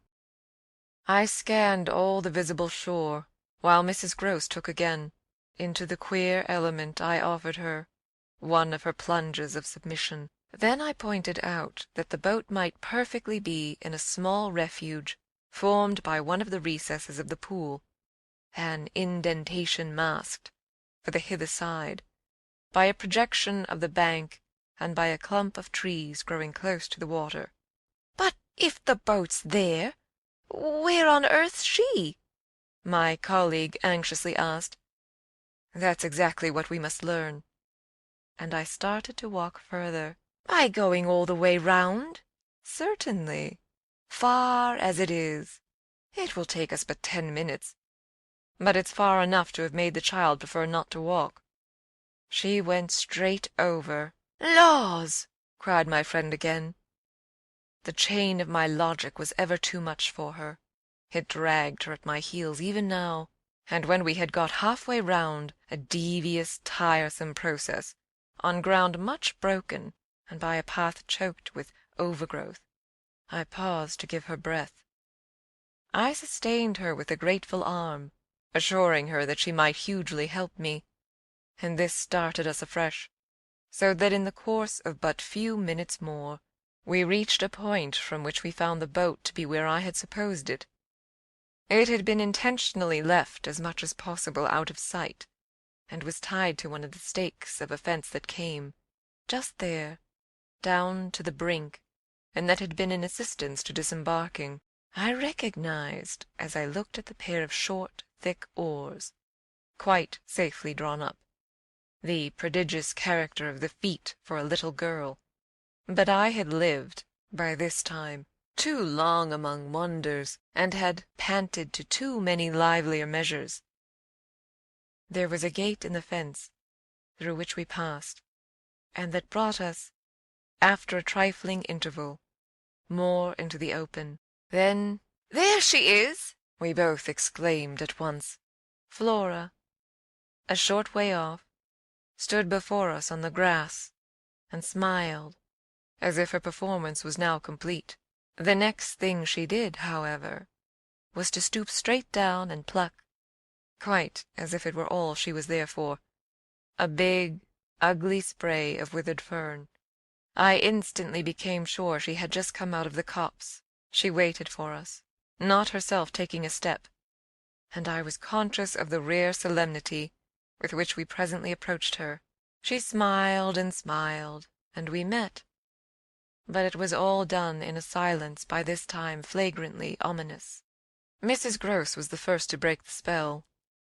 She threw herself on her knees, and, drawing the child to her breast, clasped in a long embrace the little tender, yielding body. While this dumb convulsion lasted, I could only watch it, which I did the more intently when I saw Flora's face peep at me over our companion's shoulder. It was serious now. The flicker had left it, but it strengthened the pang with which I, at that moment, envied Mrs. Grose the simplicity of her relation. Still, all this while, nothing more passed between us, save that Flora had let her foolish fern again drop to the ground. What she and I had virtually said to each other was that pretexts were useless now. When Mrs. Grose finally got up, she kept the child's hand, so that the two were still before me, and the singular reticence of our communion was even more marked in the frank look she launched me. "I'll be hanged," it said, "if I'll speak." It was Flora who, gazing all over me in candid wonder, was the first. She was struck with our bareheaded aspect. "Why, where are your things?" "Where yours are, my dear," I promptly returned. She had already got back her gaiety, and appeared to take this as an answer quite sufficient. "And where's Miles?" she went on. There was something in the small valor of it that quite finished me.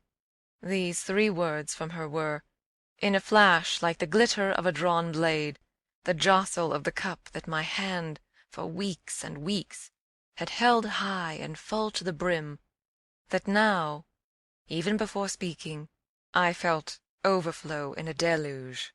"I'll tell you if you'll tell me," I heard myself say, then heard the tremor in which it broke. "Well, what?"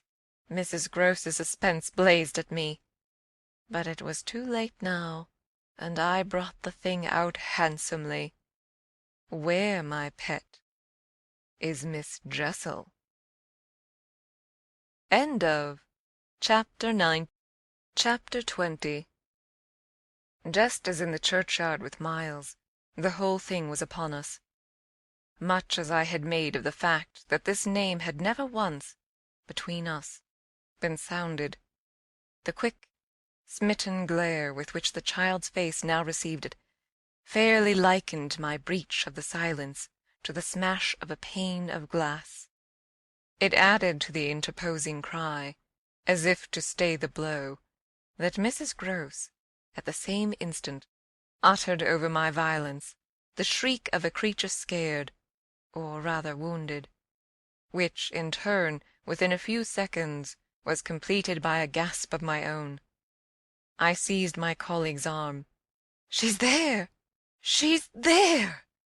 Miss Jessel stood before us on the opposite bank, exactly as she had stood the other time, and I remember, strangely, as the first feeling now produced in me, my thrill of joy at having brought on a proof. She was there, and I was justified. She was there, and I was neither cruel nor mad. She was there for poor scared Mrs. Grose, but she was there most for Flora, and no moment of my monstrous time was perhaps so extraordinary as that in which I consciously threw out to her, with the sense that, pale and ravenous demon as she was, she would catch and understand it, an inarticulate message of gratitude. She rose erect on the spot my friend and I had lately quitted, and there was not, in all the long reach of her desire, an inch of her evil that fell short. This first vividness of vision and emotion were things of a few seconds, during which Mrs. Grose's dazed blink across to where I pointed struck me as a sovereign sign that she too at last saw, just as it carried my own eyes precipitately to the child.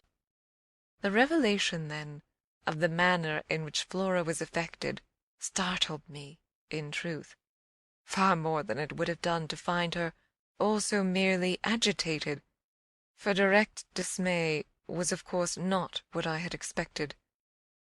Prepared and on her guard, as our pursuit had actually made her, she would repress every betrayal, and I was therefore shaken on the spot by my first glimpse of the particular one for which I had not allowed. To see her, without a convulsion of her small pink face, not even feign to glance in the direction of the prodigy I announced, but only, instead of that, turn at me an expression of hard, still gravity, an expression absolutely new and unprecedented, and that appeared to read and accuse and judge me. This was a stroke that somehow converted the little girl herself into the very presence that could make me quail. I quailed even though my certitude that she thoroughly saw was never greater than at that instant, and in the immediate need to defend myself, I called it passionately to witness. "She's there, you little unhappy thing. There, and you see her as well as you see me."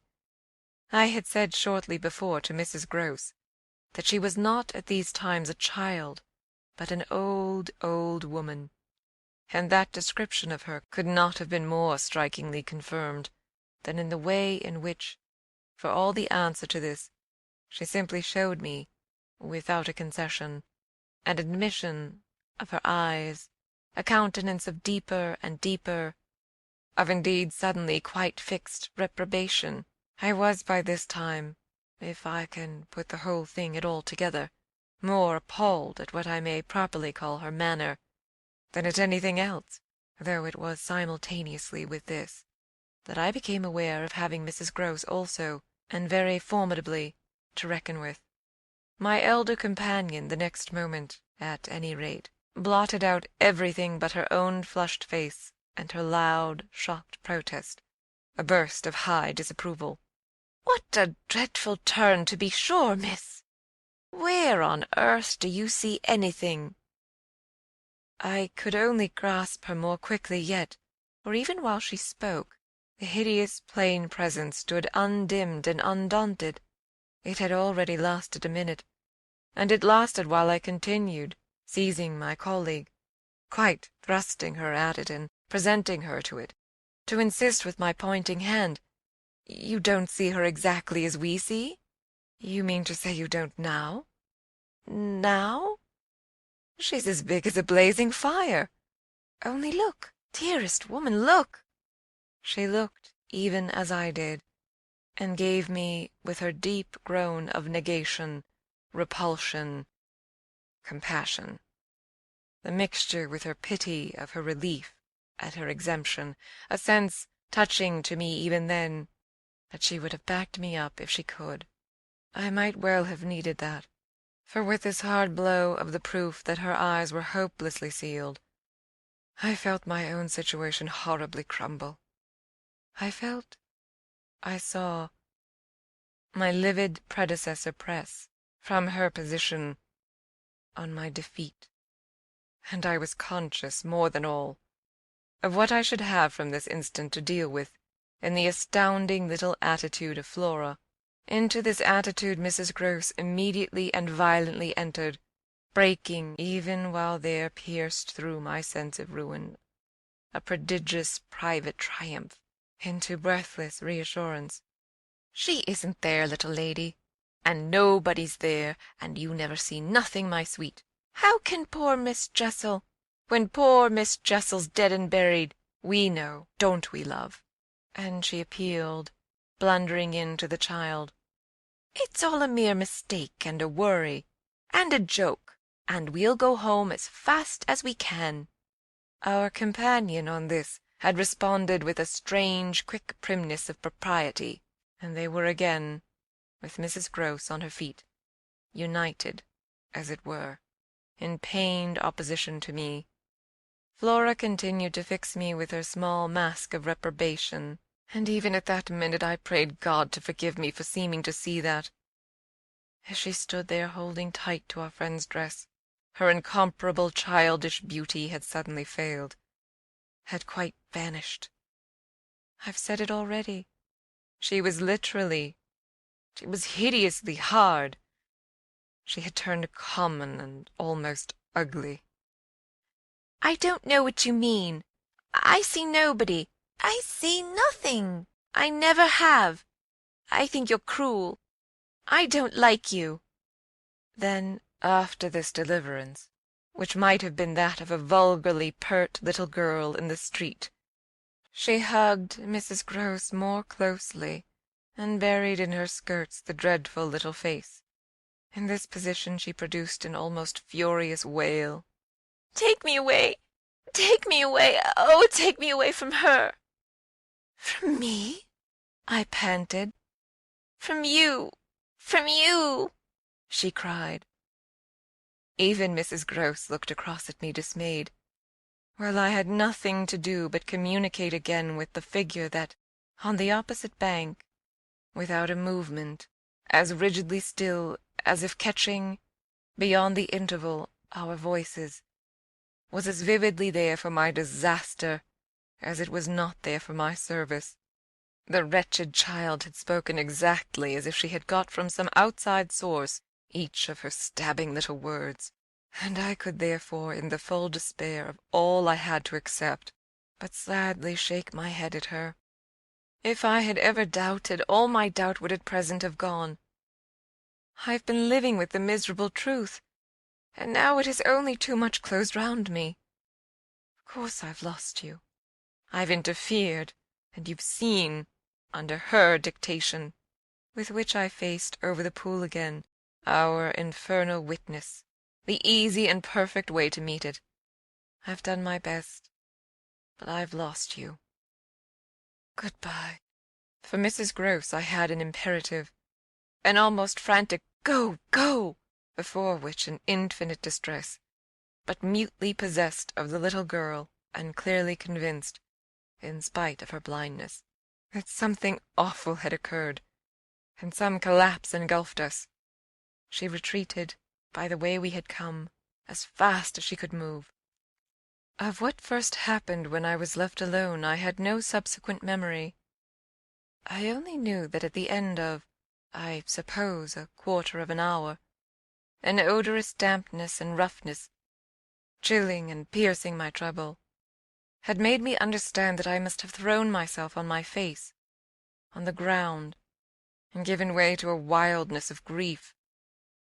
I must have lain there long and cried and sobbed, for when I raised my head the day was almost done. I had got up and looked a moment, through the twilight, at the grey pool and its blank, haunted edge, and then I took, back to the house, my dreary and difficult course. When I reached the gate in the fence, the boat, to my surprise, was gone, so that I had a fresh reflection to make on Flora's extraordinary command of the situation. She passed that night by the most tacit, and I should add, were not the word so grotesque a false note, the happiest of arrangements with Mrs. Grose. I saw neither of them on my return, but on the other hand, as by an ambiguous compensation, I saw a great deal of Miles. I saw, I can use no other phrase, so much of him that it was as if it were more than it had ever been. No evening I had passed at Bly had the portentous quality of this one, in spite of which, and in spite also of the deeper depths of consternation that had opened beneath my feet, there was literally, in the ebbing actual, an extraordinarily sweet sadness. On reaching the house I had never so much as looked for the boy. I had simply gone straight to my room to change what I was wearing, and to take in, at a glance, much material testimony to Flora's rupture. Her little belongings had all been removed. When later, by the schoolroom fire, I was served with tea by the usual maid, I indulged, on the article of my other pupil, in no inquiry whatever. He had his freedom now. He might have it to the end. Well, he did have it, and it consisted, in part at least, of his coming in at about 8 o'clock, and sitting down with me in silence.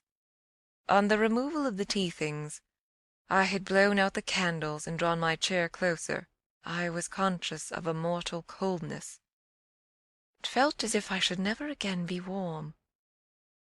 So, when he appeared, I was sitting in the glow with my thoughts. He paused a moment by the door as if to look at me, then, as if to share them, came to the other side of the hearth and sank into a chair. We sat there in absolute stillness, yet he wanted, I felt, to be with me. End of Chapter 20. Record Chapter 22. Yet it was when she had got off, and I missed her on the spot, that the great pinch really came. If I had counted on what it would give me to find myself alone with Miles, I speedily perceived, at least, that it would give me a measure. No hour of my stay, in fact, was so assailed with apprehensions as that of my coming down to learn that the carriage containing Mrs. Grose and my younger pupil had already rolled out of the gates. Now I was, I said to myself, face to face with the elements, and for much of the rest of the day, while I fought my weakness, I could consider that I had been supremely rash. It was a tighter place still than I had yet turned round in, all the more that, for the first time, I could see in the aspect of others a confused reflection of the crisis. What had happened naturally caused them all to stare. There was too little of the explained, throw out whatever we might, in the suddenness of my colleague's act. The maids and the men looked blank, the effect of which on my nerves was an aggravation, until I saw the necessity of making it a positive aid. It was precisely, in short, by just clutching the helm that I avoided total wreck, and I dare say that, to bear up at all, I became that morning very grand and very dry. I welcomed the consciousness that I was charged with much to do, and I caused it to be known as well that, left thus to myself, I was quite remarkably firm. I wandered with that manner for the next hour or two, all over the place, and looked, I have no doubt, as if I were ready for any onset, so for the benefit of whom it might concern, I paraded with a sick heart. The person it appeared least to concern proved to be, till dinner, little Miles himself.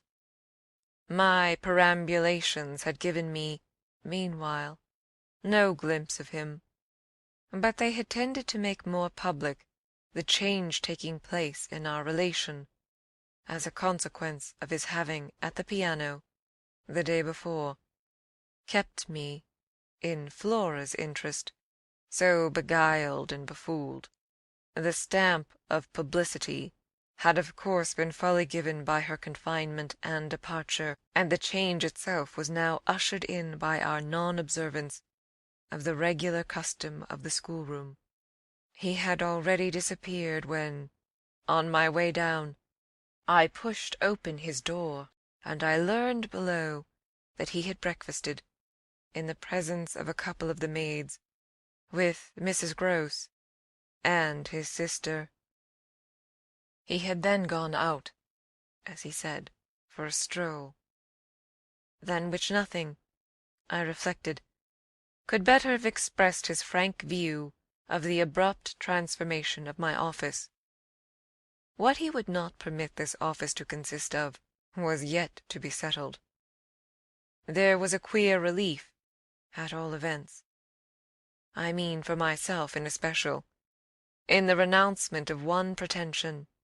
If so much had sprung to the surface, I scarce put it too strongly in saying that what had perhaps sprung highest was the absurdity of our prolonging the fiction that I had anything more to teach him.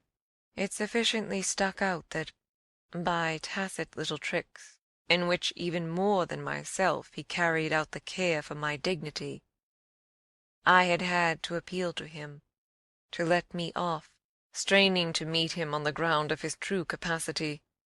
He had at any rate his freedom now.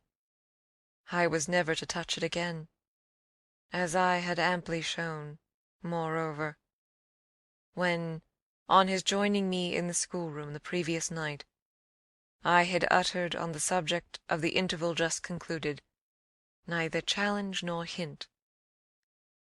I had too much, from this moment, my other ideas. Yet when he at last arrived, the difficulty of applying them, the accumulations of my problem, were brought straight home to me by the beautiful little presents on which what had occurred had as yet, for the eye, dropped neither stain nor shadow. To mark for the house the high state I cultivated, I decreed that my meals with the boy should be served, as we called it, downstairs, so that I had been awaiting him in the ponderous pomp of the room outside of the window, of which I had had from Mrs. Grose, that first scared Sunday, my flash of something it would scarce have done to call light. Here at present I felt afresh, for I had felt it again and again, how my equilibrium depended on the success of my rigid will, the will to shut my eyes as tight as possible to the truth that what I had to deal with was revoltingly against my nature. I could only get on at all by taking nature into my confidence and my account, by treating my monstrous ordeal as a push in a direction unusual, of course, and unpleasant, but demanding, after all, for a fair front, only another turn of the screw of ordinary human virtue. No attempt, none the less, could well require more tact than just this attempt to supply oneself all the nature. How could I put even a little of that article into a suppression of reference to what had occurred? How, on the other hand, could I make reference without a new plunge into the hideous obscure? Well, a sort of answer, after a time, had come to me, and it was so far confirmed as that I was met, incontestably, by the quickened vision of what was rare in my little companion. It was indeed as if he had found even now, as he had so often found at lessons, still some other delicate way to ease me off. Wasn't there light in the fact which, as we shared our solitude, broke out with a specious glitter it had never yet quite worn? The fact that, opportunity aiding, precious opportunity which had now come, it would be preposterous, with a child so endowed, to forego the help one might wrest from absolute intelligence? What had his intelligence been given him for but to save him? Mightn't one, to reach his mind, risk the stretch of an angular arm over his character? It was as if, when we were face to face in the dining-room, he had literally shown me the way. The roast mutton was on the table, and I had dispensed with attendance. Miles, before he sat down, stood a moment with his hands in his pockets, and looked at the joint, on which he seemed on the point of passing some humorous judgment.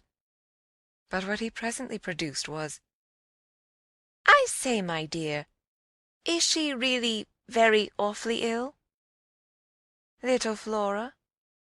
Not so bad, but that she'll presently be better. London will set her up." Bligh had ceased to agree with her. "Come here and take your mutton."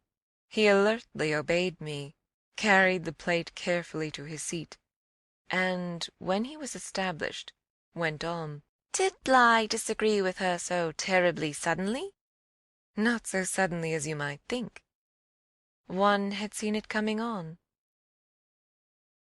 "Then why didn't you get her off before?" "Before what?" "Before she became too ill to travel." I found myself prompt. "She's not too ill to travel. She only might have become so if she had stayed. This was just the moment to seize. The journey will dissipate the influence. Oh, I was grand. And carry it off." I see. Miles, for that matter, was grand too. He settled to his repast with the charming little table manner that, from the day of his arrival, had relieved me of all grossness of admonition. Whatever he had been driven from school for, it was not for ugly feeding. He was irreproachable, as always, to-day, but he was unmistakably more conscious. He was discernibly trying to take for granted more things than he found. Without assistance, quite easy. And he dropped into peaceful silence while he felt his situation. Our meal was of the briefest, mine a vain pretence, and I had the things immediately removed. While this was done, Miles stood again with his hands in his little pockets and his back to me, stood and looked out of the wide window through which, that other day, I had seen what pulled me up. We continued silent while the maid was with us, as silent, it whimsically occurred to me, as some young couple who, on their wedding journey at the inn, feel shy in the presence of the waiter. He turned round only when the waiter had left us. "Well, so we're alone." End of chapter 23. Oh, more or less. I fancy my smile was pale. Not absolutely. We shouldn't like that, I went on. "No, I suppose we shouldn't. Of course, we have the others." We have the others. We have indeed the others, I concurred. "Yet, even though we have them," he returned, still with his hands in his pockets, and planted there in front of me, "they don't much count, do they?" I made the best of it, but I felt wan. "It depends on what you call much." "Yes," with all accommodation. "everything depends." On this, however, He faced to the window again, and presently reached it with his vague, restless, cogitating step. He remained there a while, with his forehead against the glass, in contemplation of the stupid shrubs I knew and the dull things of November. I had always my hypocrisy of work, behind which now I gained the sofa, steadying myself with it there, as I had repeatedly done, at those moments of torment that I have described as the moments of my knowing the children to be given to something from which I was barred. I sufficiently obeyed my habit of being prepared for the worst, but an extraordinary impression dropped on me as I extracted a meaning from the boy's embarrassed back, none other than the impression that I was not barred now. This inference grew in a few minutes to sharp intensity, and seemed bound up with the direct perception that it was positively he who was. The frames and squares of the great window were a kind of image, for him, of a kind of failure. I felt that I saw him, at any rate, shut in or shut out. He was admirable, but not comfortable. I took it in with a throb of hope. Wasn't he looking, through the haunted pane, for something he couldn't see? And wasn't it the first time in the whole business that he had known such a lapse? The first, the very first. I found it a splendid portent. It made him anxious, though he watched himself. He had been anxious all day, and, even while in his usual sweet little manner he sat at table, had needed all his small strange genius to give it a gloss. When he at last turned round to meet me, it was almost as if this genius had succumbed.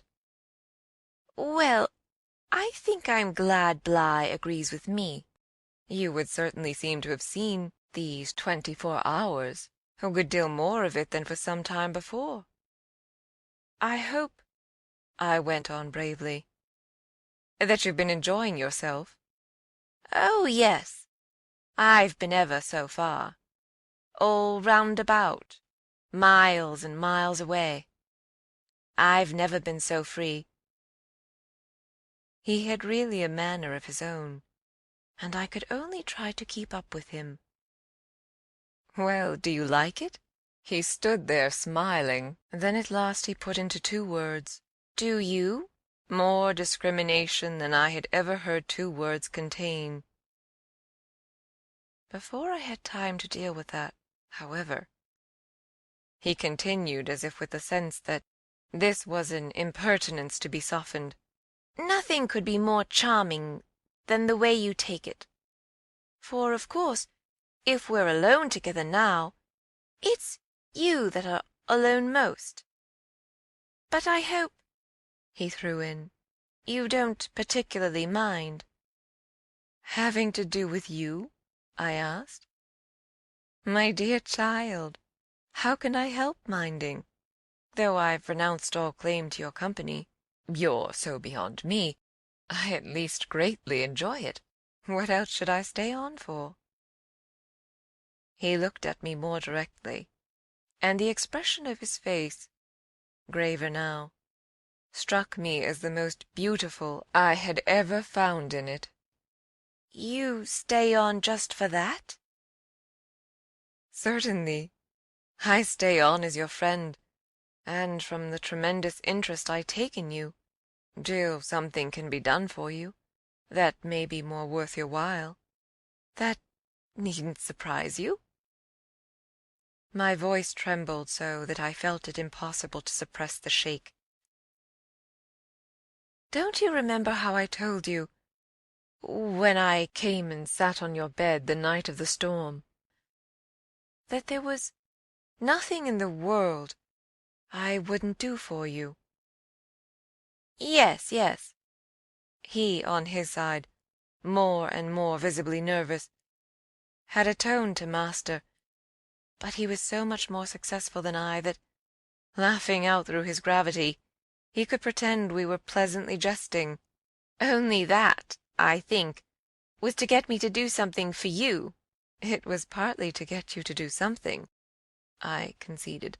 But, you know, you didn't do it. Oh, yes, he said with the brightest superficial eagerness. You wanted me to tell you something. That's it. Out, straight out. What you have on your mind, you know. Ah, then, is that what you stayed over for?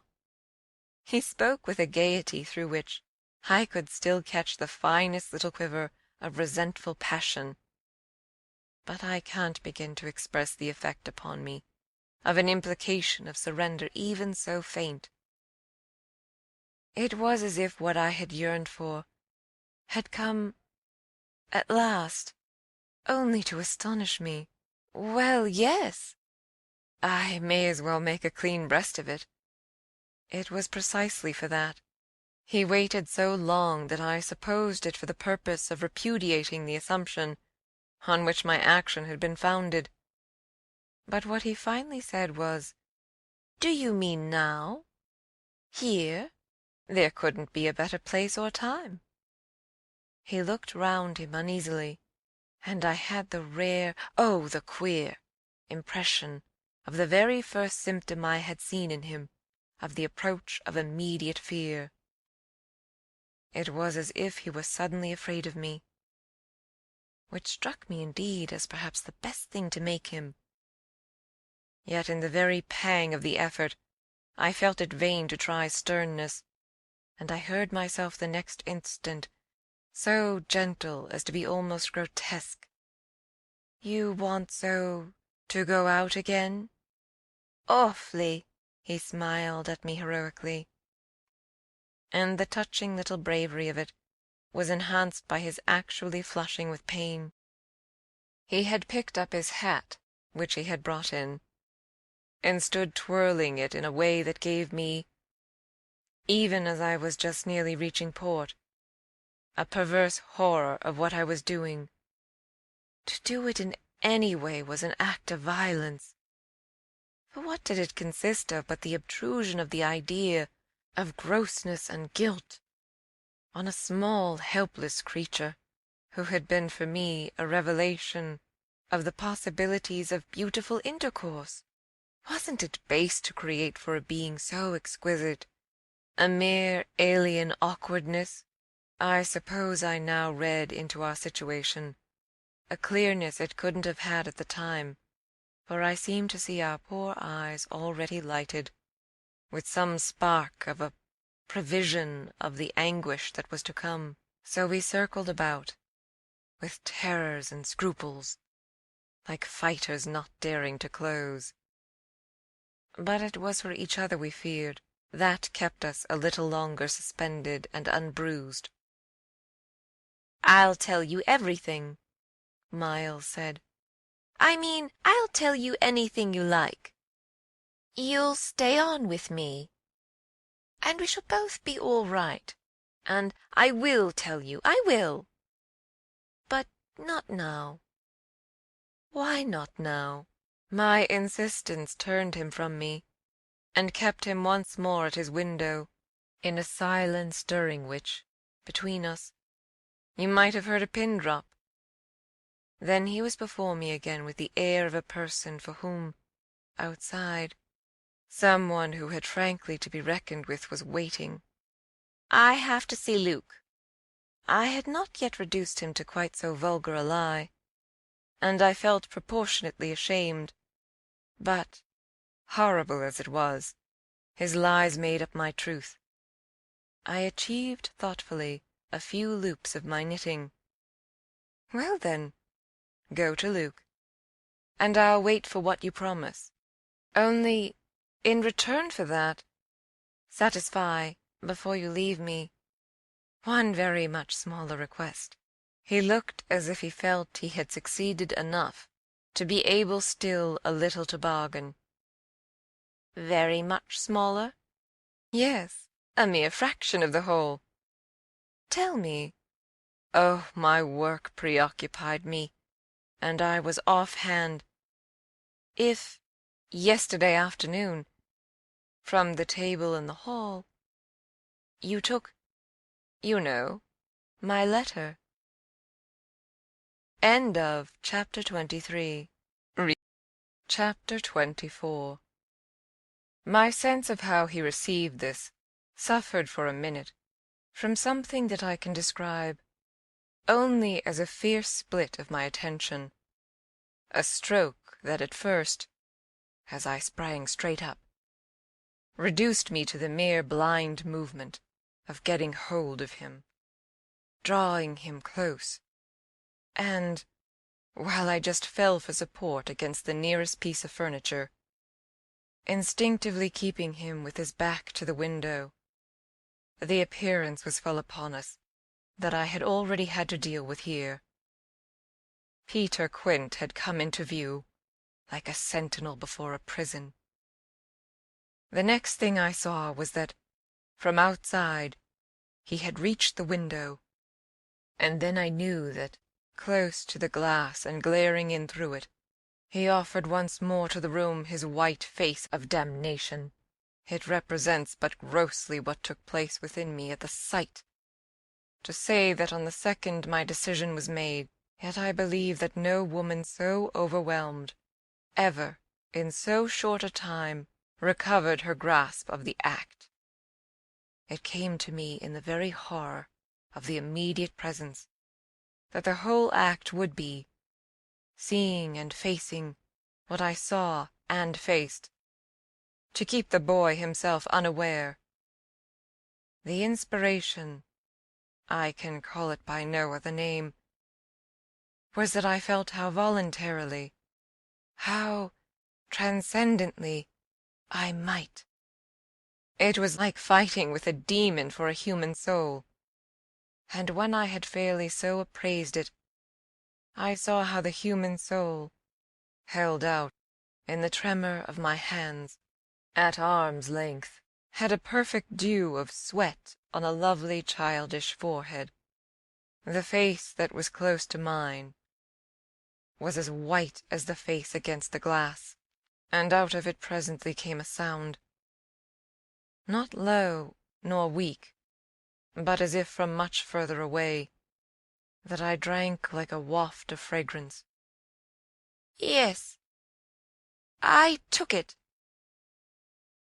At this, with a moan of joy, I enfolded, I drew him close, and while I held him to my breast, where I could feel in the sudden fever of his little body the tremendous pulse of his little heart, I kept my eyes on the thing at the window, and saw it move and shift its posture.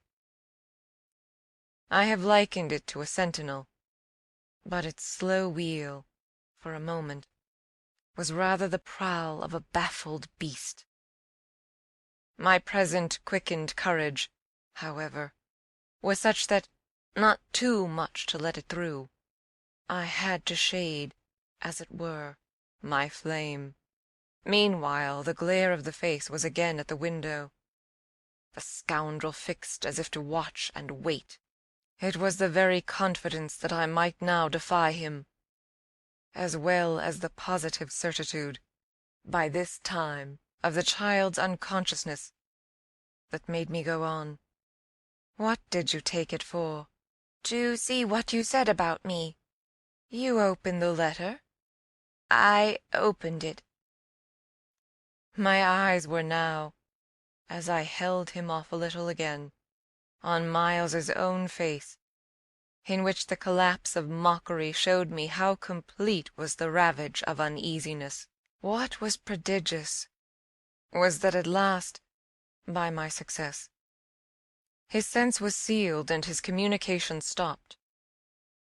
He knew that he was in presence, but knew not of what, and knew still less that I also was, and that I did know.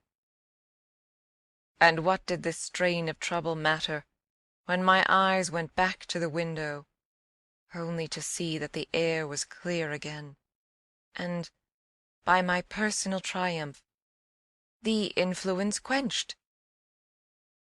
There was nothing there. I felt that the cause was mine, and that I should surely get all. And you found nothing. I let my elation out. He gave the most mournful, thoughtful little headshake. Nothing. Nothing, nothing. I almost shouted in my joy. Nothing, nothing, he sadly repeated. I kissed his forehead. It was drenched. So what have you done with it? I've burned it. Burned it? It was now or never. Is that what you did at school? Oh, what this brought up. At school? Did you take letters? Or other things? Other things? He appeared now to be thinking of something far off, and that reached him only through the pressure of his anxiety. Yet it did reach him. Did I steal? I felt myself redden to the roots of my hair, as well as wonder if it were more strange to put to a gentleman such a question, or to see him take it, without allowances, that gave the very distance of his fall in the world. Was it for that you mightn't go back? The only thing he felt was rather a dreary little surprise. Did you know I mightn't go back? I know everything. He gave me at this the longest and strangest look. Everything? Everything. Therefore, did you? But I couldn't say it again. Miles could. Very simply. No, I didn't steal. My face must have shown him I believed him utterly. Yet my hands, but it was for pure tenderness, shook him as if to ask him why. If it was all for nothing, he had condemned me to months of torment. What then did you do? He looked in vague pain all round the top of the room, and drew his breath 2 or 3 times over, as if with difficulty he might have been standing at the bottom of the sea, and raising his eyes to some faint green twilight. Well, I said things. Only that? They thought it was enough. To turn you out for? Never truly had a person turned out shown so little to explain it as this little person. He had appeared to weigh my question, but in a manner quite detached and almost helpless. Well, I suppose I oughtn't. But to whom did you say them? He evidently tried to remember, but it dropped.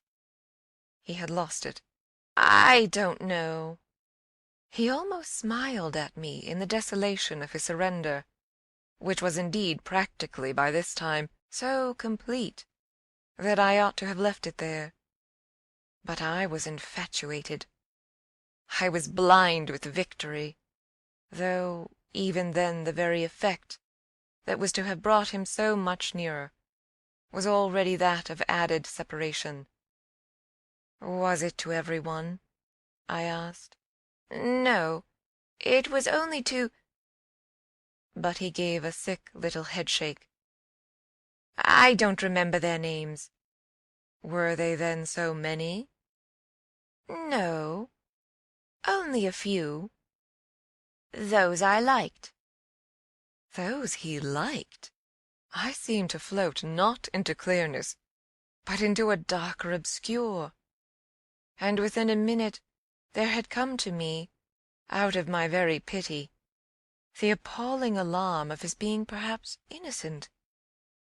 It was for the instant confounding and bottomless. For if he were innocent, what then on earth was I? Paralyzed while it lasted by the mere brush of the question, I let him go a little, so that, with a deep-drawn sigh, he turned away from me again, which, as he faced toward the clear window, I suffered, feeling that I had nothing now there to keep him from. "And did they repeat what you said?" I went on after a moment. He was at some distance from me, still breathing hard, and again with the air, though now without anger for it, of being confined against his will. Once more, as he had done before, he looked up at the dim day, as if, of what had hitherto sustained him, nothing was left but an unspeakable anxiety. "Oh, yes," he nevertheless replied. "they must have repeated them. To those they liked," he added. There was, somehow, less of it than I had expected, but I turned it over. "And these things came round?" "To the masters? Oh, yes," he answered very simply. "but I didn't know they'd tell." The masters? They didn't. They've never told. That's why I ask you. He turned to me again, his little beautiful fevered face. "Yes, it was too bad." Too bad? "What I suppose I sometimes said. To write home." I can't name the exquisite pathos of the contradiction given to such a speech by such a speaker. I only know that the next instant I heard myself throw off with homely force, "Stuff and nonsense!" but the next after that I must have sounded stern enough. What were these things? My sternness was all for his judge, his executioner. Yet it made him avert himself again, and that moment made me, with a single bound and an irrepressible cry, spring straight upon him, for there again, against the glass, as if to blight his confession and stay his answer, was the hideous author of our woe, the white face of damnation. I felt a sick swim at the drop of my victory, and all the return of my battle, so that the wildness of my veritable leap only served as a great betrayal. I saw him, from the midst of my act, meet it with a divination, and on the perception that even now he only guessed, and that the window was still to his own eyes free, I let the impulse flame up to convert the climax of his dismay into the very proof of his liberation. "No more! No more! No more!" I shrieked, as I tried to press him against me to my visitant. "Is she here?" Miles panted as he caught with his sealed eyes the direction of my words. Then, as his strange "she" staggered me, and with a gasp I echoed it. "Miss Jessel? "Miss Jessel?" He, with a sudden fury, gave me back. I seized, stupefied, his supposition, some sequel to what we had done to Flora. But this made me only want to show him that it was better still than that. "It's not Miss Jessel, but it's at the window, straight before us. It's there, the coward horror, there for the last time." At this, after a second in which his head made the movement of a baffled dog's on a scent, and then gave a frantic little shake for air and light, he was at me in a white rage, bewildered, glaring vainly over the place, and missing wholly, though it now, to my sense, filled the room like the taste of poison, the wide, overwhelming presence. "It's he?" I was so determined to have all my proof that I flashed into ice to challenge him. "Whom do you mean by he?" "Peter Quint, you devil!" His face gave again, round the room, its convulsed supplication.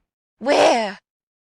They are in my ears still, his supreme surrender of the name, and his tribute to my devotion.